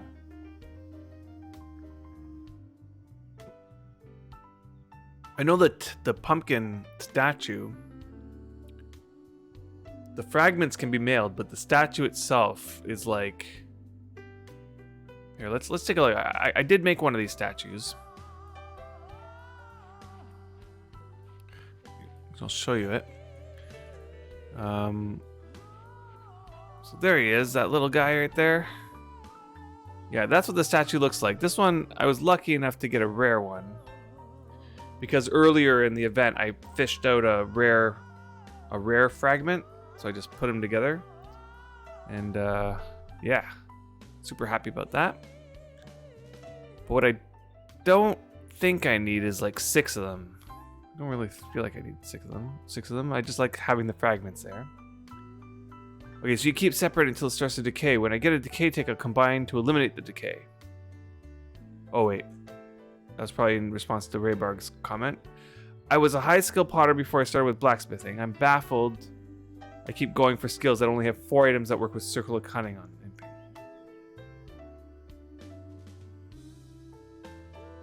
Yeah, pottery with the hand. Okay, so Sergeant Scully, I'm actually confused now. Was it something I said that you're responding to? You keep separate until it starts to decay. When you get decay ticks, you combine to eliminate the decay. Like, I feel like I do that sort of thing on some liquid, like any liquid that will decay. Oh, you're talking about the fragments. Right. Okay, that makes sense. So the fragments, if they decay. Right.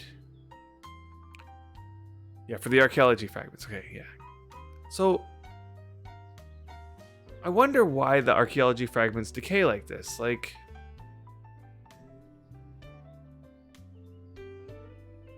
that's a little bit frustrating. Like, I'm sitting on 2,000 archaeology fragments, so I'm gonna have to sort of manage the decay there. Just kind of annoying. Yes, this is very, very important point about archaeology, Raybarg.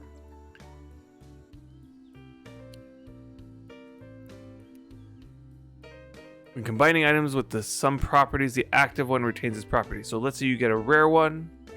If you activate the rare one and combine it with other ones, the result will be rare as well. Yeah, it sucks, especially for the statue frags that take 100 pieces. I know!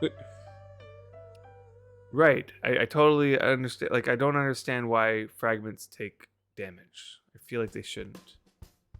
And Raybarg, you have to make this joke. Why can't I get COC on my hand over the years? Yeah.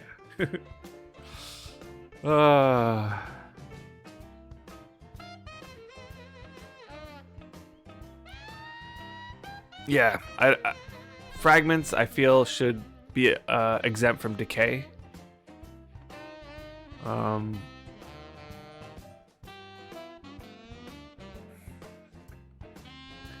on, let me just see what is. How much marks do I have? 39,000 marks. So I wonder if I can afford another magic chest with that. I don't think so. I think you need 40 some odd. Let's just double check this. And Griswaldo, you're saying pretty cool that archaeology fragments live carefree in the dirt, being stepped on by bears for years and then turn to dust after 3 days after you dig them up. I do feel like they don't decay that fast. They actually have a really slow decay, and every decay tick is like really small. So they do last a while, but the fact that they decay is just at all. Yeah, the large magic chest is 42, so I just can't afford another one. It's because we chisel and brush all the protective dirt from around them. Yeah.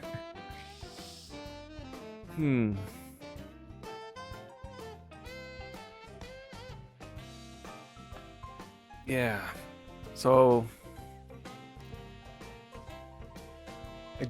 I'm really bad at organizing like inventory space. So my large magic chest, for example, here has like a ton of random crap, like just randomness.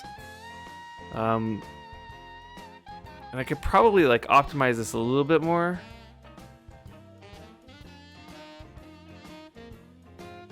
I don't even have a backpack in here, which I could probably do to make things, but small barrel rack for organizing fragments. I actually really like this type of, like, the organization of backpacks, and inside the backpacks, you put pottery bowls.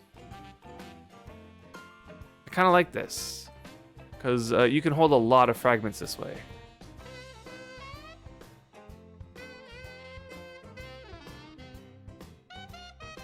Whereas a small barrel rack would have 30 barrels, and each barrel can hold 100, I suppose.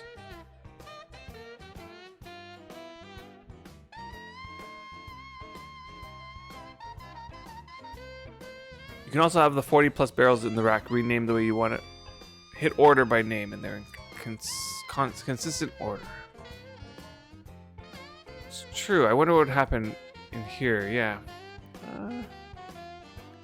I know the order is a little bit weird, but not bad.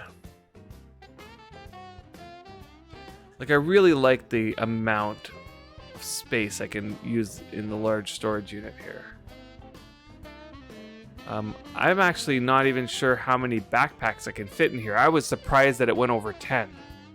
Because I was under the impression that I would only be able to get 10 backpacks into one shelf. But then I put in the 11th, then I put in the 12th, and then I ran out of bags, so I don't know if I can put another one in. I can put in my tools one. Whoops.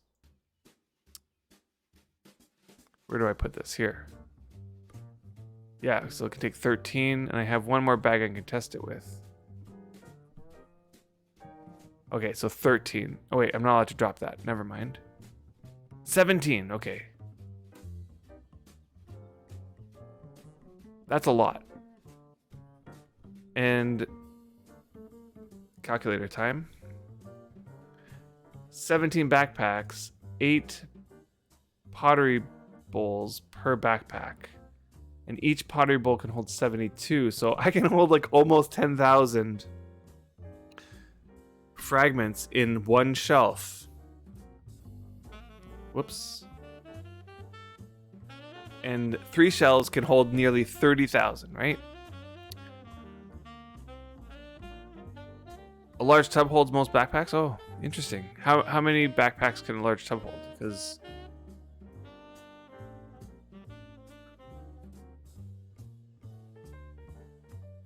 is it more than 17 times 3? Is it more than 51? Okay, 30 in a large tub. Kevin Tari, you're like a wealth of knowledge with these numbers. So I feel like one large storage unit can hold 51 backpacks. I feel like it's pretty good. It's pretty good. I mean, we could probably like bring a NAR up here and just put a NAR and hold 100 backpacks. Right? You're an organizing freak. I know. I need a little bit of that, or a lot of that, for that matter. I've gotten a lot better over the years, by the way. Gotten a lot better. I'm still not the greatest organizer. Like, look at this.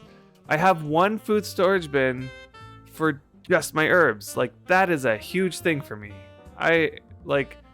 This is what it usually looks like. This is what my normal food storage bins look like. Like, just hodgepodge of randomness. But I actually went and said, okay, I'm going to make a food storage bin that's just for herbs. And it looks so organized. Like, I can find exactly what I need.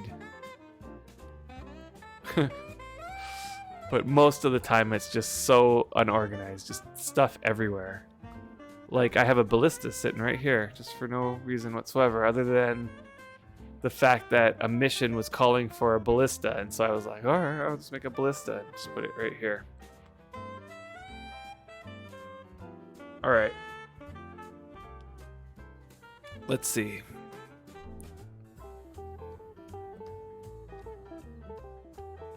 You know what I think I'm going to do? I'm going to eat a sleep powder. And then I'm going to level up my bookmaking. My, gosh, what is the skill that... Papyrus making? What is it? What's the name of the skill? Papyrus making. I'm gonna skill up my papyrus making. It's only at 12. So let's eat a sleep powder. Okay. Before I turn that on, I gotta remember how to make a book.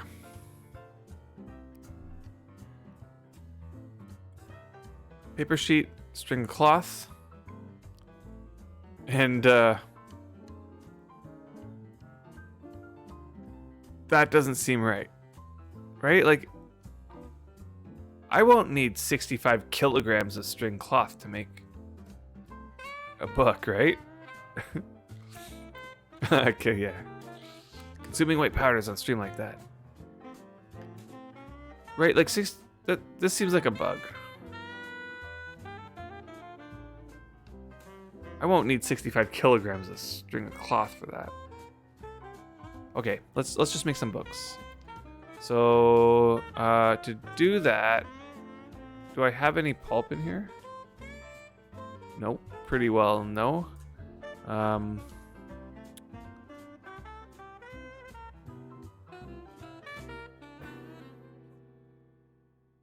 Let's take some of these. And the wood type doesn't matter for books, right? Pretty sure it doesn't matter. Oh, now I'm walking slow. Okay. I just realized something. Ugh, I dropped the wood scrap. Did it land in here? Okay, good. What I'm missing is the press. Let me just double check. Yeah, I'm missing the press. Here it is. Goodness, the press is like really bad quality too. You know what? Let's do the whole thing, okay? So I'm going to improve my press. Then I'm going to enchant it.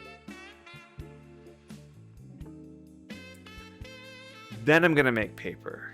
Then I'm going to make books. And then we'll imp some books. So let's do the whole thing.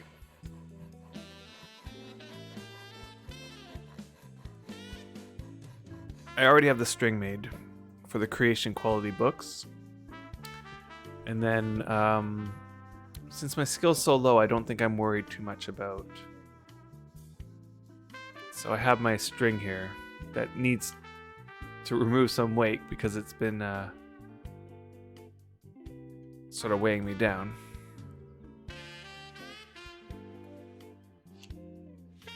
Plague mask for 2 silver.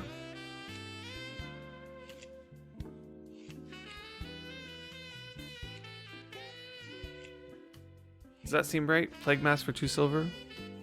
Probably.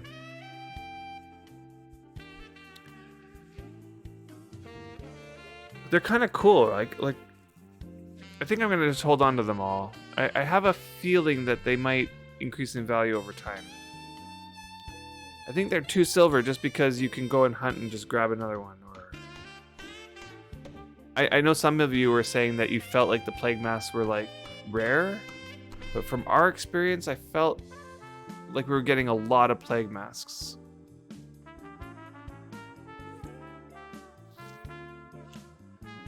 I'd have to check how many Brian got, but I think together we got 8 of them. And we only went hunting for that one day. So that one session that you guys saw on stream. I might have hunted a little bit more, but not like that stream. I might have gotten one more item because I was mostly doing archaeology, and if a mob came up to me, I'd kill it. Or if it was, I might have killed a couple extras that were just in my way, but for the most part, I was just doing archaeology after that.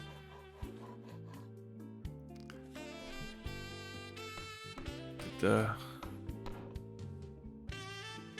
light just get dimmer somehow? No, it's nighttime. Let's see what time it is.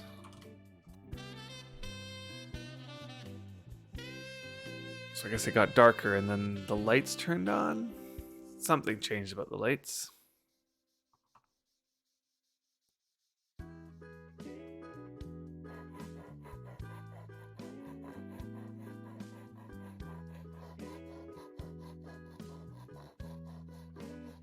What I'm gonna do is I'm gonna change to another playlist.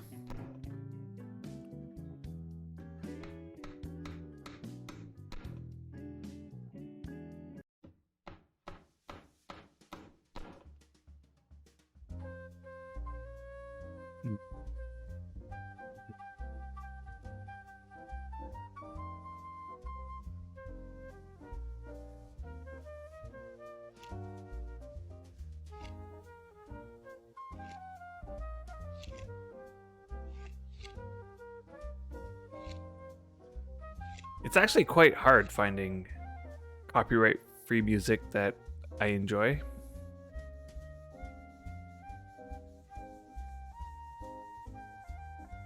But these 2 playlists I actually quite enjoy.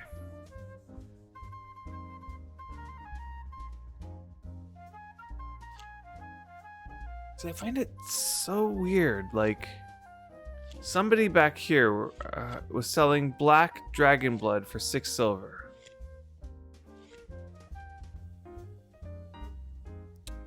You probably should have gotten on for the past week with tries for $7. Yeah. Honestly, it was a lot of fun. That's how it was just fun. Like the drops, getting the drops, like they're all cosmetic, right? So like they're just for fun.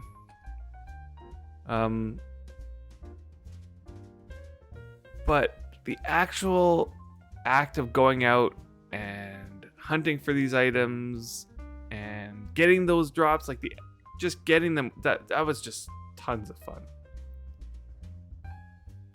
Just absolute fun.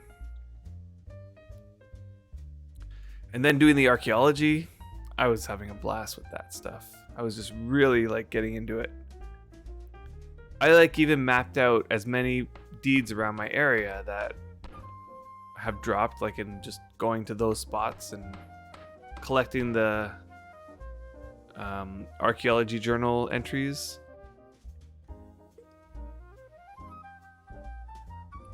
It's not blood, it's the metallic. Oh wait, what blood is used for shadow resist? Yeah, it's the metallic liquid.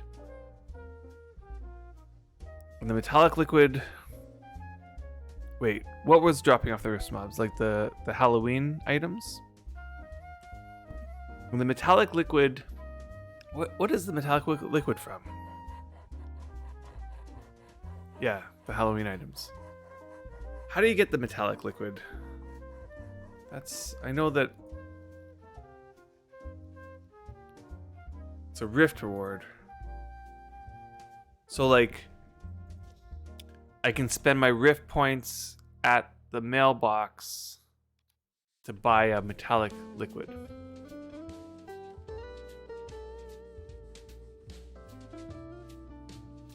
How many rift points is it? Let's go see.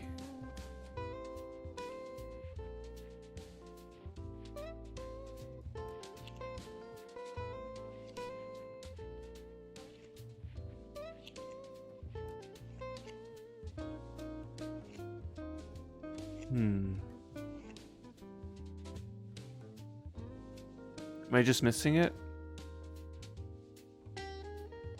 Or do I not have access to it? Oh no, there it is. I'm just missing it.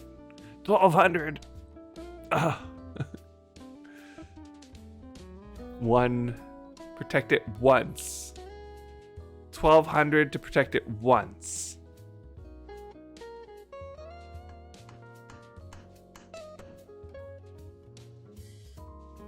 Yeah. 1200 rift points to protect once. That's pretty hefty because that takes about 3 or 4 rifts. Probably 4 in most situations. So you'd have to attend 4 rifts, and then you're going to spend all your rewards that you got from the 4 rifts on 1 shatter resist chance.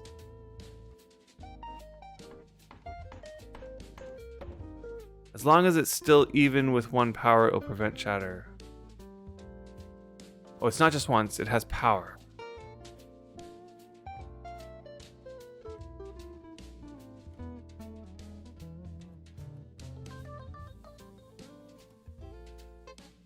A full shatter drains all the power though, okay. So it does sound like it's once.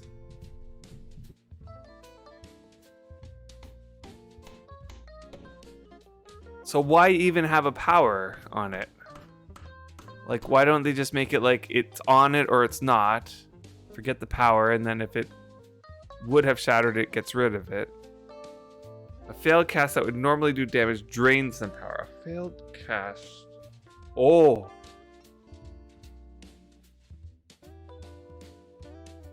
That's annoying. That's annoying. That's really annoying. That makes it even less worth it. Like, why would I want it to do that? 1200 rift points. That's a lot of rift points. Like, to get another metallic liquid, you're gonna have to go to 4 more rifts. That's a lot of... That doesn't seem worth it. Honestly, doesn't seem worth it.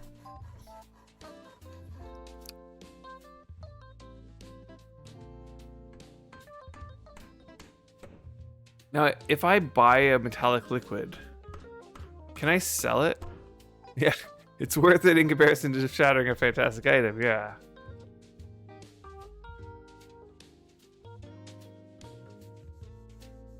Yeah, to be fair, at high channeling and high quality, a shatter is incredibly rare. A 1 liquid is usually more than enough.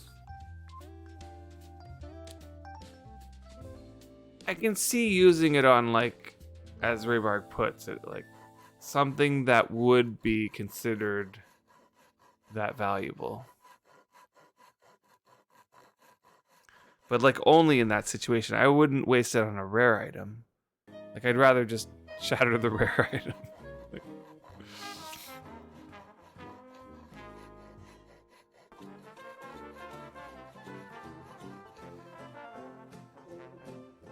Yeah, it would have to be something that you couldn't possibly replace, in my opinion. Because if it's replaceable, it doesn't feel worth it for a rare item, in my opinion. That's all. Like I'm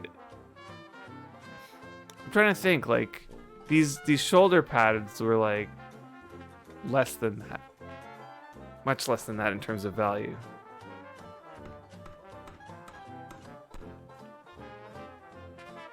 Like I've been having a real hard time getting to rifts lately.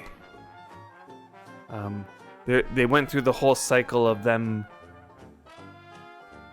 being at like midnight, which I couldn't make on a weekday, and then next thing you know, they're at 3 a.m., which I can't make. Then they're at 6 a.m. and then I can't make that. And then they're at 9 a.m. I can't make that. It's like, when are they ever going to be at a time that I can make? No, they're just like, feels like it's going to be months before I can make a rift.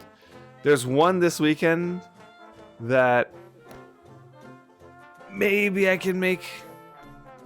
It's like at 11:30 my time, but more than likely I won't be able to make it. And then the next time around, they're going to be during the work week. Can't make those. And the next time around, there might be one, not the next time, but the next time that might be in my evening, and I might be able to make that one.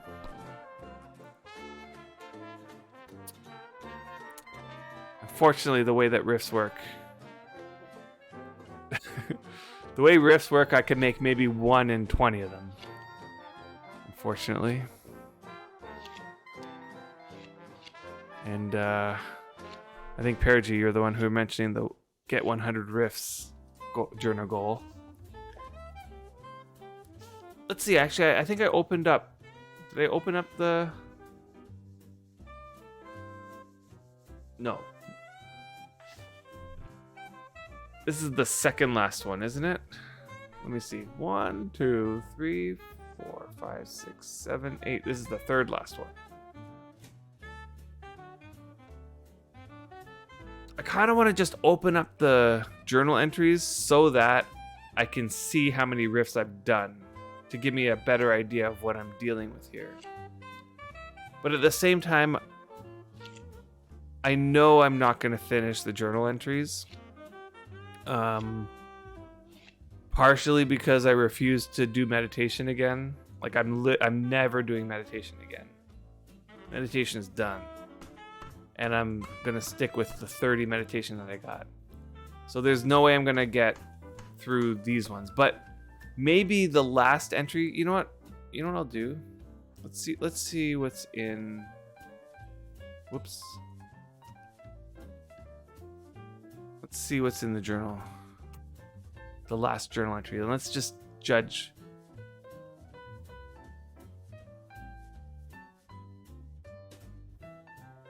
Let's judge how easy it is to get through these last ones. Okay. Before I do that, I'm just gonna... Okay. Build a 10-story building. I could do that. Get a skill to 99. I could do that. Get 5,000 total skill points. Yeah, I can do that. Learn 500 cooking recipes. Ugh. Okay, that's doable. Help with 250 missions. Okay, that's gonna be a toughie. Get 120 titles. Well, I suppose if you're getting 5,000 total skill points. Okay, that's doable. Slay 20,000 creatures, doable. Improve items 100,000 times, doable. Close 100 rifts. Okay, so that's the one that is not quite... That's the one that's going to take the longest out of all of these so far, I think. Perform 500,000 actions. Okay, probably already did that. Equip a complete set of enchanted scale armor? What?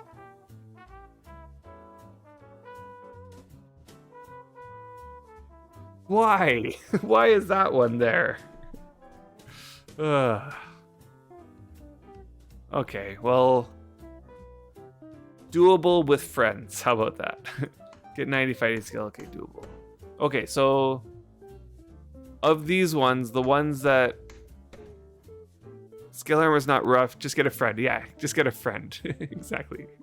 Or get $1,000. Exactly.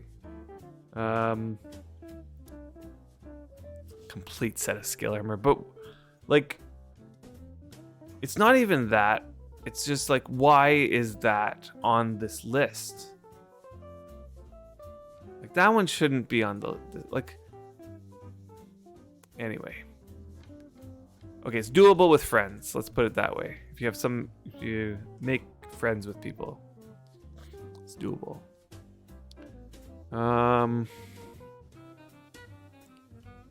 But like, even Griffith on the old servers doesn't have that. I'm trying to think. On the old servers, Griffith doesn't even have most of these things. He's never built a 10-story building. Okay, he's gotten a 99 skill. I'd have to double check if he has 5,000 total skill points. Like, what does it take to get 5,000? You would need 100 skills at 50, or you would need...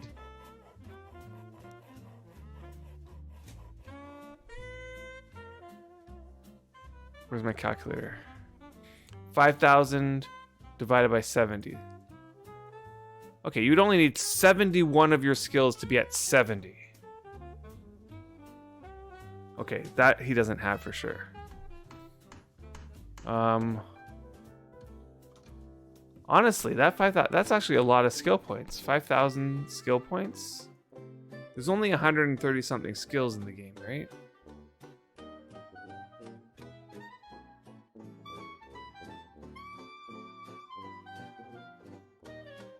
So you would need to get them all to 50, basically.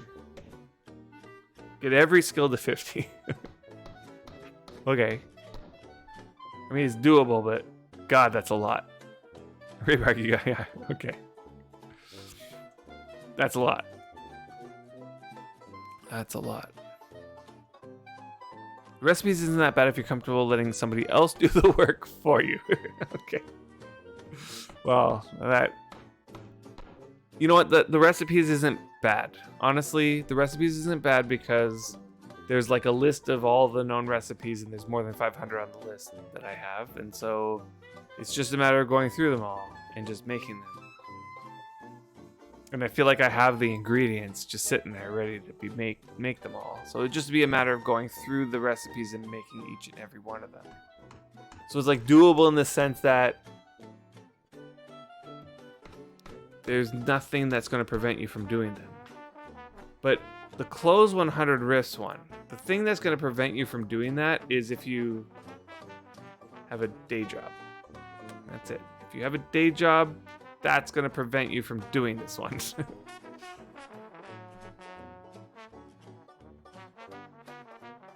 And in completing equip a complete set of enchanted scale armor, like what will prevent you from doing that if you are an abrasive personality whom other people will not trust you with their enchanted scale armor, and you don't have $1,000 to spend on one. The 250 mission seems like just a grind. And right now, because of the 30% skill gain, we've been sitting with the worst missions ever. Because everybody did all the easy missions to get their skill, their sleep bonus, but we now have a list of just terrible, terrible missions. A lot of these things are much easier to do on the old server because, for example, 100 rifts, you have a lot of servers, and each of the servers has a rift going on. So there's far more opportunity for you to close rifts. Whereas on the new servers, there's only, well, let's not count Defiance. There's only 3 servers on the new cluster, and so, you know. What was the reward for the last one? It's like the one that everybody wants is the Master Cape.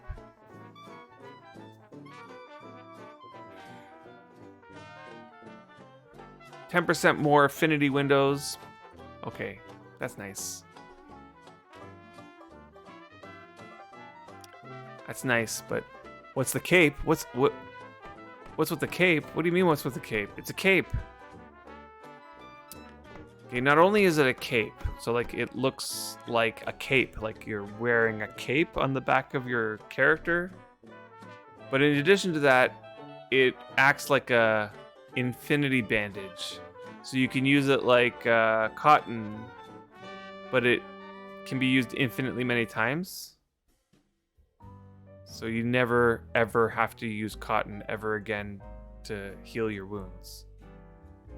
But it's a cape, like it looks like a cape. You equip it in the cape slot.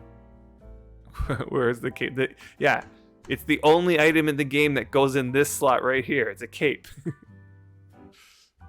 We got a cape slot, if you can believe it, for that one item. There's no other cape in the game. It's that one. And they created a cape slot for it. And it looks awesome. And it's, yeah, it makes you look like a Chad. Exactly. Guess I now have a reason not to complete the last journal entry, yeah. Yeah. Okay. Sure. There's a royalty item on Chaos that goes in that slot. Yeah. Is it like the robes? I don't even know.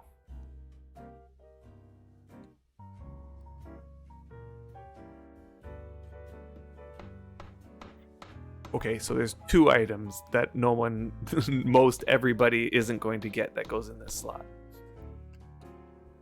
Shouldn't say no one.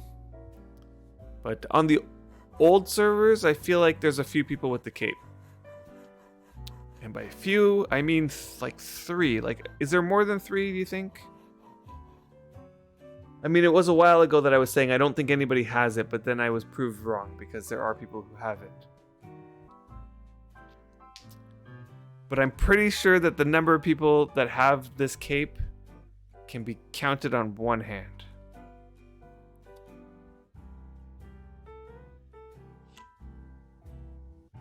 And on the new servers, I'm pretty certain that nobody has it. Just because I don't think there have been enough rifts for one person, one individual to have gone to 100 of them. I mean, there might have been 100 rifts, but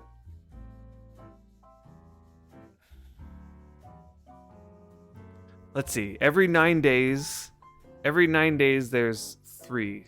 So the servers have been, let's say I think the rifts didn't start until like a year ago. So let's say 365 days divided by 9 times 3. So there's been 121 rifts-ish. 120 rifts on the new servers.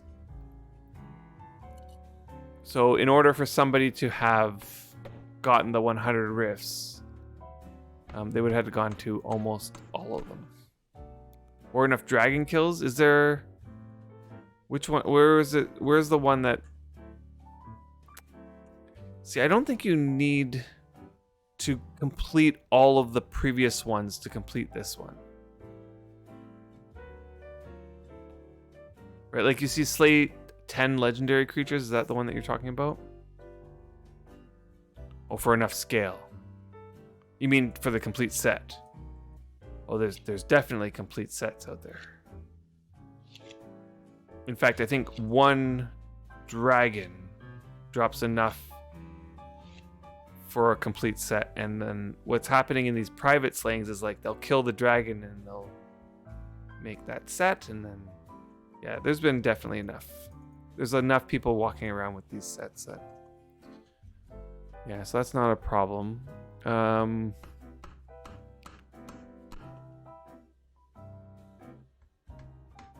Right, with the 5,000 total skill points, there's going to be a handful of people who probably have that. At least one is probably in this chat right now. Possibly more than one. Let's see, what else is... Like, again, this 500 cooking recipes is, like, daunting, but it's literally just going through the list and just doing it. There's nothing that's going to stop you other than you complaining about it. And then the 250 missions, that's another one that is like just time gated, I feel. 20,000 creatures is more than you would think. I can believe that. I totally can believe that. But you're going to need 90 fighting skill as well. Which one do you think, Nin, will you hit first? 90 fighting skill or the 20,000 creatures? Probably you'll hit the 90 fighting skill first. I guess it depends, though. Yeah, you'll hit the 90 fighting first. 2 people from North have put their skills on Yarja that got 5k plus. Yep. Yeah, so I know that that's something that people have. I don't have, but I know other people have. And if you have that one, you probably have the 120 titles.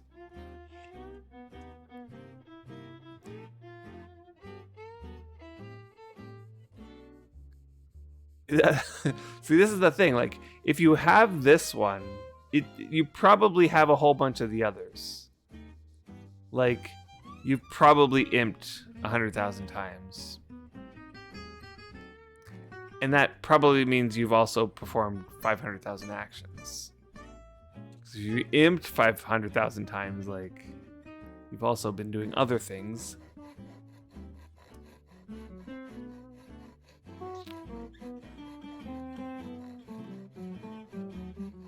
Yeah.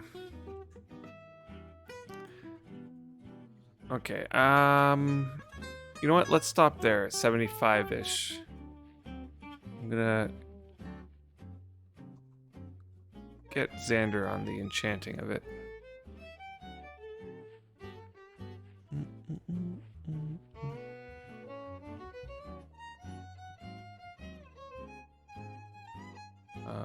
Is there water left in here?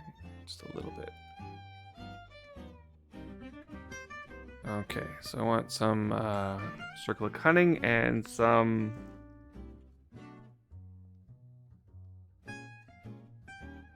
Wind of Ages. You have a total of 119 titles. Ooh, that's really close, Nin. That's really close.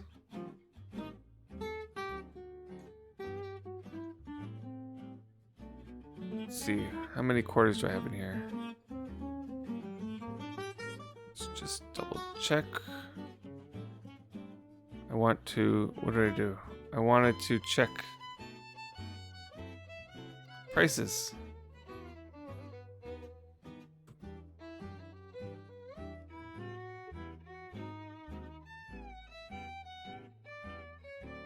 Oh, 24. Missions and rifts are always going to be what's holding someone back. Yeah. Yeah.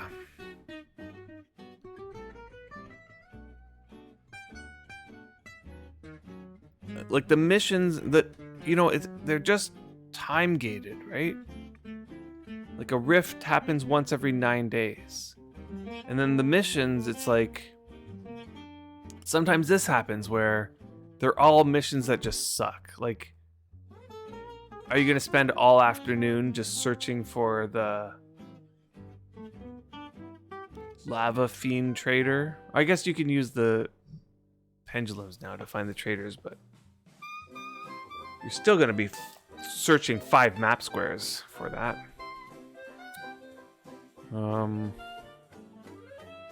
Yeah. There's some days though that you can like you'll complete a mission, and then another mission comes up that you feel like you can also complete. So you'll complete that one, and then another mission comes, like you can get a few missions done in that day. But 250 is a lot, right? If on average you're doing one per day, that's almost a year of doing missions, and you're kind of probably trying to stay on top of it. Okay, let's just try to cast over that. Let's put the wood piece back. You're checking how close you are in south, yeah. I'm definitely far away on all metrics, I'd say, on both of my tunes. In fact, I'm actually feeling like my new tune is catching up to my old tune in terms of skills. I definitely diversified a lot more on this tune.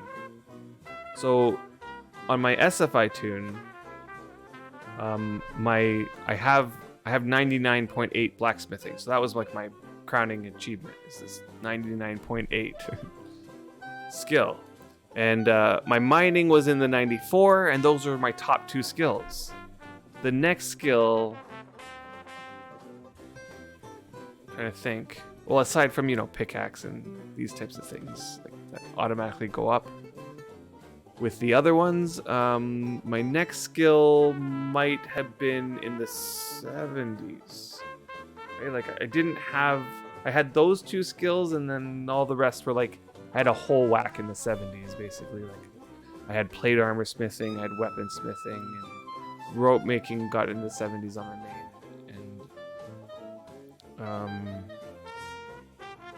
And we think, there's obviously I got my wood cutting in the 70s, and my stone masonry in the 70s. I got carpentry in the 70s, like these types of skills, like all of this, lots of 70s.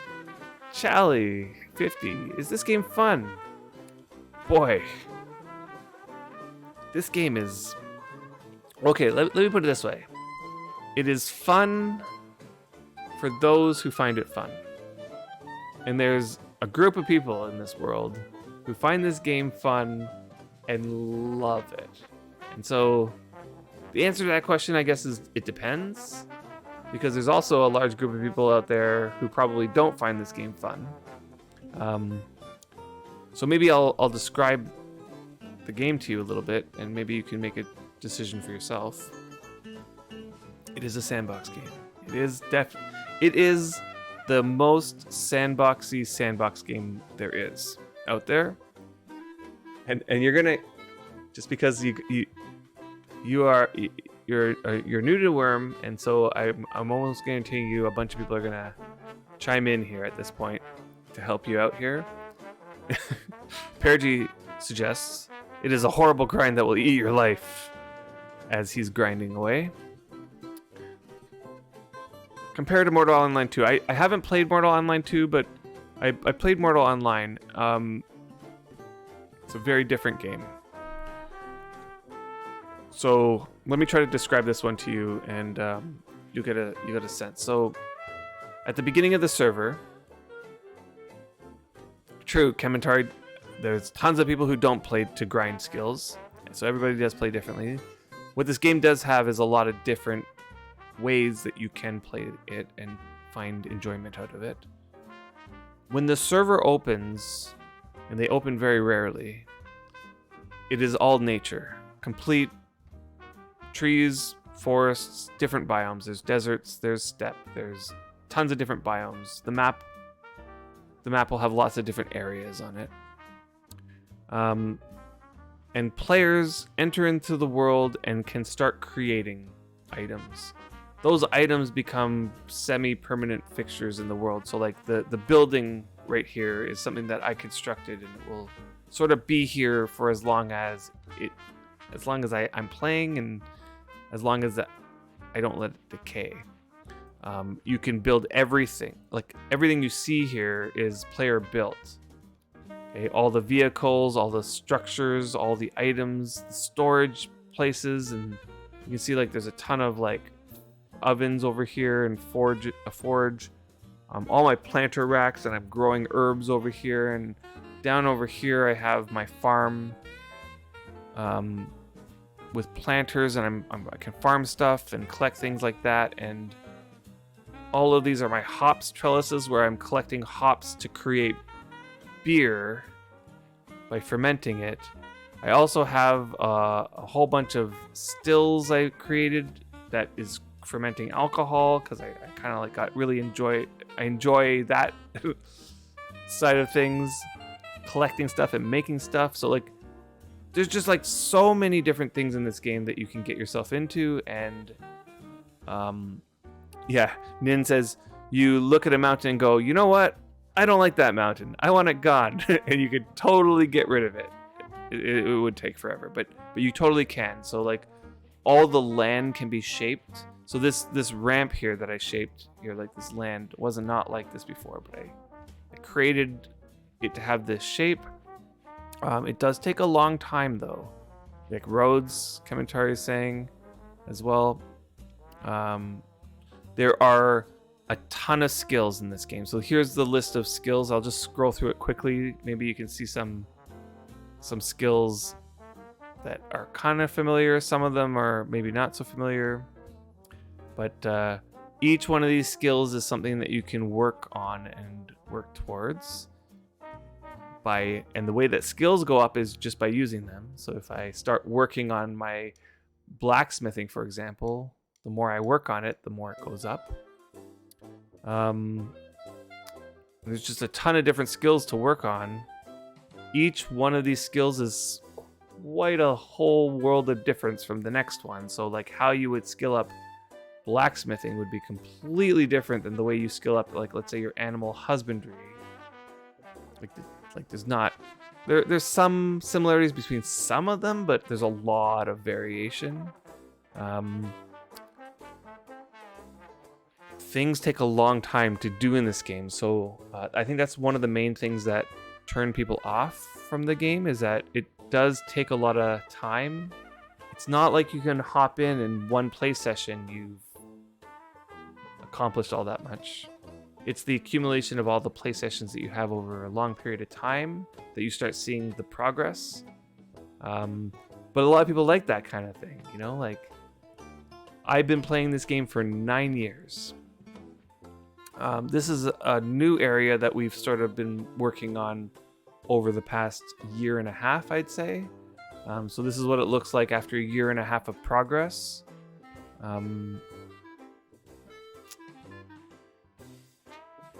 And when we started these characters, it was like we were brand new. Like, we started with fresh, new characters, so we had no high skills or anything like that. It's very slow and tedious, but so rewarding is absolutely the right way of thinking about it. It's like, once you complete something that has taken you, let's say, a month, if you log in every day and you're just sort of chipping away at this project that you've had going for the last month, and when it's done, it's like, wow, like, the accomplishment that you feel after spending all that time and the rewards you get from that are just like no other game can provide that, I'd say.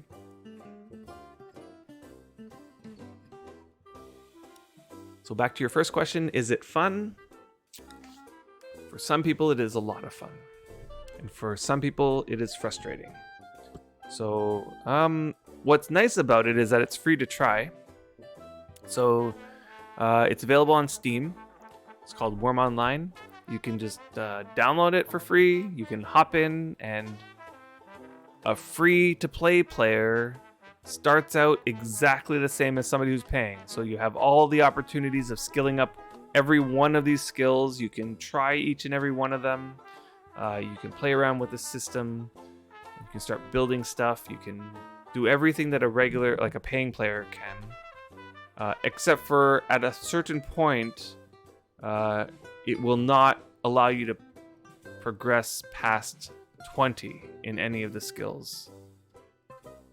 Okay, so you'll get stopped at some point where you won't be able to progress anymore until you pay for premium. But you can definitely get a good sense of the whole game just from the free to try experience.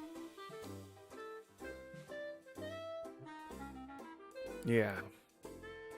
So from my perspective, I personally love this game. This is my game. It's the game that I've been playing for the past 9 years, and I don't see myself stopping anytime soon.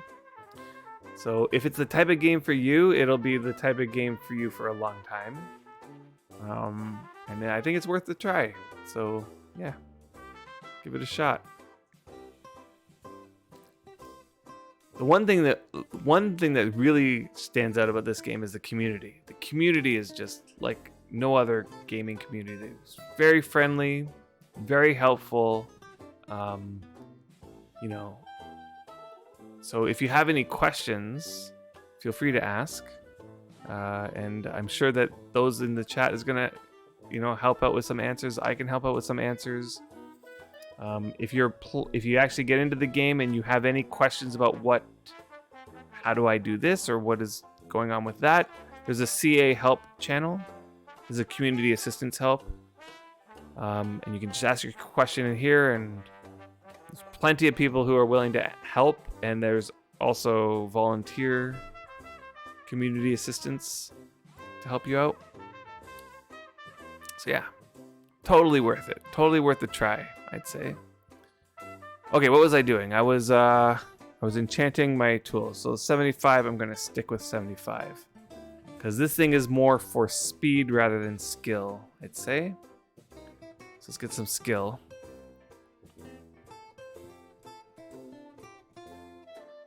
So currently what I'm working on is I'm going to try to make some books and see that process of making books and skilling up my papyrus making skill so that I can get better at making books, higher quality books.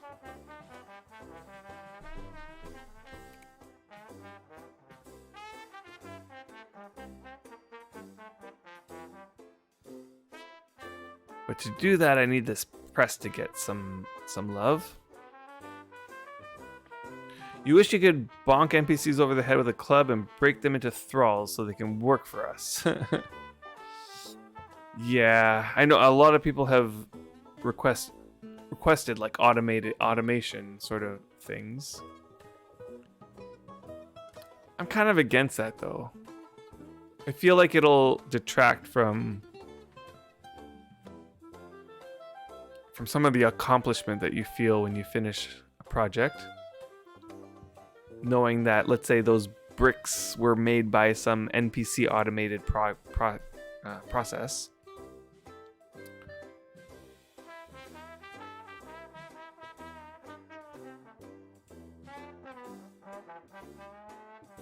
Oh. My keybind for Dispel was replaced by Opulence from the earlier grind, so I'm gonna just switch that back. Okay, let's hope this doesn't take too long to get this cast.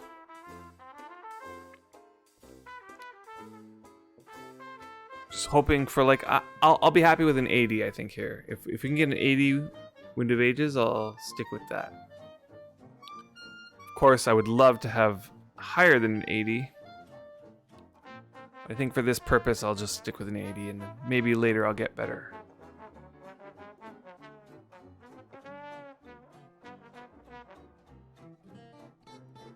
I think I got so distracted there that I let my favor bleed. Let me just see. Yeah. Oh no, I can't tell because my favor is not full.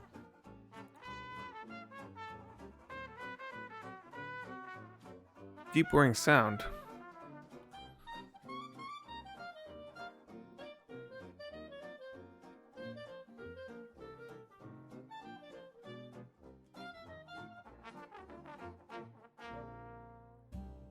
I'm wondering if I should get Griffith to do something else while he's waiting for this press to get done. Very possible this might take a while. So let's I'm just gonna uncover some of these archaeology fragments that I was doing. I did all the spooky ones, but I have an obscene amount of these unidentified fragments here. It's just insane how much I have. Where's Archaeology. Goblin slaves. Yeah. I mean, yeah. I'm a little bit split on that idea.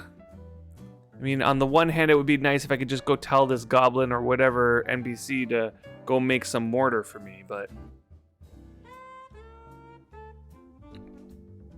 on the other hand, I almost feel like it would completely disrupt the economy. You know what I mean? Like, if I could automate mortar making, let's say, then what is that going to do to the value of mortar if everybody's automating mortar making?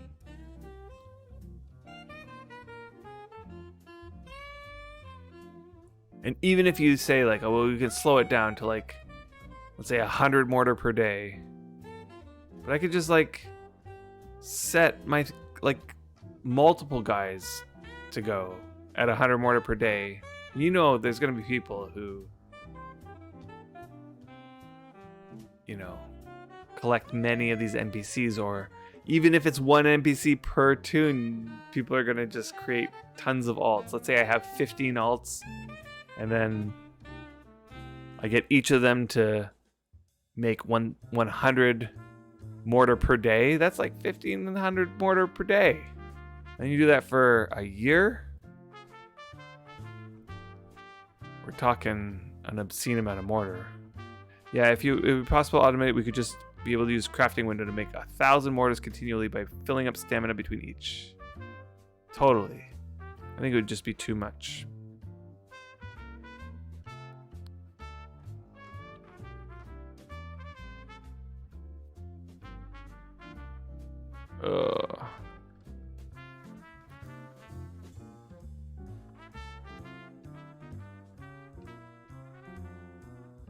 You know, I did separate the fragments that I got from caches, although I might have already identified those ones. Let's see. Yeah, I think I already identified those ones.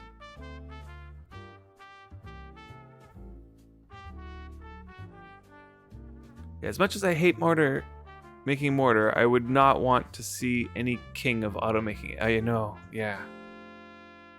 That does feel a bit bad. I'm curious about this particular one, actually. No, I want to uncover it. 77. I said I would be happy with an 80. All right. I'm going to stick with the 77. So let's put that in here. I have a little bit more extra sleep bonus, favor. So let's try to get some shoes enchanted here. Just buy it from somebody trying to pay for premium. Yeah. Yeah, that's totally the way to do it. Honestly, I think like we're in the process of starting up this idea for this labyrinth, but I'm pretty certain we're also going to be doing the buying the mortar from somebody who might need the money.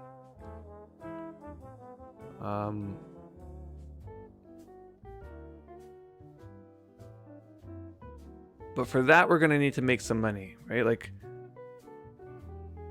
we have some money, we have some coins, but it's amazing how quick those coins go when you start buying stuff. It's amazing. Okay, his job is just a branch. Forget that. Okay, let's go over here and let's do some books.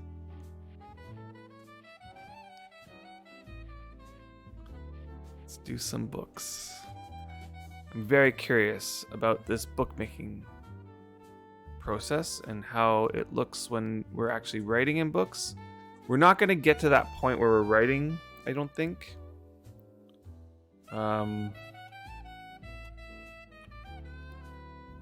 But let's make an imp some books.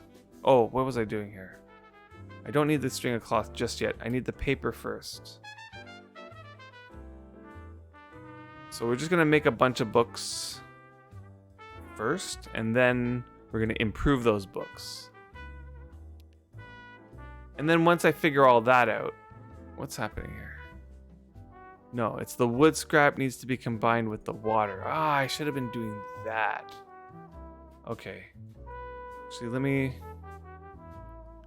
Gosh. Wood scrap weighs so much. Alright, let's try to figure this out. I'm gonna... I'm gonna use the cart, because otherwise it's gonna take me forever to cart stuff over. So here's what I'm thinking. I need to bring a bunch of wood scraps, or at least have a bunch of wood scraps next to a whole bunch of water. So I have to actually look to see, do I have wood scraps all over the place? How much wood scrap do I got here? 600, but that's my birch. That's all my birch.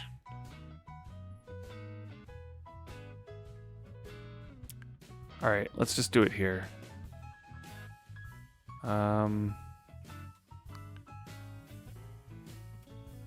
Okay, what's happening? I see. Okay, this is what's happening. There we go. Can I make this in here? I gotta be on solid ground. Okay. So let's back up so I don't get attacked by these hell horses. And I might just put them into this bin. The pulp.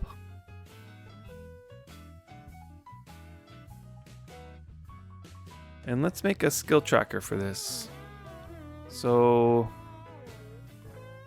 I'll just call it papyrus making. That'll like include all of the bookmaking stuff. And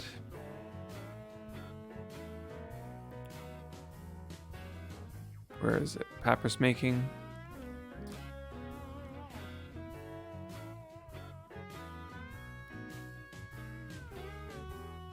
What am I doing? What did I do? Undo that. No. Okay, so I think to undo that, all I need to do is load another one and bring it back. And I just bring this back to skills. Okay, what was I doing? I want to start from a fresh new one. There we go.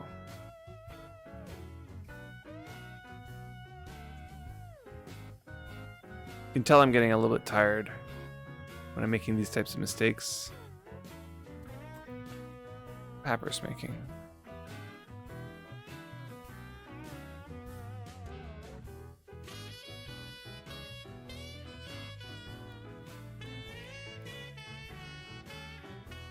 We'll just leave it there for now.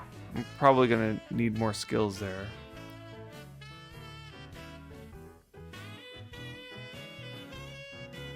Now you'll notice the skills are not terrible, but in comparison to improving,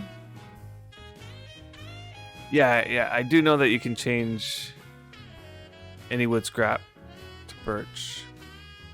In fact, that's how I got all these birch. These were other things at some point. And for those of you who don't know that you could do that, all you need to do is have one birch wood scrap and a whole bunch of other wood scraps, and you just activate the birch one and combine, and it'll turn the whole stack to birch. And the reason why birch is good is because it burns twice as long in the forge.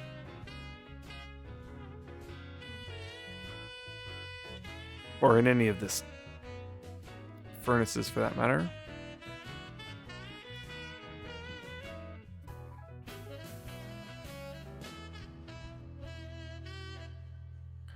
Now, the other motivation for wanting to get this stuff up, like this is what I love about this game. It's like this skill, papyrus making, applies to books, right? Like and paper and things like this. And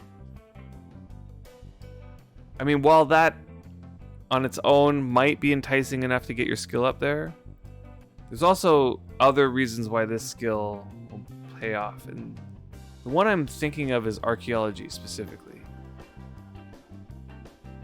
So I found out recently that the quality of the archaeology report. So where's my archaeology book? In my bags? Yeah, there it is.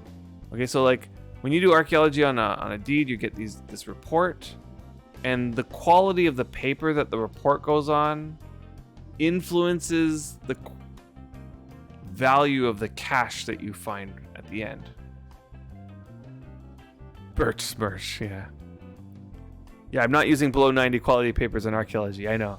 I'm just starting out, so I'm at a point where whatever paper I can make, I'm using it. But I'm happy that I can get a cache at all, let alone trying to optimize that. But that made me think, like, if I work on my papyrus making, I can start making 90 quality reports, right? Like if I can start getting to 90 quality paper at some point, that would be a good thing. So then I start looking up, okay, how do I get my papyrus making up? Oh, I gotta make books. And then I thought, books? Like, I'm kind of interested in books already, because several years ago I was interested in books. And so it all just sort of tied together, and that sort of made me get onto this idea of books.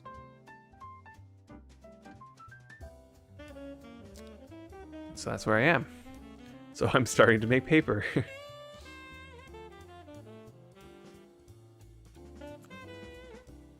And just to try things out, I did make one book that eventually turned into that archaeology journal. But I did spend a little time before improving it, just to see what would the skill gain be like. And it is quite quick. It's a quick skill, it seems. Similar, I'd say, to jewel smithing or something like that. If you're a smith, you might know jewel smithing is like a bit quicker than the others, I feel. So it's one of the quicker skills, it feels like. So I feel like I can get my papyrus making up pretty quick. And we'll see it once I make a few books and I'll start doing like the grind.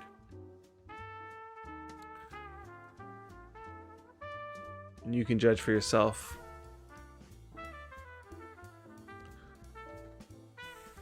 Now I don't need too many papers here because each book only needs one paper to start. So let's aim for 20. We'll make 20 books.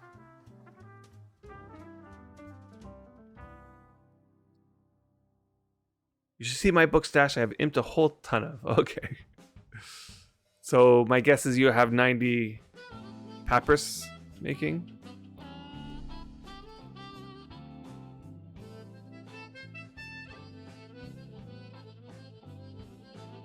All right, Scully. You have a good evening. I know it's getting late, eh? It's like just hit 1 a.m. where I am. But I got a bit more in me, so I'm gonna make this paper. I'm gonna make the books. I'm gonna start imping those books, and that might be about it. So okay, 21 pulp. That's enough to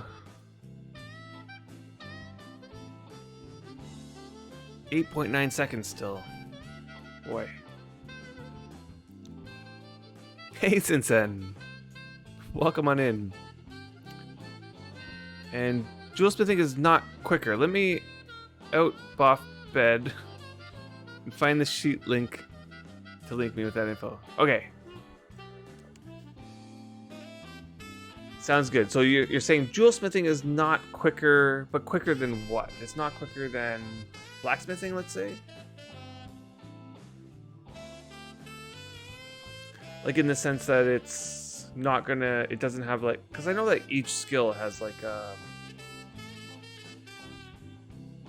a number associated with it. It determines how much skill gain you get from each improve action. But I'm telling you, like, I was at like 8 skill, and I was doing regular improve actions and getting like 0.3 per tick. And that wasn't going down that fast. But it was like 0.3 per tick. And then by the time I got to 12, it was like 0.2 per tick. Yeah, maybe.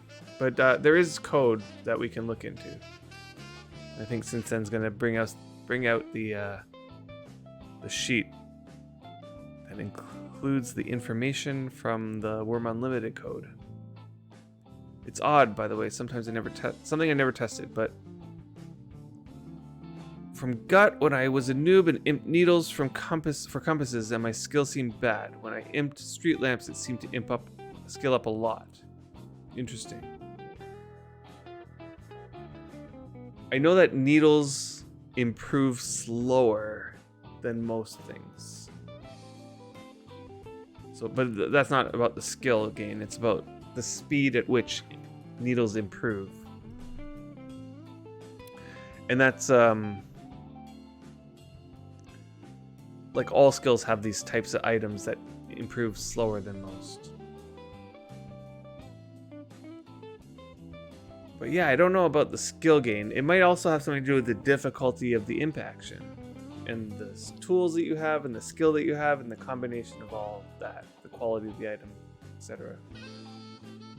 That'll cause some differences. But it's hard to say. It is hard to like unless you have information about the code. Okay, here we go. So Sinsen found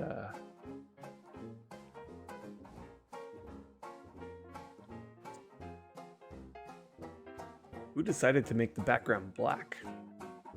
That seems like an interesting choice. Okay, let's look at these aren't in any particular order, it looks like. Cloth tailor, masonry, bladesmith, weaponsmith. I'm looking for jewelry smith. But they aren't with the rest of the smiths. Alright, it's gonna make me find jewelry smithing, okay. So my guess is the lower the number, the easier. Like the quicker, right? So 4,000. Butchering's 4,000. Find that hard to believe, but I guess butchering doesn't have a improve skill, right? Or an improve action. Oh look, milling is like really low. Interesting. So milling was another one, because with the coffee, milling seems to be a thing that might be needed. Coal making. God. Okay. Let's see. 4,000 looks like standard, right? Like, so where's that blacksmithing? 4,000. Interesting. So what is it that makes jewelsmithing feel quicker?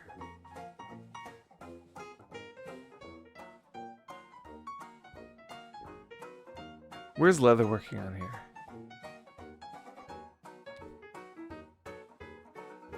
Yep, leatherworking is the same. Masonry is probably 4,000, and I'm gonna guess carpentry is also 4,000. What about fine carpentry? Also 4,000. Okay, and weaponsmithing is gonna be 16, yeah? Oh no, 20. Okay. Oh my gosh. Miscellaneous is 20,000. Alchemy is 20,000. Nature's 20,000. Okay, these are all like the parent skills.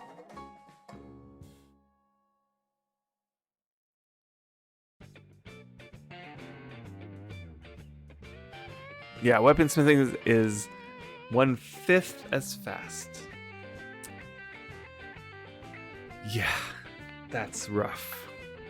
That is just rough. Okay, let's see. Rope making. Okay, rope making is 4,000. Pottery is 4,000. Digging is 3,000. Okay. Mining is 8,000.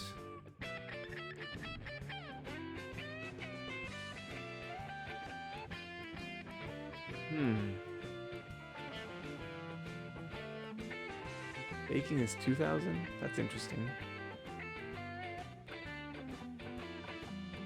So baking will be twice as fast as hot food cooking. That's interesting to know. It feels like baking is something that I might want to improve at some point. Yeah, the lower the faster, yeah. The lower, yeah, the lower.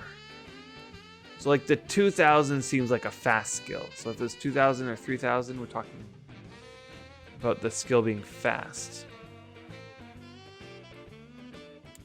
All the shields are 3000. But when we say fast, actually I don't know why some are blue and some are green. Is there a legend here? Or do you know since then?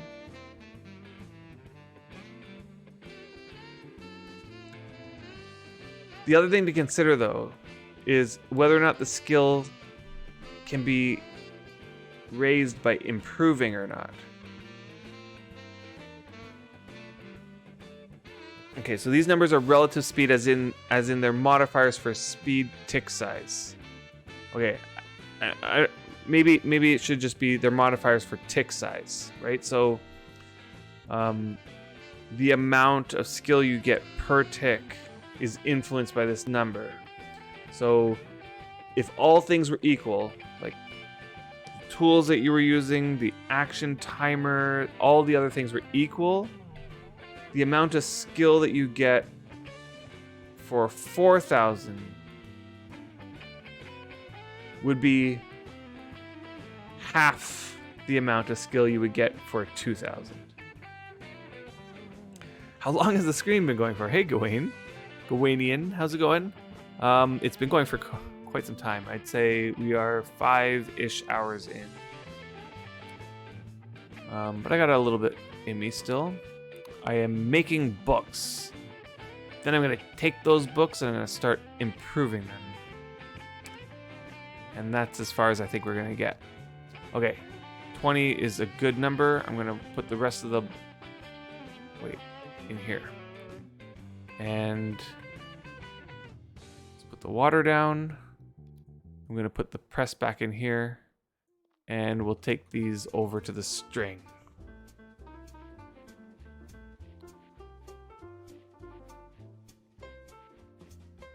Yeah, imping is faster.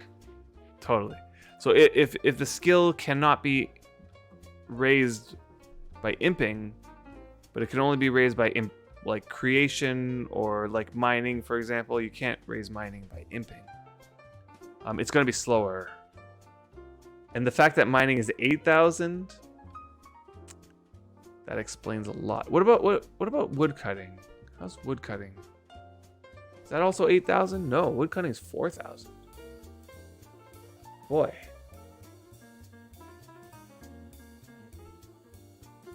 So mining is harder than wood cutting, according to that. Ooh. Okay, I got mail. Since then, did you send me something? Okay, let's check the mail.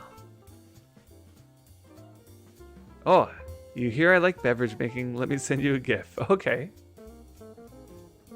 Check. Ooh, it's a coffee eye brick. Not with the 99 quality coffee eye brick? What? How did you get a 99 quality? Hold on. What is it made out of? But it's a 99 quality. Did you imp that to 99 quality? Since then. That's insanity. Okay, your blacksmithing is 60. Oh, okay. iBricks ignore creation quality rules. They're like locks. Okay. All right. Thank you. That really will help out. Now, I did start. I'm actually way behind everybody, I'm sure. But I'm gonna do it slow and steady, you know, at my own pace. I got 2 cacao beans planted in my planter. That's as far as I got so far with coffee. And so I'm gonna wait for that to go, and the 2 that I get, I'm just gonna plant again over here, and then the 4 that I get, I'm gonna plant again until this rack is full. at some point or another, I'm going to start putting them in a bin. So it's, I'm going to do a slow and steady sort of method. We'll see how I go. Okay, string. Paper. Let's make some books. So, and iBricks will take blacksmithing skill.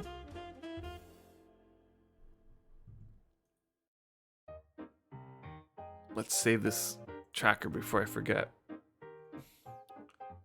Yeah, so it'll take your blacksmithing skill and use that as the creation sort of skill that you're using. You got another $24.99 quality. Okay. So it seems like the bottleneck there is just what quality ore you have.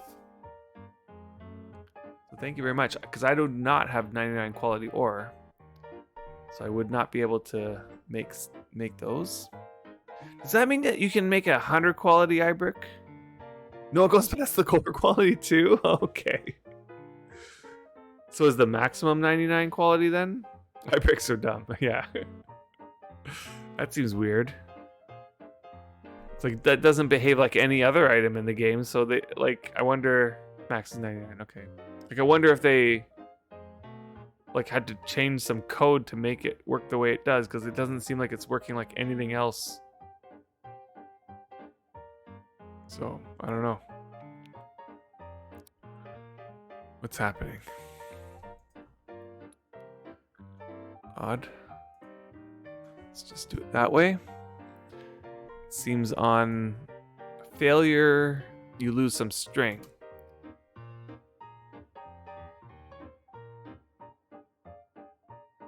I'm gonna put a few extra string in here. Yeah, it works differently, yeah. So like I wonder, did they spend time coding it so that it would work differently? I do want to become famous. Really? I can become famous? Too late. The other guy came in and already become famous from him. I don't know any other creation tools where it adds handle quality divided by 8 on top of the quality of the unfinished item to make the quality of the finished item. Okay. That is kind of odd.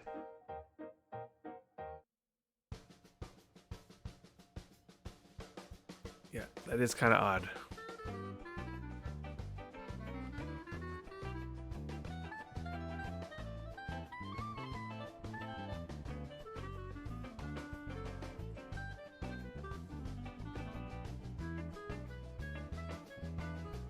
I mean, are all the other new items that they introduced, they're all like pottery items, I feel. So the iBrick is the only blacksmithing item.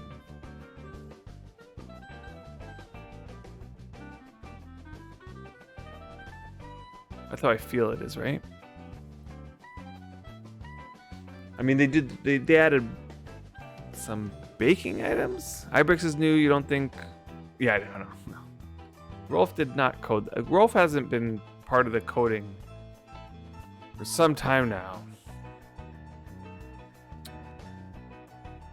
Yeah, but it's just copied code. How drunk was Rolf when he coded that? Yeah. Yeah, Rolf has not been coding for a while. Yeah, I can't imagine. Yeah, no other. I agree. Since then, no other item works like that. So they would have had to adjust something to make it work that way. Like even the ones where you cheese the combine action to get higher quality than your skill doesn't even work like this.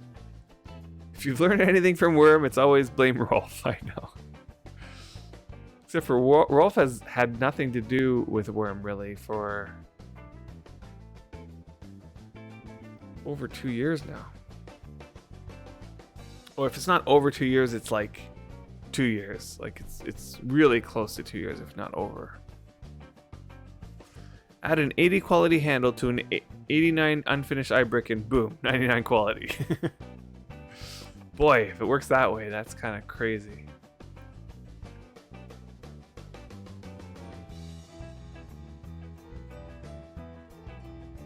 And is it based off of your blacksmithing skill?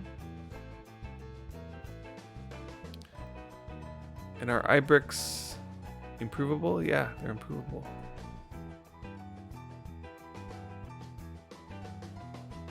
I wonder if that's gonna be fixed. Like, I wonder if that's a bug.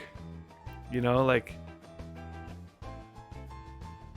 is it a bug and then it's gonna get fixed so that you can't do that anymore, and then... Okay, yeah, that's right. I could do that. Eye brick. Yeah, blacksmithing. Because, like, what if they look at that and go, wait, whoa, we shouldn't have made it so it does that, and then they revert it. Will we lose these 99 quality ones? Makes me wonder. I think normally when this sort of thing happens, they usually let you keep it, although since then I know you've lost a whole bunch of dye. Am I right about that? Like, you lost a whole bunch of dye recently? It was removed because of that change that they made recently? Yeah. I feel sorry for your wrist because I don't think that dye came that easily.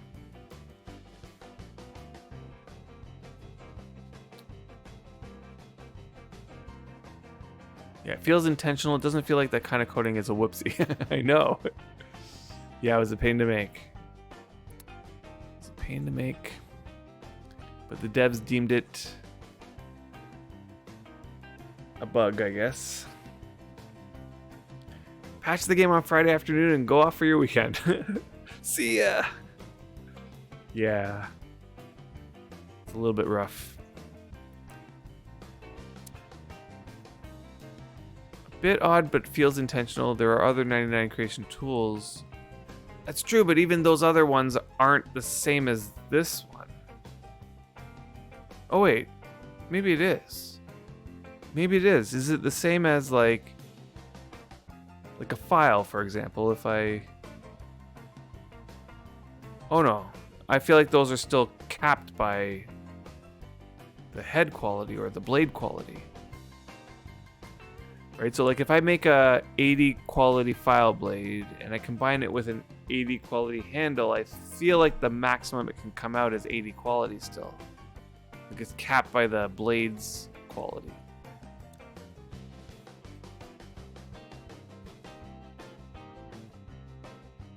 What it sounds like is the iBrick can come out at higher quality than both the unfinished iBrick and the handle. You think they can go down in quality when you finish them? iBrick can't. It always adds 1/8 of the handle quality on top of that. Interesting. Interesting. Curious to know why they decided to do that. Very curious.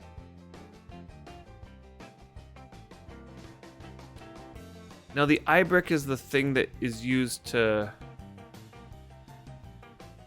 I haven't done any of the coffee stuff yet. What is the iBrick used for?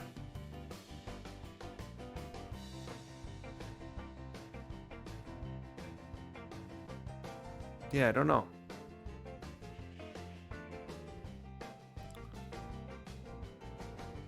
Like, I looked up what an iBrick was. It's like, I recognize the image of it. Oops. But I still don't know what it's used for, even in real life.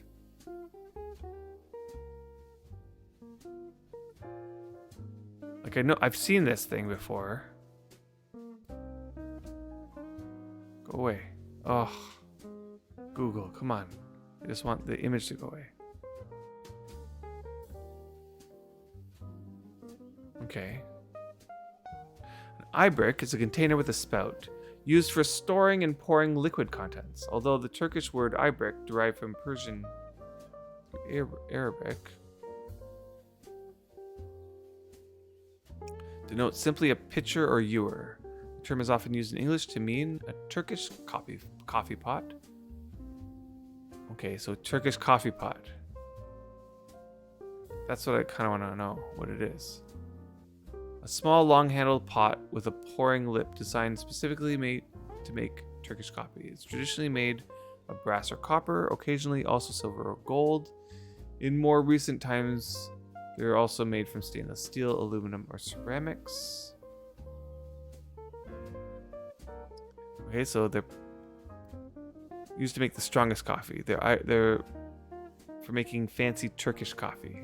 Okay. Interesting.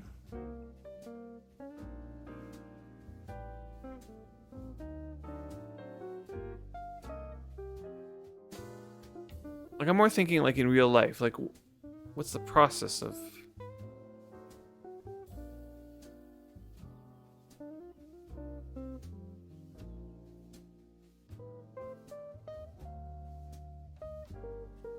like why doesn't the let's look at Turkish coffee for a second, okay? Very finely ground coffee brewed by boiling. Any coffee bean may be used. The coffee grounds are left in the coffee when served. Oh, okay. Got it. So you grind the coffee, you put the coffee grind coffee into here, put water, put it over water like fire to boil it. You just let it boil for a while.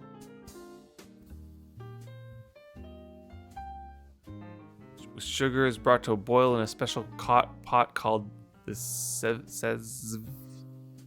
I don't even know how to pronounce that. Sezv in Turkey and often called an ibrick elsewhere. Also, as soon as the mixture begins to froth and begins to boil over, it is taken off the heat. It may be briefly reheated twice more to increase the desired froth. Sometimes about 1/3 of the coffee is distributed to individual cups. The remaining amount is returned to the fire and distributed to the cups as soon as it comes to boil. Coffee is traditionally served in a small porcelain cup. Okay, interesting. In real life, you bury the bottom in burning hot sand and rake it around to boil the water. It's pretty cool. It's shaped like an hourglass, so the grounds get stuck in the bottom when you pour. Okay, interesting.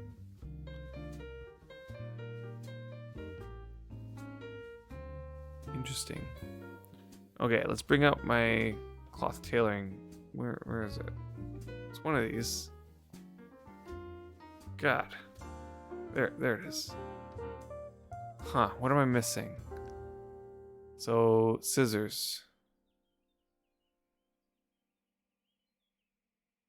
And the string of cloth. Nope, I got the string of cloth and the water.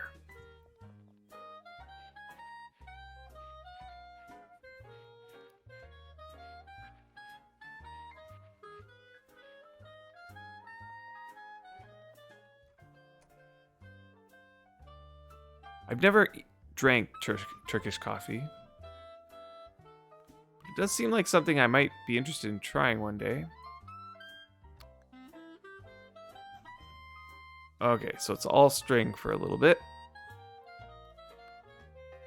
I don't have an affinity food for this. But at the very least, I can increase my bars so that my sleep bonus doesn't lower. You can tell I'm in my leaning back. Yeah. We're getting close to the end, folks. But let's do a little bit more. I'll just eat the CCFP one. I'll use that to fill me mostly, but not all the way. And then drink some water. I have some water right where I'm standing, so I think I'll just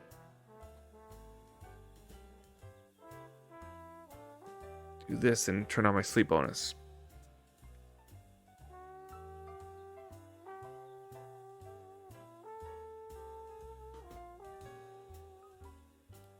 Oh, okay.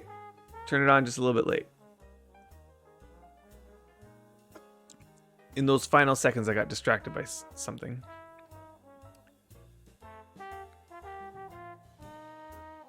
So I think at this time, it's about time to take a look at something else. So I'm actually going to go back to the forums. There was a couple things here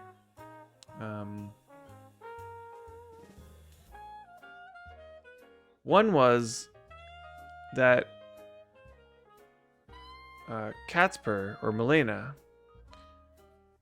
who is working on a 15-year anniversary video for Wurm. She recently made this post here and asked for the community to contribute like stories, thoughts, things that they love about Wurm, sentiments, pictures, videos, whatever it is to contribute to this video. So I thought that was really cool. I can't wait to see what that video is going to look like. It's going to be a little bit of time. She's working really hard on that right now. And then, in addition to that, she called for all Wurm historians. So this is a new post where she's asking for morsels of history. Okay, that she can use to sort of build that 15-year anniversary video. Oh, since then, you sent me another gift. Okay, let's go take a look. And code-wise, the process of making an iBreak is different from making a file. For your file, you combine two finished items to make a file. For an iBreak, you have an unfinished item and you add more materials to it. Interesting. Okay, so all of those items that you can combine and just it comes out at high quality seems like it's more like a file. Two items combined. Maybe they tried to like use that kind of code, but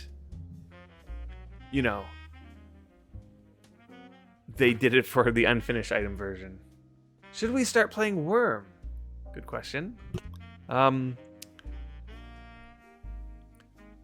here the simple answer is yes, you should start playing Wurm. The slightly longer answer is it depends. What did you send me? A wrap portion of Full House pizza. Hold on. Is it? Aw, Sinsen, you're the best. Thank you so much. Okay, I gotta transport this. Give me 1 second, Parks. I'm gonna transport this right over here so it doesn't decay. I'm gonna take a bite of that. Thank you so much. And I should get back to imping this. Okay, there we go. So should we start playing Wurm? This is a great question. I love this question. So the slightly longer answer is it depends, but there's no harm in trying it because it's free to play. It's free to try, I should say. It's free to install and log in, and you will have the same experience as somebody who is paying for the premium up until you hit 20 in your first skill. So it is free to try. A lot of people would talk about Wurm as it's free to play, but it does limit you when you play without paying premium quite a bit. So here's the list of all the skills in the game. There's like a lot of them. It's like an insane amount of items that you can skill up in. As a free-to-play player, none of these skills will rise above 20. And you'll quickly learn that skilling in this game makes a big difference in the outcome of stuff that you're doing, right? So I would say that if you spend a decent amount of time in your, let's say, first week of playing, you'll start noticing that a bunch of your skills are hitting 20 at that point. So I would say that it's free to try. There's no harm in trying and getting a sense for all of the things that you can do in the game. And you can work on any item, any skill on this list that you like, up to 20 skill, just to get an idea. Then it does become a subscription. Okay, so The subscription is relatively okay in terms of pricing. It's priced in euro because the company that makes this game is from Europe. Yeah, let's just take a look at the pricing so you can get an idea. Oh, I have the window too small to see it. Okay, so you can just visit wurmonline.com and look at their shop. You do need an account to look at their shop. When you create an account, it's the same as creating a character. So let's see. Premium game time. Okay, so one thing that you'll notice as a new player is that they'll have a new player sort of special where you'll get 2 months premium time for this price. Okay, so the new player special gets double, and then after that it's 1 month. It's going to cost €8. You could pay for more months to get a discount. And then last year during Black Friday, they did put on a sale, and it is possible that they're going to put on another sale this Black Friday upcoming. So now would be a great time to delve into it because it's very possible there's going to be a sale. Yeah, about $15 Aussie. Okay, yeah, that's a good. So it's cheaper than World of Warcraft might be, right?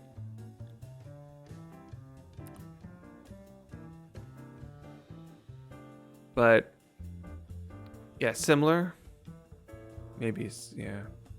I would say that World of Warcraft, where I live in Canada, is something like $15 a month.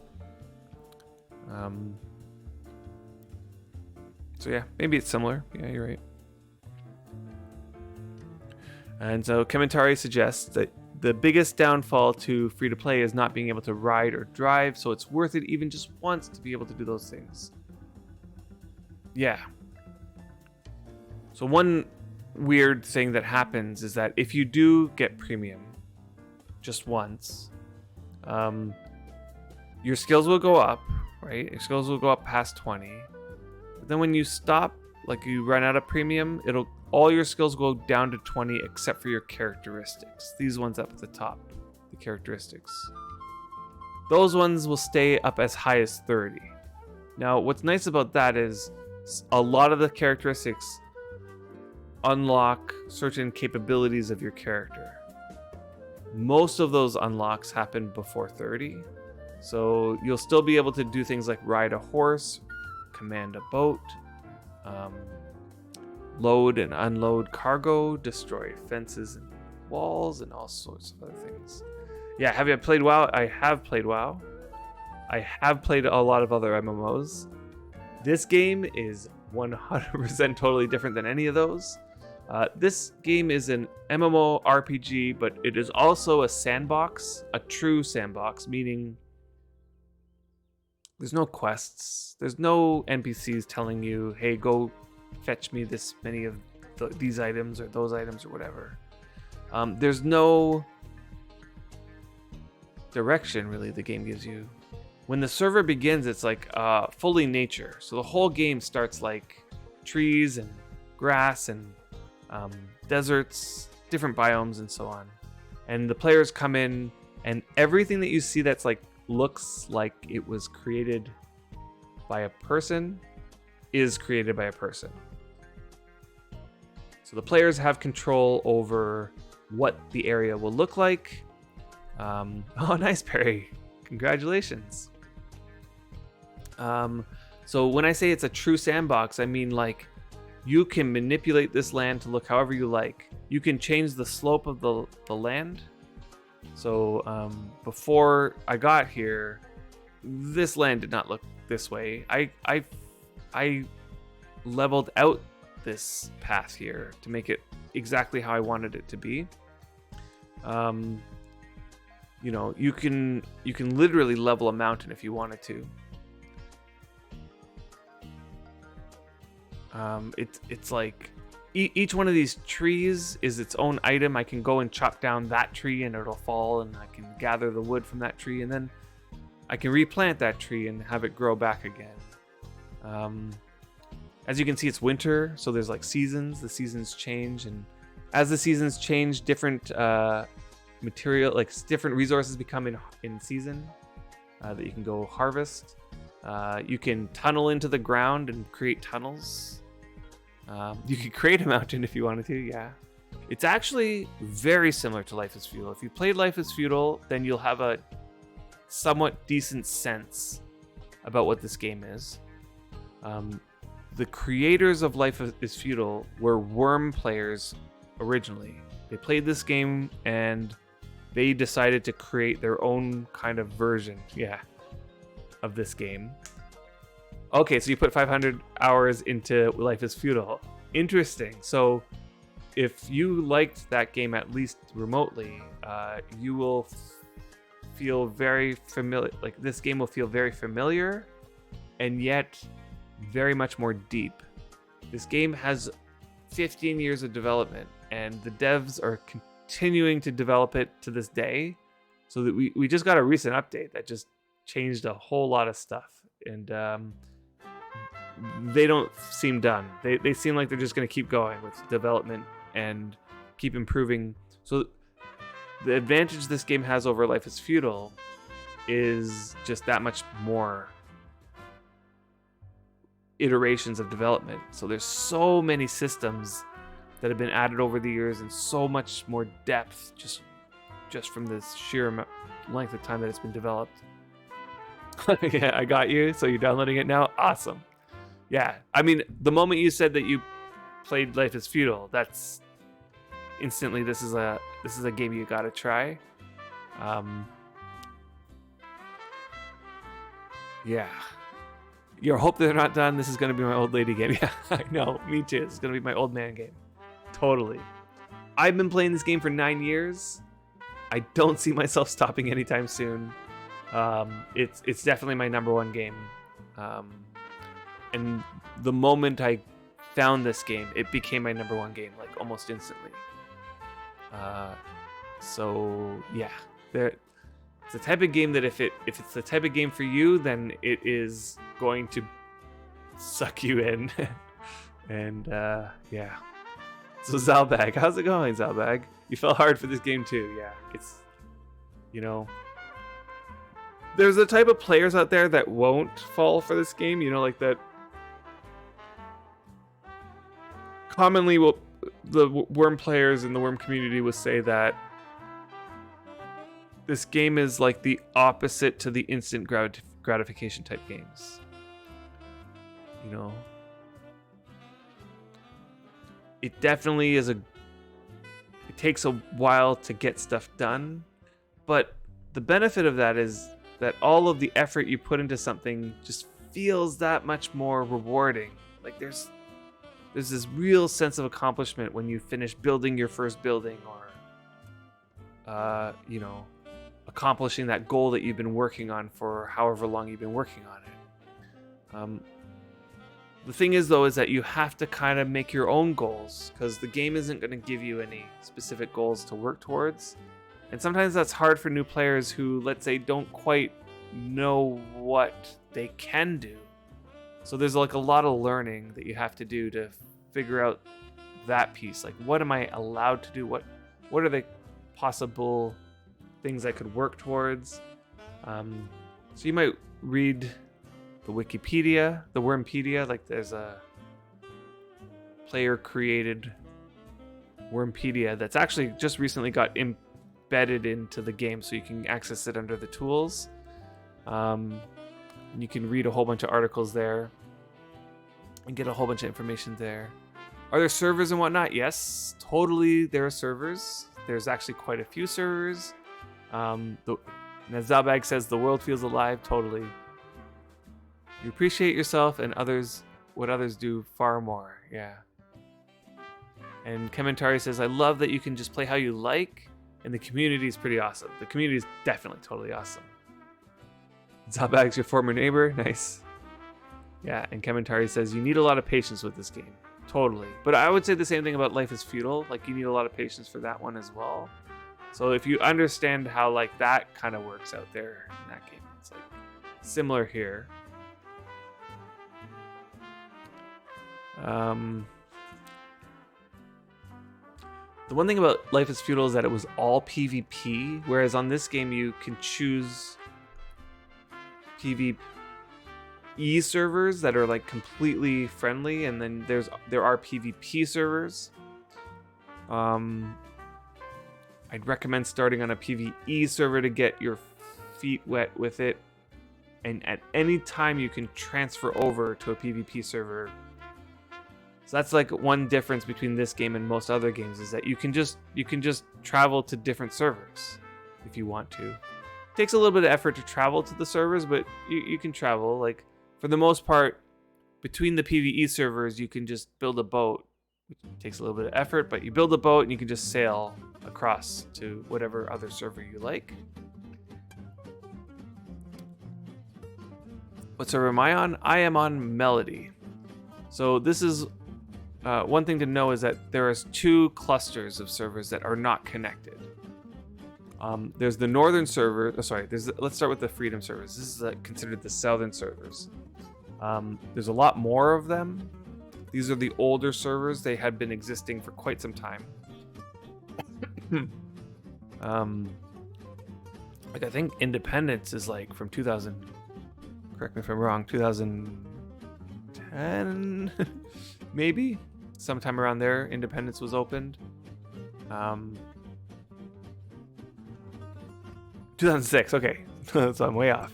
Independence was open 2006. Then the next ones were open 2011. That was Deliverance and Exodus. And then Celebration came. Prestige and Release were released. And then Xanadu was 2015. So that was like 2015 for the old servers was the last server that was released. And then there was a long period of time before the Northern Freedom Isles were released. These servers were opened July of 2020, so last year, July. Or maybe Cadence was open August. It was a little bit later, maybe a month later. Defiance is also, this was one of the ones that started, but this is a PvP server, Defiance. So I'm over on Melody. Melody is a smaller server in comparison to both, comparison to the others. Like, you can see its size is about a quarter of the size of the other ones. Except for Xanadu, which is actually 16 times larger than Melody. So Xanadu is a monster of a server. Yeah. So I'm on Melody. Melody's a small server. It's a rough server to play on because of the terrain. The terrain is very unfriendly, and it's hard to traverse, which is part of its appeal to me. I actually like the fact that it's hard to traverse and that there's not many flat areas. It's all very hilly and mountainy and such. And yeah, and Kementari is mentioning that Cadence is very newbie friendly, and I would totally agree with that. If you look at the Cadence server, it's much bigger. It has a lot more waterways. It's a lot flatter and a lot much more easy to traverse.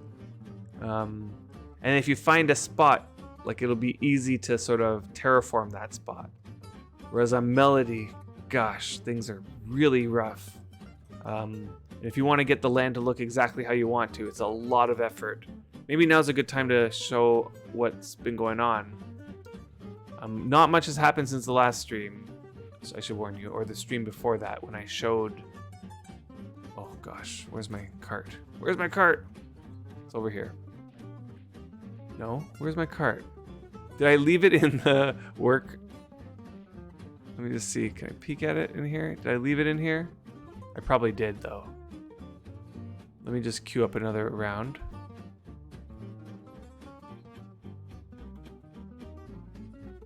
Now feels like a good time to... Yeah, I left it over here.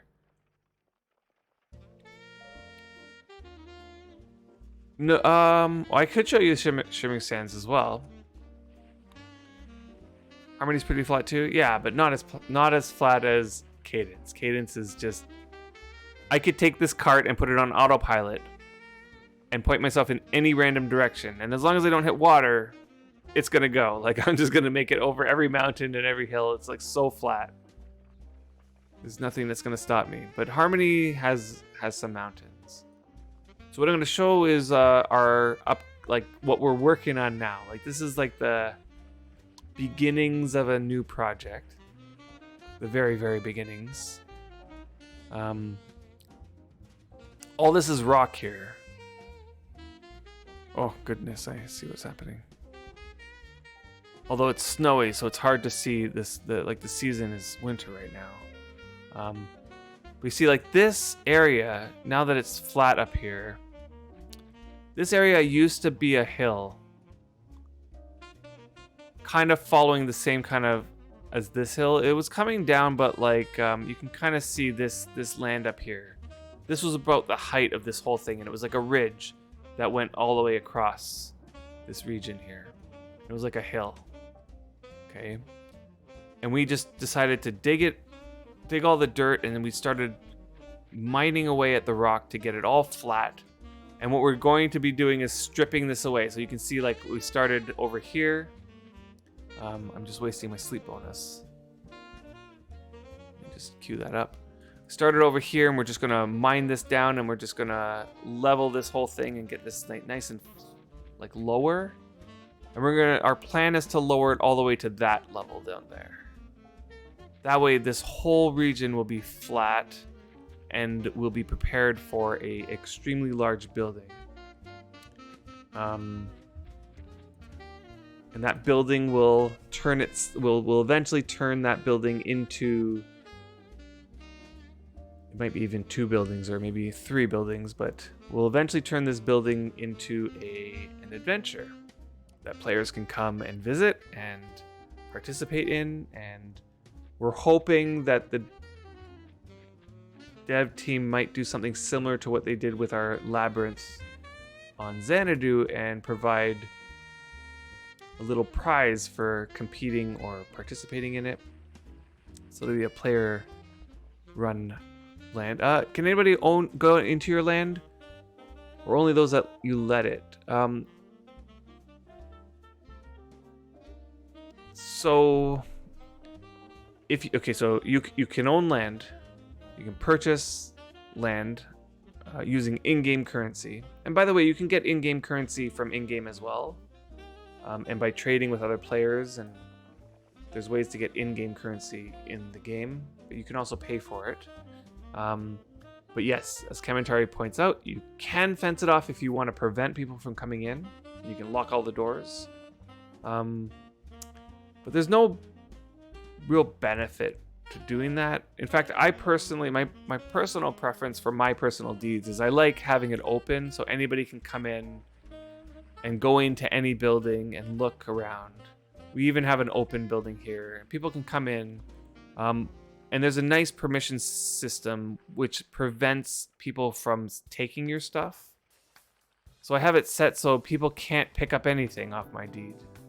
They can come and explore and look at everything. They can open all the containers and look into the containers, but they can't take. So you have like that level of flexibility and control over your stuff. Oh. Let's keep going. How did my pepper making go? Oh, I almost got 10 skill. That's how low skills go. When you have decent tools. Currently, there is an event happening that's giving you 30% skill gain. This is a very rare event to happen in Wurm. It's not very often we get 30% skill gain. In fact, this is only the second time in my memory that this has ever happened. And this is happening because of Halloween. So there was a Halloween event, and they went all out this year with tons of events, tons of things to do, and it was a lot of fun. And one of the things is this bonus skill gain. Now the bonus skill gain got extended past Halloween because of a bunch of hiccups that happened in the update, but they compensated us by extending this bonus and everybody was happy. And so we have this extra bonus skill gain for another day and 18 hours. I'm grinding the walking around skill, yeah. And yeah, the permission system is great. You have your deeds set up to be visitor friendly. They can investigate, forage, groom, imp all kinds of things. They just can't touch my things. Yeah, exactly. So it's very flexible in that way. I'm not sure how it was in Life is Feudal, but I know that Life is Feudal was a PvP centered game, so I almost feel like everybody can just come in and kill you and take your stuff. By the way, that's the way it is on PvP servers. But I prefer the PvE life myself. I like working on my own stuff and just enjoying the game for what it is in a non-combative, non-competitive kind of way. And I know I would say the majority of people who play this game prefer it that way. PvP was very active at the beginning, I would say. At the beginning of the Steam launch a year ago. But since then, it's sort of tapered off, and I'm not sure the reasons, because I'm not a PvP player myself. But I do have my suspicions about why it's that way. Why PvP does not get the player retention that PvE does. And I feel like it's because what ends up happening is one group dominates the others. Like it gets to this point where it's like a power struggle, but then one group dominates the others, and then everybody doesn't want to play anymore. Yeah, Wurm PvP is non-consent once you're in a PvP server, yes. So on a PvP server, like the idea seems reasonable. Like you have to build up your fortifications so it defends against the oncoming attackers, and you know, you got to build up your skills just like everybody else so you can fight against everybody else. And there is actually there's a game to play called Hunt of the Ancients that has its own prizes. That's a PvP game. And a lot of it has to do with design and creating the region so that you have a lot of transportation routes and connecting the deeds through tunnels potentially and have hidey holes and stuff. But what I feel like what ends up happening is like the kingdoms do these sorts of things and then they fight against each other, but one kingdom dominates the others, destroys everybody else, takes all their stuff, and the people who lost are bitter and don't want to play anymore. And the people who won don't have anybody left to play against. And so it sort of just turns into... And people have suggested like maybe PvP needs like refresh servers every so often.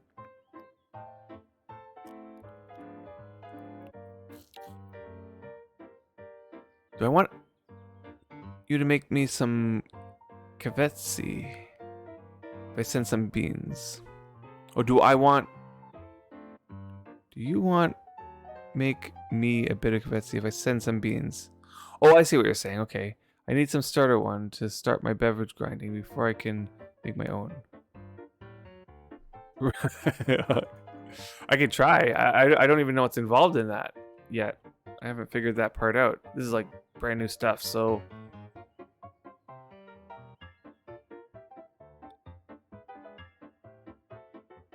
Is it in here or is it in a recipe?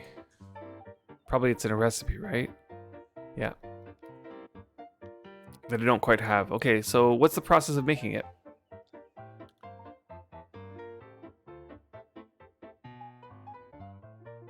Alright, you got to melody. Okay, nice. So you went through the tutorial. Hopefully you read the tutorial a little bit, or made sure that you... Because there's some stuff in there that's kind of important to know. But more than likely, then you are in Overture already if you're in Melody. Yeah.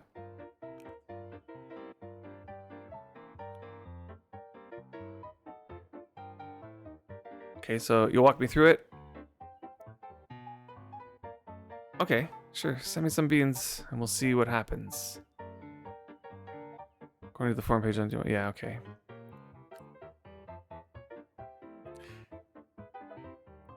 Now... Yeah, well, okay, we'll see what happens. I'm kind of like not sure if this is gonna work out perfectly, but we'll see. So the more of a consent the PvP design has, the more appealing it is for the mass. Oh, right, I'm getting tired. It's late here. It's 2 a.m. where I am. Okay, we spent like 4 months building a citadel in PvP server and then created pretty formidable defenses, and Mulraham came one weekend and leveled it into nothing in a matter of a day. Exactly, this is... no, this... Are you referring to... What was that event that happened? Can't remember the deed, but Mulraham came and literally leveled a massive deed and poured sand all over it, and it was just like... I mean, I could only imagine like the amount of work that goes into building the fortifications, and another kingdom comes and just completely destroys it. Yeah, it was on Chaos. Yeah, it was the capital of the Black Light. What was the name of the deed again? Because I'm thinking of like, I watched a video of Deathfell. Okay, what was the capital name? Yeah, I forgot the capital name. Okay. So I watched a video of Mulraham leveling a deed, and it was just heartbreaking. It was honestly heartbreaking to watch that. Okay, so got some... Force to score here is sending me some coffee. Let's see, what is... I'm not even sure about how coffee works yet.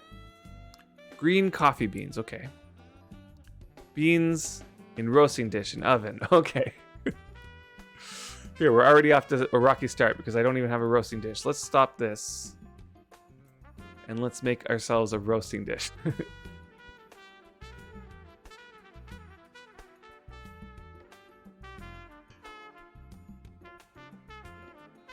Okay.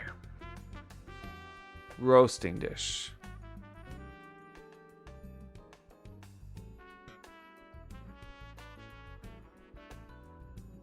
So the capital only had one slope of 300 high walls around it. Ours was 3 times. Oh my god. Am I on the west side of the map? I am on the west side of the map. Here's the issue with this area. This area is extremely skinny and very small in terms of the area. And you see all these like little pips? These are all deeds. And those deeds are taking up, like this one up here is like a huge deed that takes up this whole peninsula tip. And these other ones are just taking up all the space. So you're going to be hard pressed to find a spot in here. I'm currently on this deed right here. And there's actually a deed that runs all the way to the steppe here. Right to here. Actually, there's another deed right here. And I also own another deed over here. I'd say the closest spot that you'll find space for a deed is somewhere in this region over here. Yeah. The issue with the skinny, long region where it's like mostly a mountain in the middle here is that it doesn't have much area. Oh, I made 3 roasting dishes. Okay, so let's just give these an imp. And this is what I was referring to about like how Melody is like a really rough terrain sort of hard environment. This forest here actually has a lot of space in it. I was looking through this forest and it has enough space here for several deeds. There's even like an abandoned deed where it's like nice and flat. Somebody leveled it off right here I think right here anyway. Yeah, it's probably right in this little cove, and that's a nice little spot. Kiara, that was the deed name. Kiara. That got completely destroyed. Now, whether or not that's the deed you're talking to... Yeah, okay, that was the deed? Okay, yeah. They came in and completely destroyed Kiara. Boy. Okay, so I roast the beans. Then I use a mortar and pestle and roast on the roasted beans. Some potential thing that might make it even better that I haven't discovered yet. And then ground the beans in an eye brick in the campfire.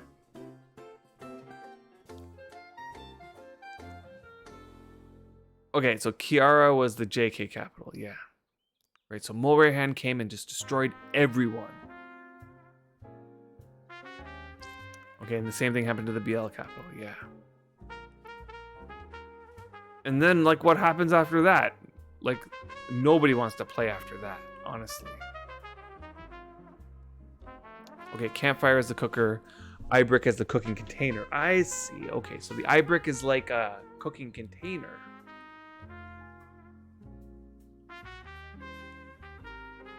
What did I do with the eye brick? Here it is. Okay. All right. So let's see here. Oh, I got some clay. Do I have wood scrap? Do I have kindling in here? Maybe I have kindling in here. Yeah.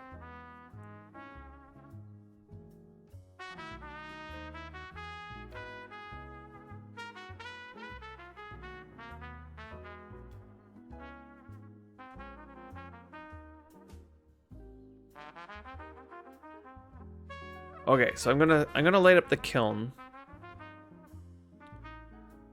And oh, carrying too much. I'm just gonna fire these roasting dishes. I don't know how high quality you want these things, but or whether the quality makes much of a difference. But while I'm heating up stuff, I'll just keep imping it. I'll imp one of them. So let's just keep imping this thing. Let me bring open my clay.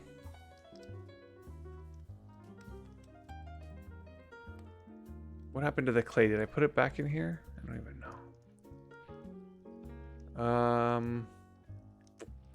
All right, I'll just grab another piece of clay from here. I do have a better clay, but I don't want to come back and have this gone. So you want some drinkable coffee that doesn't give you this message. Ooh, the kavesi tastes funny and won't quench your thirst at all. Okay, we'll try. Enki was the mayor on his normal character, Dream Master. He was the mayor of Kiara?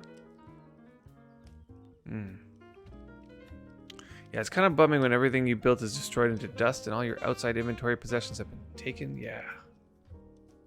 I can only imagine, like, this is the one thing that makes me never want to do PvP in this game, is that you put in all this effort and then just like a stronger team comes and just takes everything. And then at that point, it's like, do I build it all up again so that they can come take it again? Or do I just stop playing? Oh, Griswoldino, thank you so much for that follow. Yeah, imagine having a scale set worth $1,000 and losing it to PvP. Yeah, although back then they weren't worth that much money. They're only worth that much money now, which is kind of crazy to me. Feel free to try a sip and see how well it works before sending it back to me. Okay, sure. We'll see how it goes. Yeah, heart attack, honestly.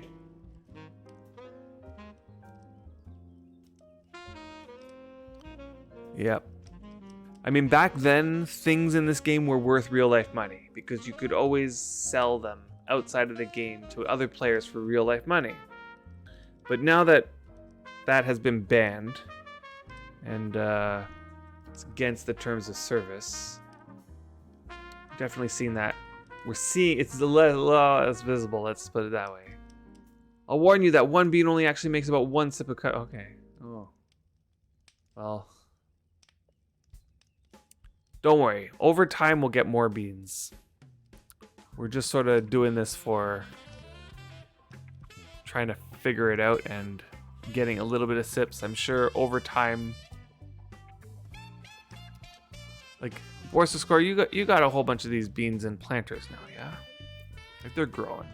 You're grabbing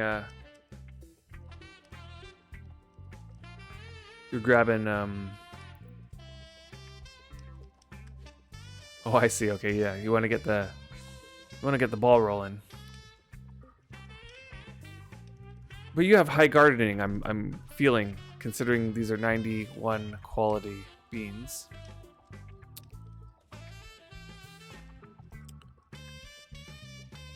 So it's a matter of just, oh, and clay. It's asking for clay. Why am I walking slow? What am I carrying? It's flashing at me the cooking, but that has nothing in it. So what am I carrying that's making me walk slow? It's the water and the books. All right, I'm gonna put this down here, but I gotta remember this is my circle of cunning. I'm gonna go see if I can just dig up a piece of clay. God, ask me where I put it though. Is it in my other magic chest?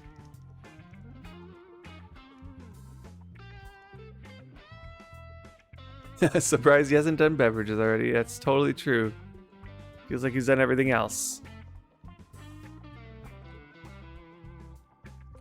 But now's as good a time as any to get into beverages, it seems. Okay, there's some clay. See if I can get an imp in before it fires up. Remember when people were growing dragons out of eggs because it was the only way to get new ones? Definitely remember that. Oh, I missed it. Okay, so let's just grab this one roasting dish. I see why I put this clay down. It's 18 kilograms. Beverages has always been straight inferior to cooking in every way. Until now. Totally. What am I attacking? Okay.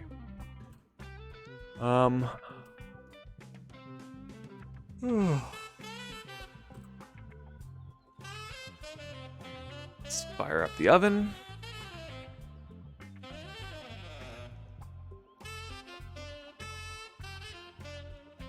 I know, I'm sorry. You know, it's kind of what happens at 2 a.m.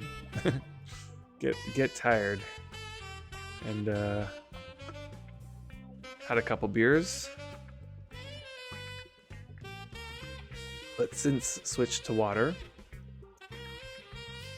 Okay, we'll do this. Let's get this made for Borsa Score here. And it's definitely going to be helpful for me because I kind of want to know how this goes. So we're gonna roast the coffee beans. I'm almost feeling like once we have an unlimited amount of coffee beans, the method will be for grinding beverage making. Fill all your forges with roasting dishes and pan fill coffee beans. That's my prediction. That'll probably take us far in beverage making. Anybody have like a reason why that might not work? Because maybe I'm overlooking something. Like for example, if the actual roasting of the coffee beans is low difficulty, that might not work. Okay, that works.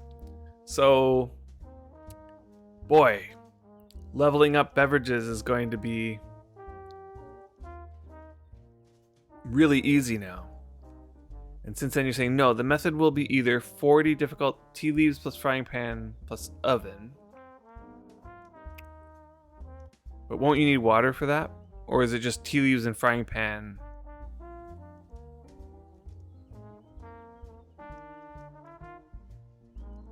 Or 50 difficulty. Okay, no water.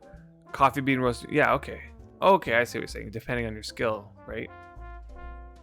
Okay, so that gave me coffee bean. So then what you're saying is I'm going to need to start a fire.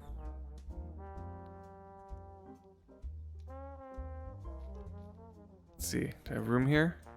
Can I just build the fire right here? Cannot build a fire in a building. Okay, can I just build it right here?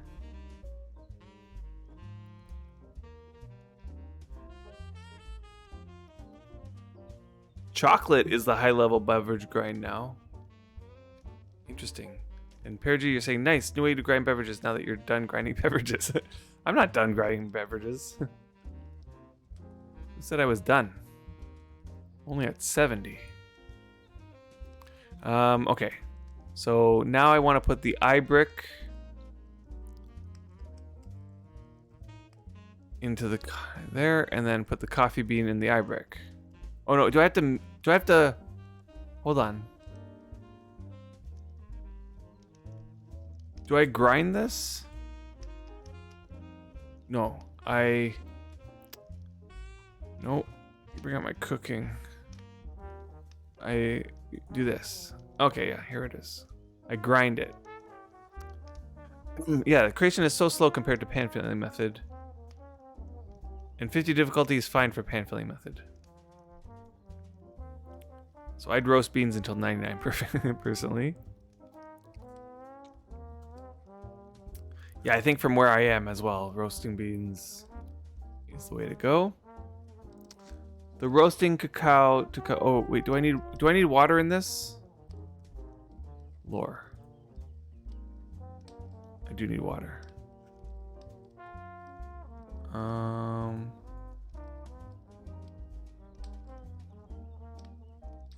Let's see if that's enough. Oh, just not enough. Okay. Where's my water? Here. So I just need 0.1.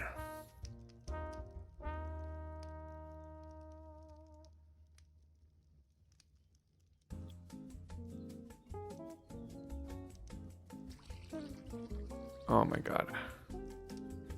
These measure jugs are kind of annoying because when they're not in the base level of your inventory, you can't set their weight or set their volume. Set it to 0.1.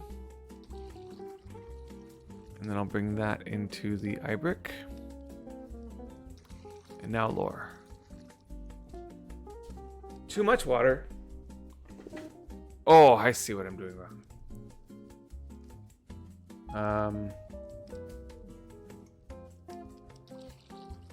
Let's try this again. So I need to set it to 88 to 100. So 0.1 basically. I need to set it to 0.1. 100. So let's grab the water. Put it in the eye brick. What did I do? I didn't do that right. I see why. Okay, let's go a little bit slower this time. I'm gonna pour this out. Actually, I could just put it in here. Set this to 0.1. Brain stops working at 2 a.m. That should work. Okay, good.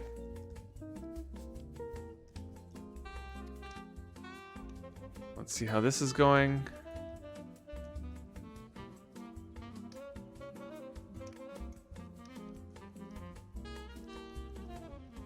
Yep, and I'm getting beverage making for some of this anyway. Obviously not ideally set up. Although I'm getting 99 quality beans, eh? I wonder if it matters about the roasting dish quality. If I could just use the other ones that I made.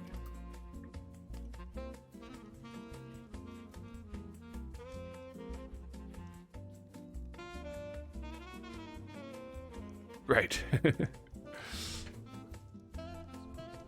The pressing is just a bonus cue you can do for extra gain while you pan fill the next batch. Sounds like an ideal way of optimizing things.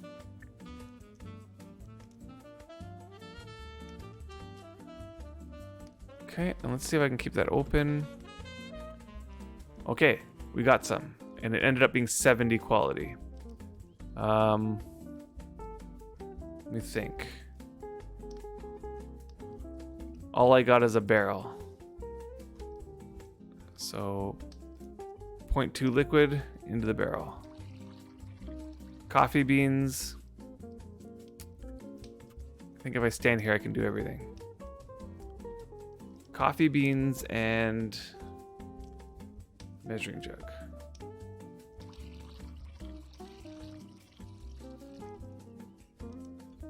And I'm just gonna taste it to see what happens.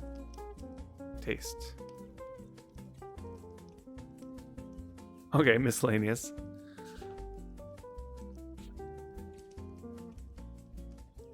So I got 0.2. That's not... I think that's more than a sip, right? Like if I sip, it'll only take 0.03.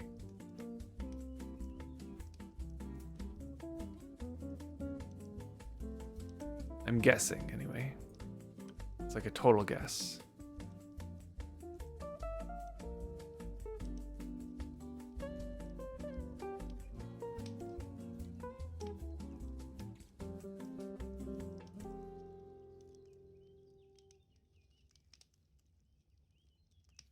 I'm just gonna put those in there.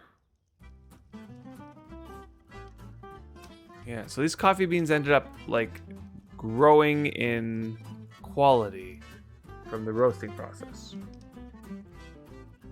So that's nice. Okay, a sip is 0.2, but a bite is 0.03. Got it. Okay, so you only do get one sip per bean. But as I said, like, it feels like it won't be long before we have thousands of beans, right? Like, all it takes is to have 4 racks worth of plants, and then it really doesn't take long before you have thousands of beans at that rate. Did I mess this up again?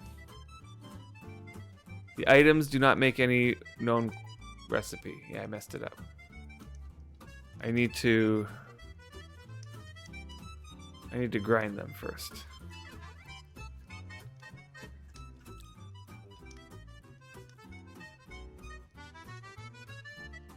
And so you're thinking there might be even like another oh, good question. Let's try that.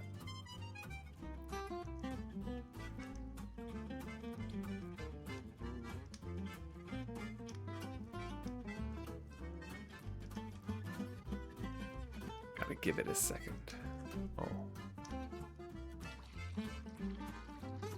No, that's not what I wanted to do. Set volume to 1. It has set the volume to 1. It's giving me 1.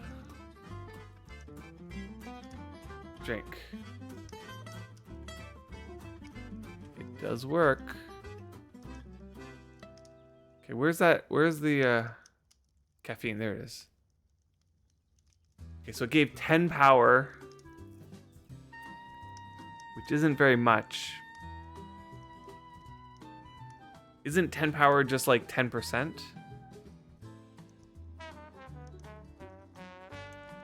Take another sip.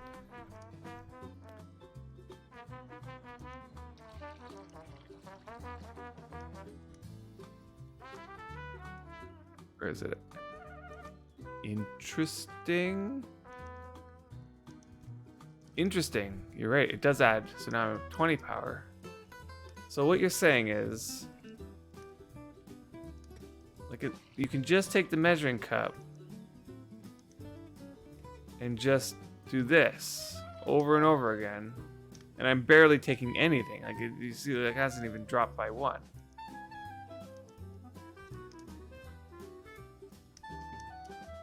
So I'm not worried. These beans will be enough of a snowball for me.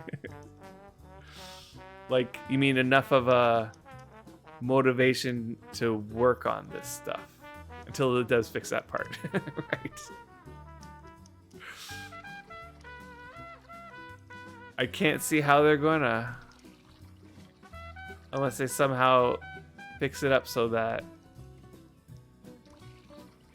Let me just. I'm just gonna take till 100 if you don't mind. Although it's not increasing my time. It's only giving me 20 minutes. So this is something that needs to be worked on. Like in terms of my skill or something needs to be figured out here. But let's just see.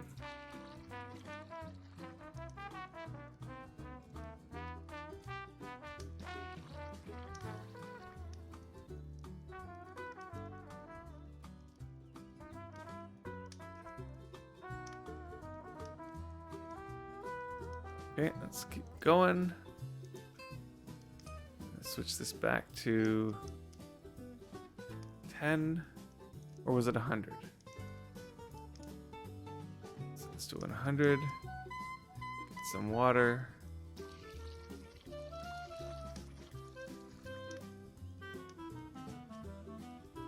So the devs could almost certainly fix it. I'm pretty sure there's a mechanic in the game where the sip size affects affinity timer. Oh, okay. Yeah, so I guess they could do that.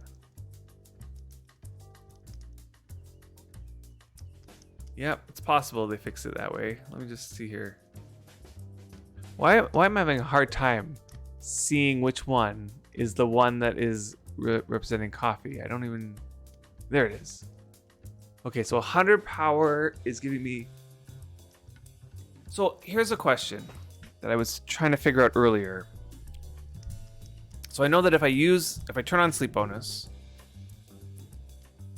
what it's going to do is give me double the amount of skill gain that I would have normally, even with sleep bonus. But it's going to use the sleep bonus twice as fast. It'll use my fatigue 4 times as fast. But what if I don't turn on sleep bonus? What if I just sit here and imp like, you know, I imp in this way? Wait. Where is it? Here. Oh, I forgot to save this tool belt again. God, my inventory is getting a little bit much right now. Why am I carrying around 21 kilograms of wood scrap? Because I didn't burn the oven, probably. Oh, we got a bunch of people popping into local. Okay, and I put my water down over here. Okay, let's suppose...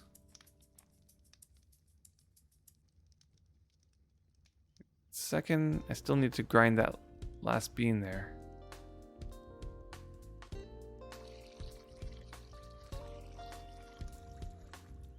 So caffeine will likely mostly be used for non-fatigue activities like grinding shields, making healing covers, grooming animals, or cough, meditation, cough, yeah.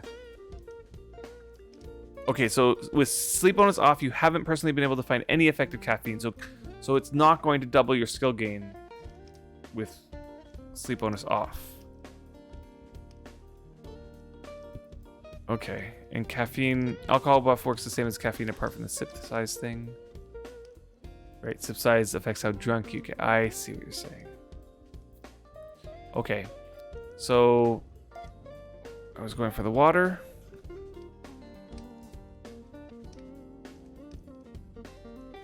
I better remember to save this. Okay. Let's just double check here.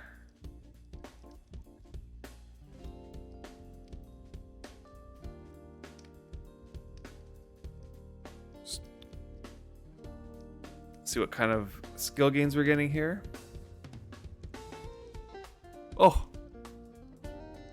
Although I failed the rare roll.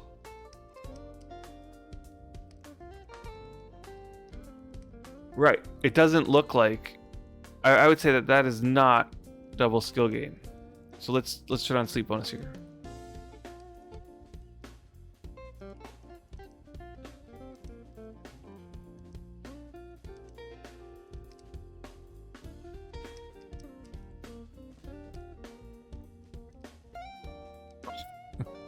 Didn't get a skill gain there. Okay, wait for the next one. No rare book for me. Yeah. Okay, so getting that sip at the beginning to give you the 10-minute daily sleep bonus thing. And it worked on every reset too. Interesting. I didn't get a skill tick there. I turned on sleep bonus. That's annoying. Probably got a high. No? High? Yeah. You are at... Oh. Suflo got it there first. Hey, Du Jensen, you're here. Well, maybe not in the chat, but you are online. This is how you know it's morning time in Europe. Everybody's logging in.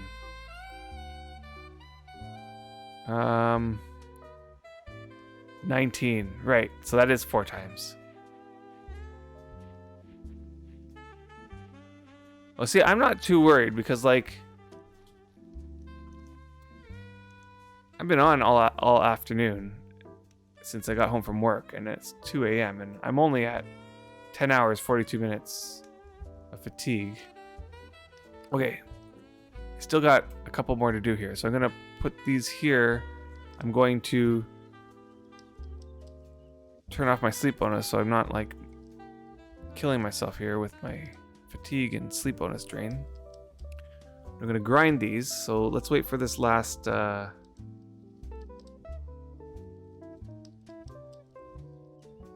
action, and then I'll turn sleep bonus off. Wow, look at that tick. 0.3899. Like, right?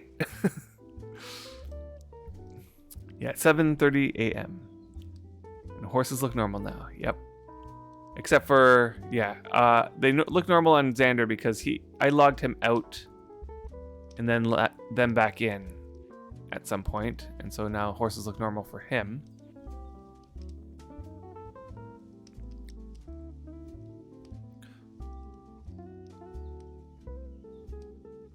Okay, let's finish this up.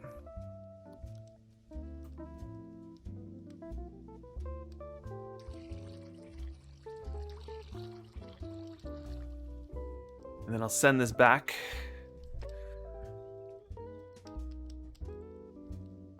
And is the timer like the 20 minutes that you get here, is that like normal, or is there a way of getting that to be like hours, you know? Or is it just designed to be more of a 20-minute sort of thing?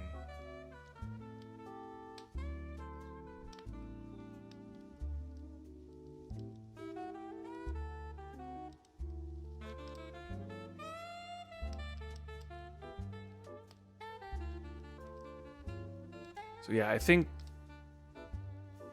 so. The highest time you got was 24 minutes. Yeah, okay. So it's like one of these things where you would take another sip and it would like top it up again, I guess. Key point 1, I understood. All right, thanks. Yeah, like at that rate, like as long as the devs like this is just, this amount would last forever. At that rate.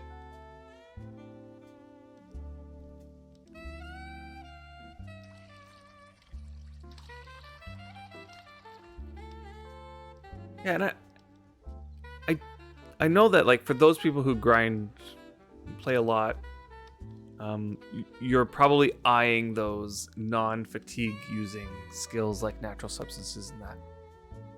But for someone like me, where my fatigue is always above 10 hours.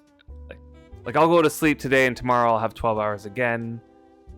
And then I'll go to sleep and the next day I'll have 12 hours again. Like, I'll never not wake up and have 12 hours. And for me, it's like, I may as well use it sometimes when I'm grinding.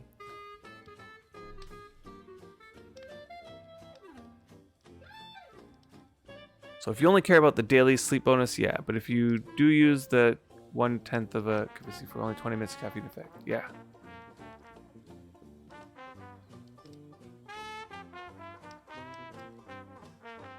Okay, I see.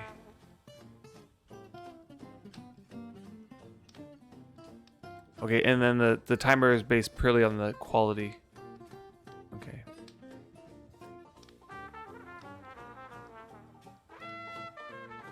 Yeah, if it's just for the caffeine effect. But like you would want the 100 power, right? Like that would take 10 sips. So 1/10 of a I see what you're saying now. Yeah, if you want the full thing.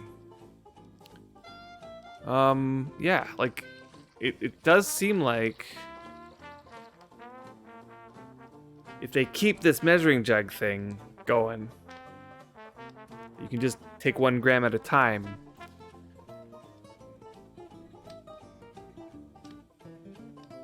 Is it 1/10? It feels like it's more than 1/10. Like it feels like because one kavisi, or whatever. I don't think I'm pronouncing it right. One of these is 0.2, which is 200 grams, and then the measuring jug you can grab just 1 gram at a time. So you get 200 sips there.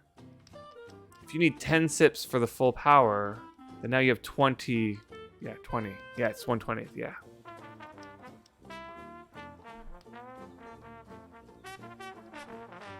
But like, I'm sure it'll come a point where it doesn't matter because we'll have thousands of these things, and we're going to be pan filling them and getting like it'll feel like unlimited. So now it's a matter of like even the quality doesn't even it seems like at 70 quality we can get the 100 power and it's lasting 20 minutes instead of 24 minutes. Like I feel like there's not really much. It's not that much of incentive to, let's say, grind my beveraging up higher to get better coffee, for example. The coffee isn't going to be the thing that's going to...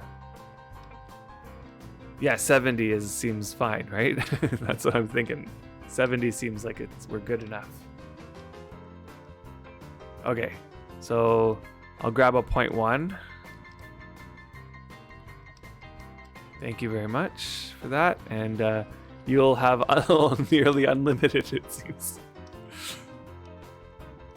Like, not unlimited, but...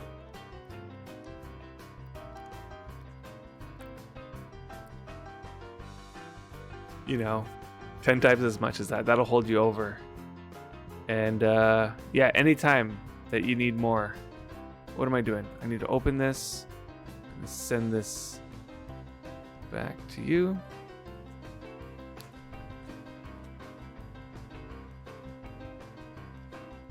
Pretty sure. Forced to score. Yep. And 2 coppers. Unfortunately, my mailbox is a little slow. I do apologize for that. It's only a 73 cast, so might take a little bit to get back. Oh, in the pottery bowl. Whoops. Oh well. You get a free barrel. I'm about to go on a barrel making spree, so I don't mind too much.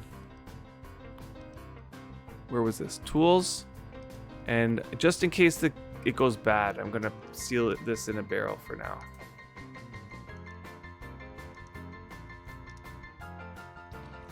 I'd hate to log in and have it like decayed away.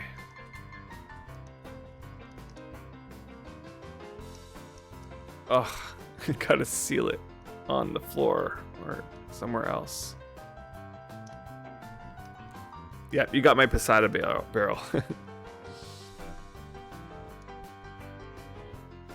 Okay, let's put that in here. All right, so now I understand the coffee making process. That definitely helped. These I planted yesterday, so I feel like it takes 2 days before they start harvestable. So that's okay.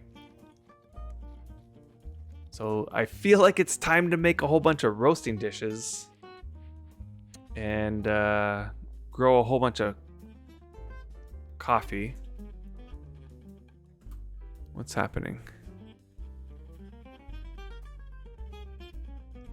Will not fit in the backpack. Are you kidding me? I just took it out of this backpack.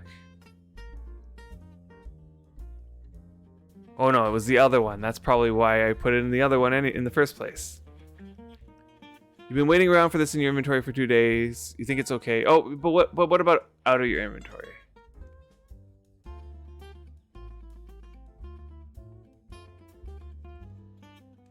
Okay, so this has been in your inventory for 2 days. At 3 quality. But what about out of your inventory? Like if you want to test decay and you just put it on the ground. Kind of have a feeling like it might decay. All right, folks. I think it's time. My brain is shutting off. So I think I'm gonna end the stream here. It has been a blast. It has been a lot of fun. I learned a lot of stuff today. More than usual, I'd say.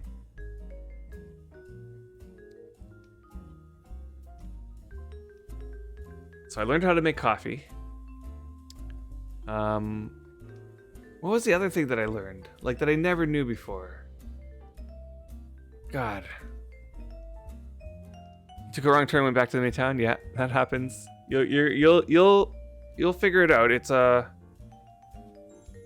there's no map that will tell you where you are. Thanks for the follow. It's a game where you have to use landmarks in your brain. Okay, you'll get used to it after a little bit. But yeah, explore, have fun, ask questions. There's the CA help tab. You can ask questions there. You'll have lots of help. And you went north on the windy bridge. The windy bridge. Yeah, seems as good as any direction. I mean, going from Overture, I think north is a good way to go. Yeah. Explore, get a sense for how the game works. I wish you the best of luck and hope to see you in the game. But for now, I do need to head off. I'm just gonna quickly check over here to see if anybody's streaming potentially, but it might be a little bit early for that. Might be just me on here. Yeah. So I think we'll just end the stream. So until next time, you guys keep on worming, and I'll be back again, hopefully next weekend. And yeah, I'll see you all next time.